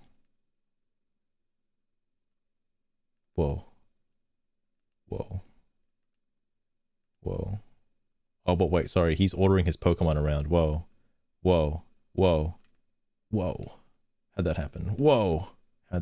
How'd I do that? What's going on? How am I doing this? Whoa. That's crazy to me. That's fucking wild, bro. How does anybody do that? I don't understand how someone can be so retarded. I don't know. Bro, please. If you're going to make critiques about the combat and the gameplay, don't just have, like, you know, brain malfunctions, alright? And then say, like, the game's bad because of it. Like, come on, dude. You're doing 99% of the time. Now, you don't actually have to worry about getting hit in the regular Pokemon battle. You know, I wish there was a lore reason for this. There might actually be a lore reason for this. Because, you know, it might be a little ridiculous if the opposing trainer can literally fucking kill you, alright? Might be against the law in Pokemon, just saying. But, you know, that's a deep dive rabbit hole for another day, okay? Which is what you'll be doing most of the time. The actual gameplay loop of the game is at night. You have to battle a bunch of people to rank up in the ZA tournament. Yep, you go yep. from Z to A, and every time you want to rank up, you have to do a boss trainer battle. He's not going to talk about it much further than this, but let me explain. I really like the gameplay loop of having to get the ticket points in order to fight the promotional boss fight. I mentioned it before, Lost Run, I don't know if you heard it, but the reason why I like it so much is I'm not a game developer, right?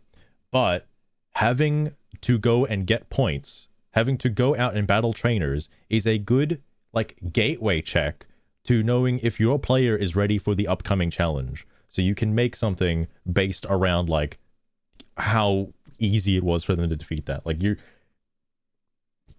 know, as many layers and subsets, a way to keep the player engaged by having difficult challenges, by giving them these, like, pseudo DPS checks in the guise of random trainer battles that you have to do in order to rank up. Like, this is how routes are designed in regular Pokemon.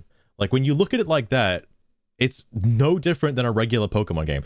The reason why Scarlet and Violet sucked literal testicles is because there is none of this. You don't fight trainers. You can fight trainers, but you don't have to. You're not forced into it, and you can dodge literally every trainer.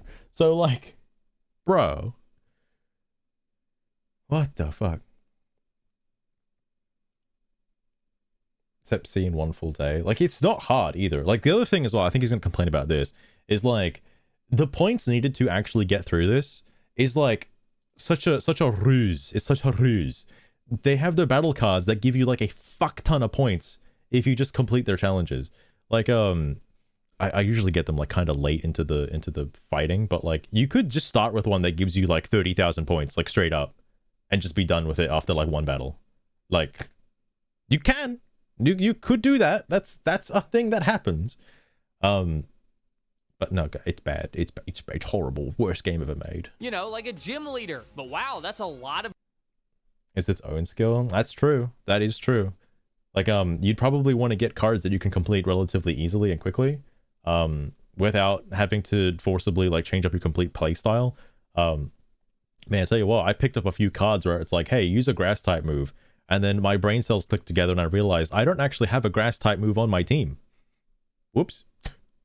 But you can just really swap out bonus cards if you get more than 3. Of gym leaders, and you have to battle a bunch of trainers just to get the right to then rank up. Now, yeah, it helps keep you on level, you know, in case you're wondering. It helps, you know, keep the gameplay like, you know, somewhat challenging by keeping you on level with like the current progression. you can get these points pretty fast, given you can sneak up in one shot to start a fight. Yeah, isn't that cool? With a trainer that probably only has 3 Pokemon to begin with. I already don't like having a bunch of filler battles, but it's pretty pathetic. I already don't like having filler battles. Can I interest you to literally any other Pokemon game? What do you do when going through a route? Just like in general, you know, you're going from like point A to point B. Like you're just going through it. Why do they think you make it? Or why do they think they made it so you can just like OKO a Pokemon off the bat and get the battles done a little bit quicker? Just out of curiosity. Just out of curiosity. That even at the... Why do they give you battle cards that incentivize doing that as well? Just saying. Battle trainers with a gym leader. Yeah, like what kind of argument is this? It's like, I like Pokemon, but so help me God, I wish the routes were just empty, bro. I wish there were no trainers on any routes, because I hate battling. I hate Pokemon. Very end of the game, you're fighting trainers with like 3 Pokemon, and really it's 2 because you're one-shotting the first member of their party before they even get to start. I don't know who thought... It's like you complain about having to do the battles, and then you complain about the battles being too quick. What the fuck is your point? What is your point right now? Please. Do you not like the battles? Do you don't like the battles are too quick? You want long battles? Like, what do you want? What do you want? Oh my god. Exactly, Lost Turn. I want every gym to be like Falconer's gym from Gen 2, where you can just skip all the trainers and just go fight Falconer straight away. That's the kind of gym I want, alright? Oh my god. They're too quick for the battles. Yeah, the combat system makes the combat too sluggish, but I can okay with their Pokemon, so the battles are too quick, but there's too many battles, and I don't like doing all the battles because they're so sluggish, even though they're really fast. Like, the game's just trash, guys. Just believe me. The game's garbage. It's awful. Like, what the fuck, bro? What the stealth fuck? mechanics in a Pokemon game was a good idea, but either way, that's a lot of... It's like, imagine if other games, like, you know, Scarlet and Violet had stealth mechanics during, like, fucking... Team Stars bullshit. Can you imagine? Gym leaders, Z to A, that's insane. Now, here's an actual complaint that I can agree with, okay? Now, and I know the reason why this is the way it is because of plot progression reasons, right? Because I don't want to play... Because this would be genuinely boring, but I wouldn't mind because I actually would kind of... I like the gameplay loop, okay? But, like, I can see why the average gamer, the casual Pokemon player, would be pretty pissed off at having to do every single rank like this. It would only make his argument about the combat more appropriate, but you just skip like all of the fucking filler. He literally said he hates there being so many filler battles, and then you skip all the filler. What the fuck kind of retard is this? of course, it's a trick. This is a Pokemon game. Remember, And like 6 battles. under-promise True, and actually. under-deliver. Sure, you go from Z to Y, but then you jump from V to F. Yeah, so the vast majority, You mean the filler? you're just skipping through. The game... Like, hold up. I just want to go back a little bit. battle a bunch of trainers just to get the right to then rank up. Now you can get these points pretty fast, given you can sneak up pretty in fast, one wow. shot to start a fight with a trainer that probably only has 3 Pokemon to begin with. I already don't like having a bunch of filler battles. I already don't like having a bunch of filler battles. The vast majority, you're just from Z to Y, but then you jump from V to F. Yeah, so the vast majority, you're just skipping through. The game... I hate filler. I hate filler in my video games. I wish there was no filler. Oh, what's that? You skipped out on all of the filler? What? No way. Does that mean this is a good game then? Like, where do you stand on this, my guy? Where do you stand? Seriously. You don't do this in Infinite? No, there's no rank ups in Infinite. You just do your promotion matches. That's it. And, well, I do wonder if it is infinite, like genuinely infinite, or there's an end. Game like tricks you into being like, wow, this game's gonna be pretty long. Nope, sorry. The game really What, do you not like that, or do you like that? Please explain. Please genuinely explain. I'm actually confused. My little brain is like firing on all neurons right now. Do you not like that it's too quick, or do you hate that it's like too long or not long enough? Like, what is your problem? really would have a great gameplay loop if it was. Dude, I hate all the filler when growing up and going through school. I wish we'd just cut out like grades like fucking 7 to like fucking 14. All right, like just get rid of them. You know, we don't need Just them. a better game where during the day you explore, then at night you fight a bunch of Pokemon battles, and then you conclude the day with a boss battle, and then you do that all the way up until A rank, and the game's over. Too bad. Okay, you just glossed over that. It's almost as if in a regular Pokemon game, you battle trainers to get to the next town, and then like in the next town you battle like a boss, and then you go on to the next section. Isn't that weird? It's like a gym leader almost. It's kind of strange. The exploration sucks because the world is bad. The battling isn't so great either. Like how he just stares at a fucking holographic wall on like a rooftop in the middle of nowhere. It's like, yeah, bro, game sucks. And I guess they recognize this. That's why you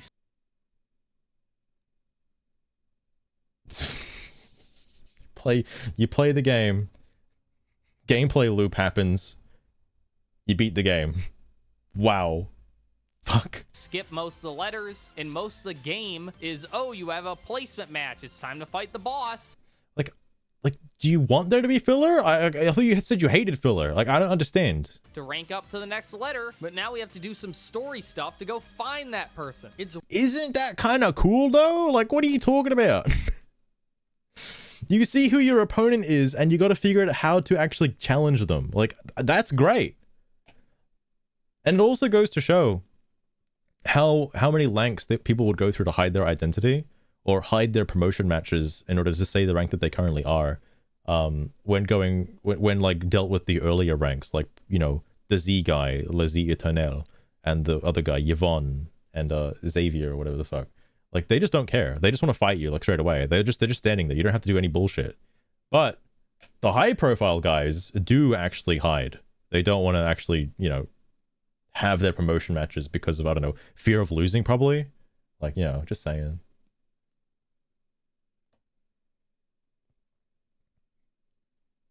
A bit like Unova in that way. It's interesting. It's weird because it's not like you don't have a bunch of boss trainer battles, because it'll be like, okay, we have to go fight this guy, but first we have to do this boss battle against this trainer. I What is the argument you're making? feel like they originally planned for you having to go through all of the letters, but they realized it'd just be way. I don't know, actually. That's a good question. I don't actually know if they planned you going through all the letters. Because, like, it wouldn't, given how the plot unfolds, a lot of the plot happens at the upper ranks. So, as much as I would like to have a ranking system where you just fight like random jabronis, I don't think it'd be worth. Like, I don't think it would be. You could make an argument that, you know, the game should be like 50 hours longer, and there should be a unique battle with a unique boss every single time, and there should be like fucking 26 gym leaders. Each one for each letter of the alphabet. Like, you can make that argument if you want to, but I don't know. That's just kind of dumb.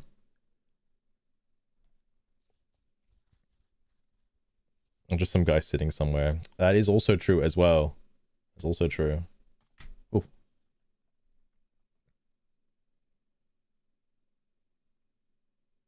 Character designs. I was actually, like, when I first played it, I was expecting like, oh shit, did it really have like 26 unique characters for like each letter? Like, no way. Sure enough, like, no, they didn't. But like, I was like, whoa, that'd be kind of crazy.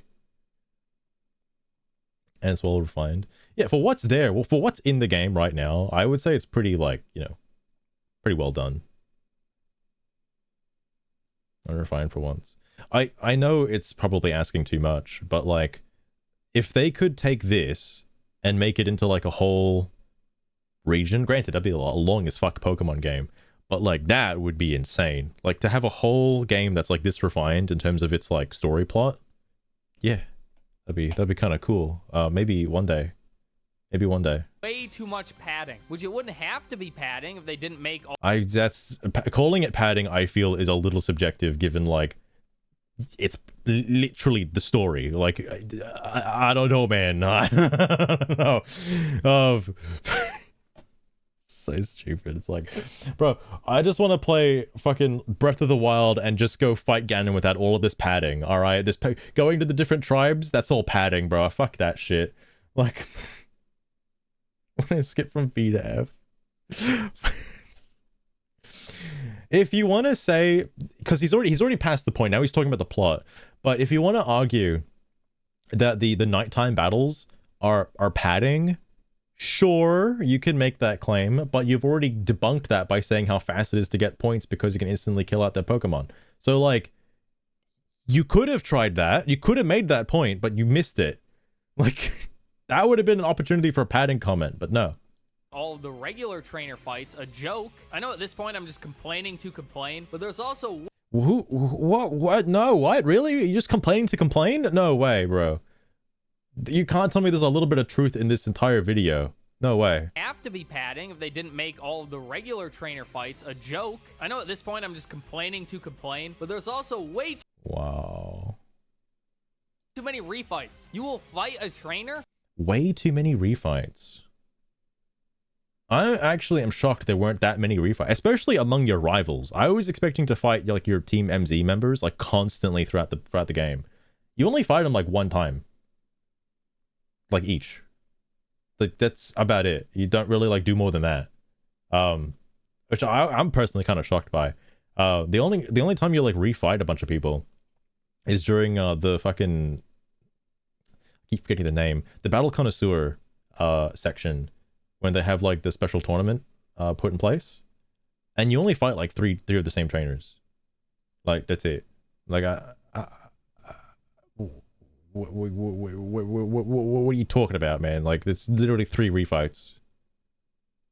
The whole game isn't like filled with refights. I don't know what you're talking about. And then have to fight that same trainer again 10 minutes later. It's like, Whoa. What did you play like Pokemon Sword and Shield? Just out of curiosity? Did you play that?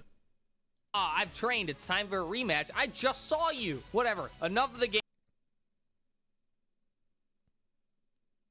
That's your full thing out for Zygote. Oh my god. 3 times last turn? I might as well just not buy the game then if I have to fight him 3 times.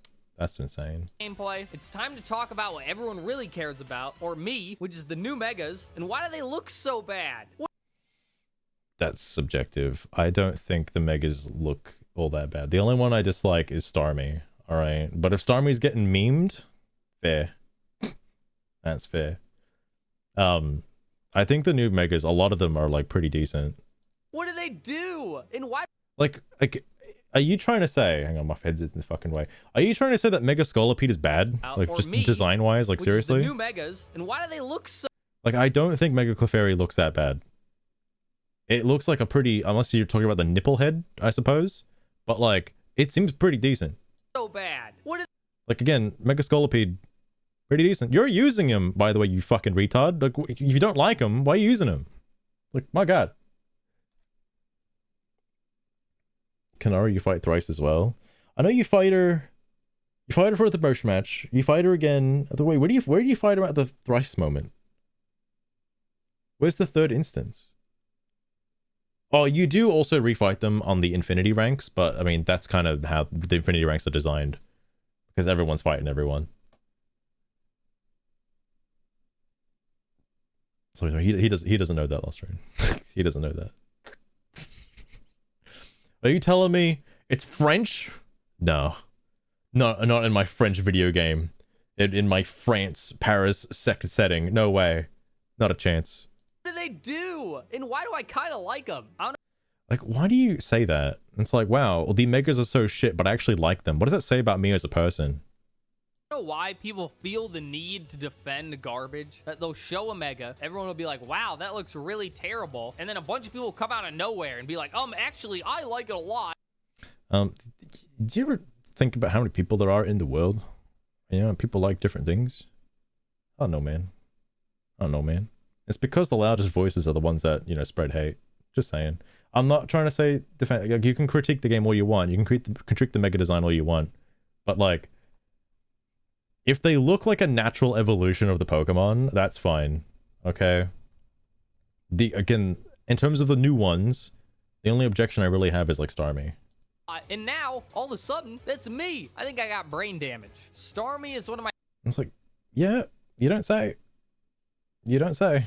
my favorite Pokemon. I love him. And then I saw the picture of the Mega, and I'm like, this is the worst thing I've ever seen. Why have they done this to my boy? But after fighting him as a boss, I'm like, I think I actually love this guy. He's awesome. Just look at him run. Imagine that running at you. Imagine the Wow. I thought you just were complaining about this fight like fucking 5 minutes ago. Holy shit.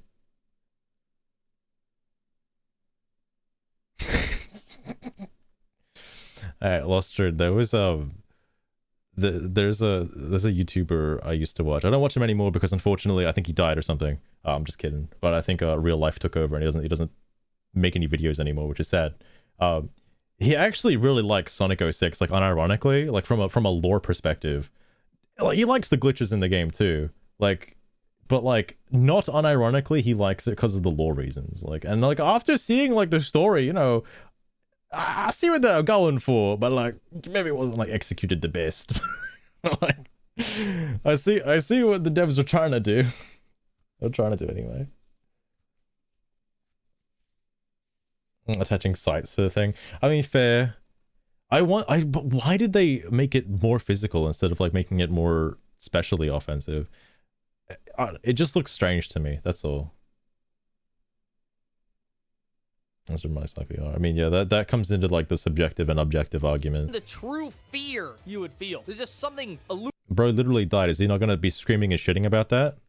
Has to do the fight again. I don't know. Also, Mega Scrap. Why is he using? Wait, he's not the one using Surf, right? That's like what's her face?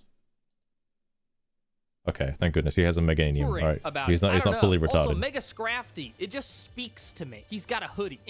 And it's white. Yeah, he's part of the KKK. Now, I'm not saying I like them all. In fact, some of them are some of the worst things I've ever Lida.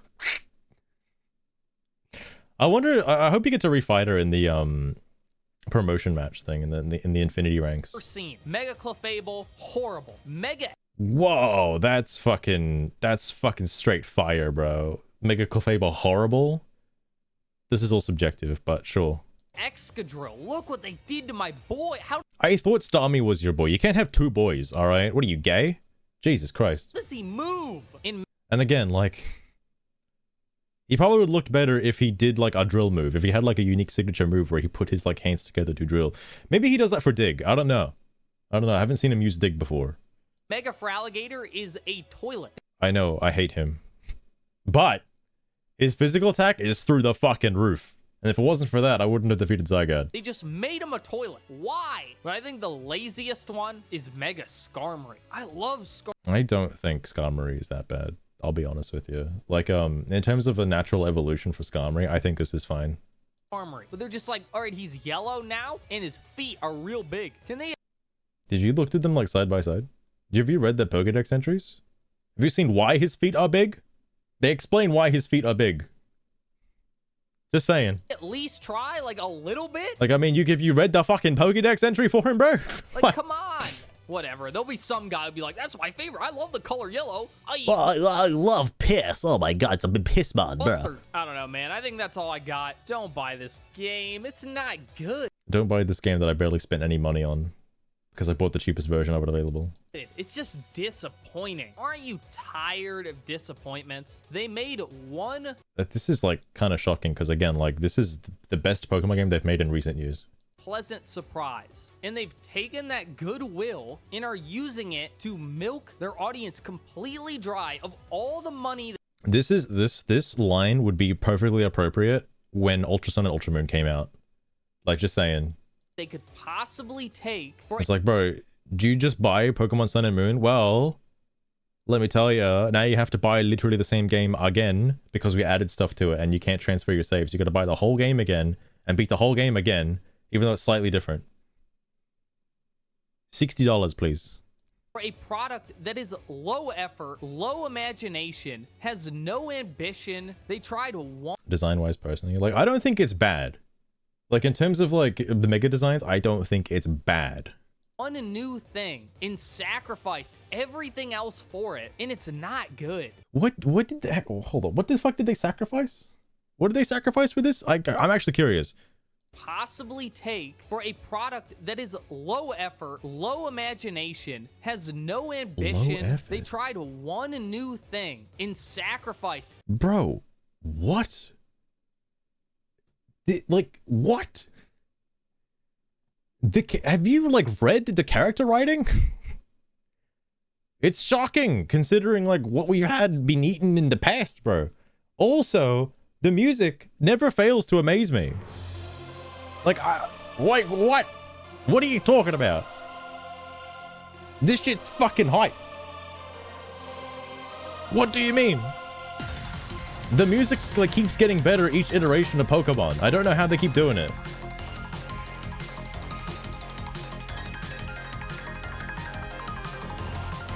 And Lacey as well.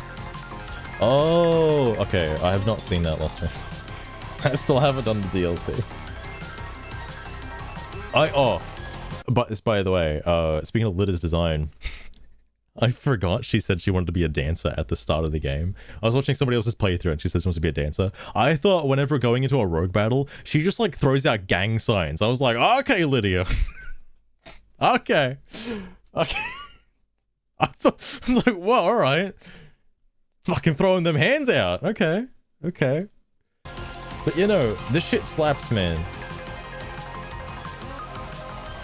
No iteration, same garbage.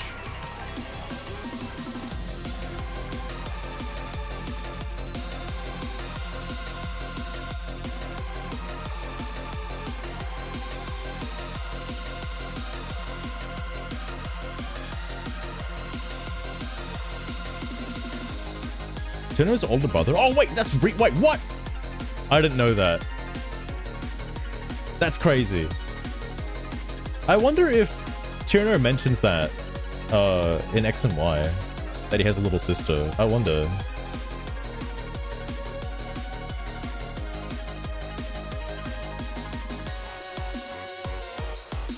All right. Anyway, back to this schlockery. It's almost over. Related to Grant? Oh, him. Okay, I forgot about him. He had like the fucking rock climbing puzzle for his gym. I remember him. That's kind of crazy, actually. I mean, I wish I knew more about that. But like, it makes me want to play Pokemon Legends. Oh, it's a fucking Pokemon X and Y again. Because like there's a lot of similarities between this game and X and Y, obviously, because it's the sequel. But like, now I kind of want to go back, because the reason why I didn't like Legends Arceus that much is because obviously it takes place like way in the past in the Hisui region. So a lot of the characters, obviously they have very visual references to like future characters in the Sinnoh region, but like that's like 1,000 years in the future. Like, I don't know. It's just kind of weird. Like, it doesn't really add to the story of the Sinnoh region all that much, because it's set in the past as like a prequel. But like, I prefer this game more. I like the setting more because it comes after the events of the main series game. I prefer that. That's good. Please do one about Pokemon Black and White and about fucking what's his face, Kyurem. Please, for the love of God. I need like Pokemon Black and White 3 Legends. Come on, come on. There's a fuck ton of lore setup. Yeah, like, in terms of my casual brain, the 3,000 year war that gets set in, like, you know, the past of X and Y, that makes the most sense to me, in terms of, like, world building, right? Like, it makes sense. It gets referenced a few times in item descriptions throughout the series. Like, that's good. The fucking primordial and, like, future mons in Pokemon Scarlet and Violet are fucking retarded. Because, like, I get what they're going for, but if you're pulling information from 1 billion years in the past and 1 billion years in the future, that is really difficult to grasp by the average player. Like, that's absurd, okay? Like, 1 billion years is asking a lot. Like, fuck. Prehistoric Hoenn. You get like the full primal stuff going on. Oh my god. I feel like Black and White would be cooking. Like, genuinely with the DNA splicing mechanic. And I also personally want to see full form Kyurem. I want to know what Kyurem looked like before it was split into Zekrom and Reshiram. I want to know what it looked like with both combined into one. Because they're mirages. Oh. Oh, okay. Is that like kind of alluded to in the DLC? I swear to God. I swear to God. Well, then where the fuck does the professor go if they go into the future or the past? Do they just fuck off for like a billion years? Like, what? What? That's ridiculous. That's ridiculous. Anyway, what's this guy's closing thoughts about this shitty, terrible game? Everything else for it, and it's not good. Making a Pokemon game, It's not making good. an open world. It's not good, trust me. Oh yeah, this point. Okay, so yeah, Lost Run, I did mention this to you. I would not consider this game open world, because if you did say this game was open world, what the fuck is there to do? Genuinely, what do you do in the open world? To point to things on the graph, what you do? Oh, you do the next story mission? Or then it's not fucking open world, then is it? For a product that is low effort, low imagination, Low effort. has no ambition. They tried one and The poor like fucking the poor coder who has to work on this game overtime on an 18-hour like workday. Man, crunch time must be rough on that guy. No effort, bro. Fuck, dude. new thing. Won't someone think of the employees that Game Freak has? Won't someone think of the employees? Sacrificed everything else for it, and it's not good. Making a Pokemon game, making an open world game that takes place in one area. Open world again, like that's a rough stretch, mate. Majora's Mask is an open world. Yeah, like the way Majora's Mask functions is it looks like an open world. It looks like you can go to all 4 of the regions and like do things in any order you want.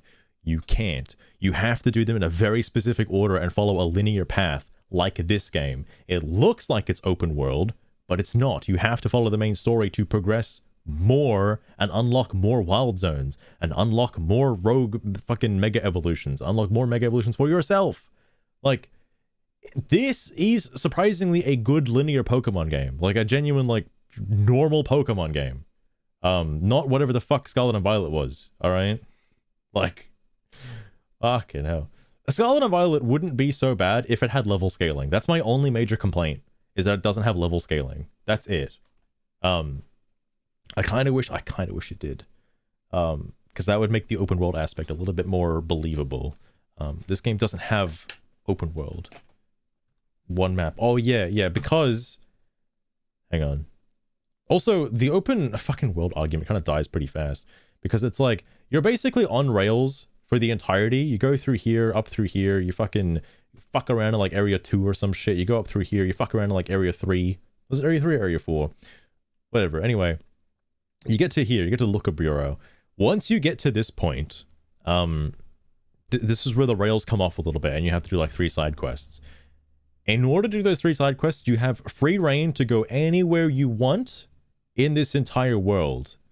And this is my question. It's like, well, what do you do? Because there's only like what, 6? I think is there 6 wild areas, or is it 5 wild areas? I think there's 6 wild areas when you start the game. And you can knock out getting all the Pokemon pretty fast in those 6 wild areas. But then there's nothing to do. Like, you have all this region to explore, and there's nothing in it until you progress the story. So is it really open world? Is it really? No one will argue what open. I also wouldn't consider Legends Arceus open world, because it's basically just different maps. Like Monster Hunter loading into different maps, different zones, like where you drop in boys, kind of thing. Like,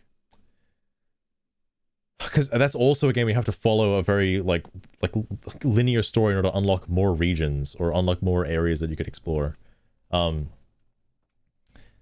The only open world Pokemon game that they've ever released is Scarlet and Violet, and I hope it stays that way. Unless they can learn how to level scale. Because again, like all they did, all this game is, by the way, is every element of Scarlet and Violet put into a linear path. If you were to do specifically only the dev path of Scarlet and Violet, you just have this game with obviously terrible writing. But like that's what you'd end up with. This game is all aspects of Scarlet and Violet just put into a linear path. Your rogue mega evolutions are your Titan Pokemon. Your daily night battles, or your nightly battles, daily night battles. Your night battles are your fucking Team Star raids, all right, where you take out random dudes. Your promotion matches are your gym leaders. That's literally it. It's just all put in a line. This is a normal Pokemon game. This is literally just a normal ass basic bitch fucking regular Pokemon game. Why are people making a big fuss about it being open world? It's not open world. Like, it really isn't. If your map looked like this when you started the game and there was all this fucking bullshit on it, yeah, then you can call it open world. You'd probably be fucking lost and confused. But yeah, that'd be more open world. The problem is, you can't really call it open world if like half the world is locked. More than half the world is locked until you make more progress in the game. That's absurd. I'm hard on that particular point, by the way. With no variety was never going to be a good idea. No variety except for the points in the game where there's variety. It was never going to work. This game was a failure at the planning stages. Bruh. Remember that announcement trailer like many years ago where they had the like little fucking Pikachu whatever running around like a holographic world? Game was doomed on arrival, all right? They fucked it up. One city is already not that interesting, but a city where you can't even go in the buildings with... Again, like, you keep bringing this up. What do you want in the buildings? Just tell me what you want in the build. What do you want in the buildings? If you can answer what you want to go in a building for, outside of the shops, just a random ass building, then yeah, there should be buildings. Sure, there should be doors. Sure, absolutely, I agree. But until you can tell me what goes in those buildings, why should there be buildings? With no movement abilities, ignoring the DLC. No movement abilities. As he performs movement abilities. As he fucking performs movement abilities, he doesn't have any movement abilities. Brother, please. Ignoring the required online. Ignoring the $10 upgrade. Did you say required online? Did it say required? In the buildings with no movement Like he just abused the movement abilities. Ignoring the DLC. Ignoring the required online. Required online. You can't play this game without being online? Are you retarded? Like genuinely. Did you have to get your mystery gift routes? Could you not play without it? The 3 Mega Stones. Lost Drain, the game's basically unplayable. If I can't have the 3 fucking Mega Kalos starters, the game's unplayable. Literally the worst game they've ever made. 3 Mega Stones. Fuck off. Ignoring the $10 upgrade. The game still... Again, like, you can just get the lower tier version of the game on your Switch 1 and not buy a Switch 2. You don't have to do that. Not good. It's not worth it. Maybe for $40. That's like your subjective opinion. And if you skip this part, it'll be confusing, but trying to convince kids that creditors and evil corporations are actually good guys, the game is mocking you for buying it. Now, I haven't... Again, like, so help me God if I have characters in my video game with some kind of, like, dubious interest or some moral gray area. Holy fuck, bro. Discussed. Oh, it's almost as if, like, you just don't want to have, like, characters with, like, you know, moral complexions, with, like, actually any sort of, like, character growth whatsoever. It's almost as if you just don't want that. Performance at all, because I played this on Switch 1, which obviously isn't ideal, and my Switch console is really weird. Oh, I don't think you're missing out on much if you just played the Switch 1 version, bro. Like, I'll throw you a bone. I don't think you're missing out on much. It's not like getting the Switch 2 version is going to suddenly make the game, like, any different. If you hated it, you hated it. But you beat it, so, like, who cares?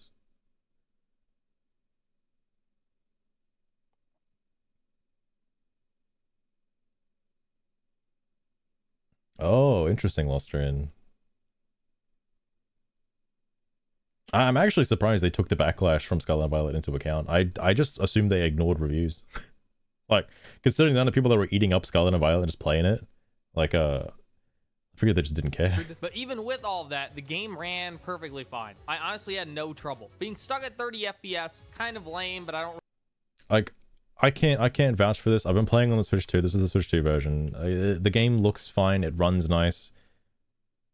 Like, I actually don't feel like I want to throw the fuck up whenever I open this game up. Like, I get home from work, I'm like, I want to play some Z to A. I load the game up, and it's like, wow, it doesn't stutter. Oh my god, that's huge. That's huge. Because, like, loading up Scarlet and Violet was, like, fucking autistic. I hate that game so much. It runs like ass. Just, quote-unquote, the movement tech. Trying to, like, jump and fly around, the game would drop to, like, 10 frames. Like, I hated that so much. They don't ignore reviews? Oh my god. No reception. Fair enough, fair enough. Oh, the video's almost over. It's almost over. There's a couple seconds left. How can he fuck it up? Really care. Now, I don't think that suddenly makes the game worth buying. It's not impressive to have a game that runs without a ton of glitches and bugs, but it is Man, imagine Scarlet and Violet with the amount of bugs it had, and this game having, like, pretty minimal, almost no bugs. Kind of crazy. surprising for a Pokemon game. Anyway, that's the review. Unfortunately, there is no twist at the end. I genuinely was No twist, as dies. No pushing twist. myself to finish this game. Not a fan. Anyway, bye. I don't think he actually finished it. I feel like there's a pretty huge thing that happens at the end, that you're kind of ignoring. Like, you're kind of actively not talking about it because it's really fucking cool. But like, okay, okay. Just weird, bro. It's just weird. People hated Unova. Really? Oh my god. X and Y was response to that. They hated X and Y. Oh my god. That's crazy. I'm assuming the reason why... Oh, it's probably because, like, that's why they removed the gyms and shit for Sun and Moon. Look, whatever formula this is, I hope they kind of incorporate that into the next, like, Pokemon game. Like, main series Pokemon game. Whatever the fuck it is. Like, this game, I think, is pretty good. And I would like more of this game. This is why I'm, like, kind of glad they did announce DLCs, because, like, wow, I get to eat more of this game. Thank God. Thank God. It's actually, like, pretty good.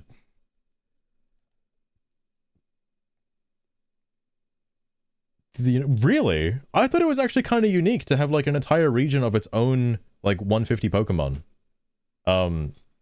That didn't have, like, or didn't rely on nostalgia, basically. On, like, old mons until post-game, getting the national decks. That's interesting. Very interesting. I was gonna do some Pokemon Dex completion tonight, but it is also 12:30 in the morning, and that whole, like, shitstorm went for, like, 4.5 hours. It's like the 5.5 almost. That was a little crazy. I didn't expect to spend so long on a fucking 27-minute video. I now see how the EFAP guys have difficulty speeding through their reviews or their analysis videos. It takes a while. It takes a hot minute. But, like, this game, man, I'm telling you, like, I want. Oh my god!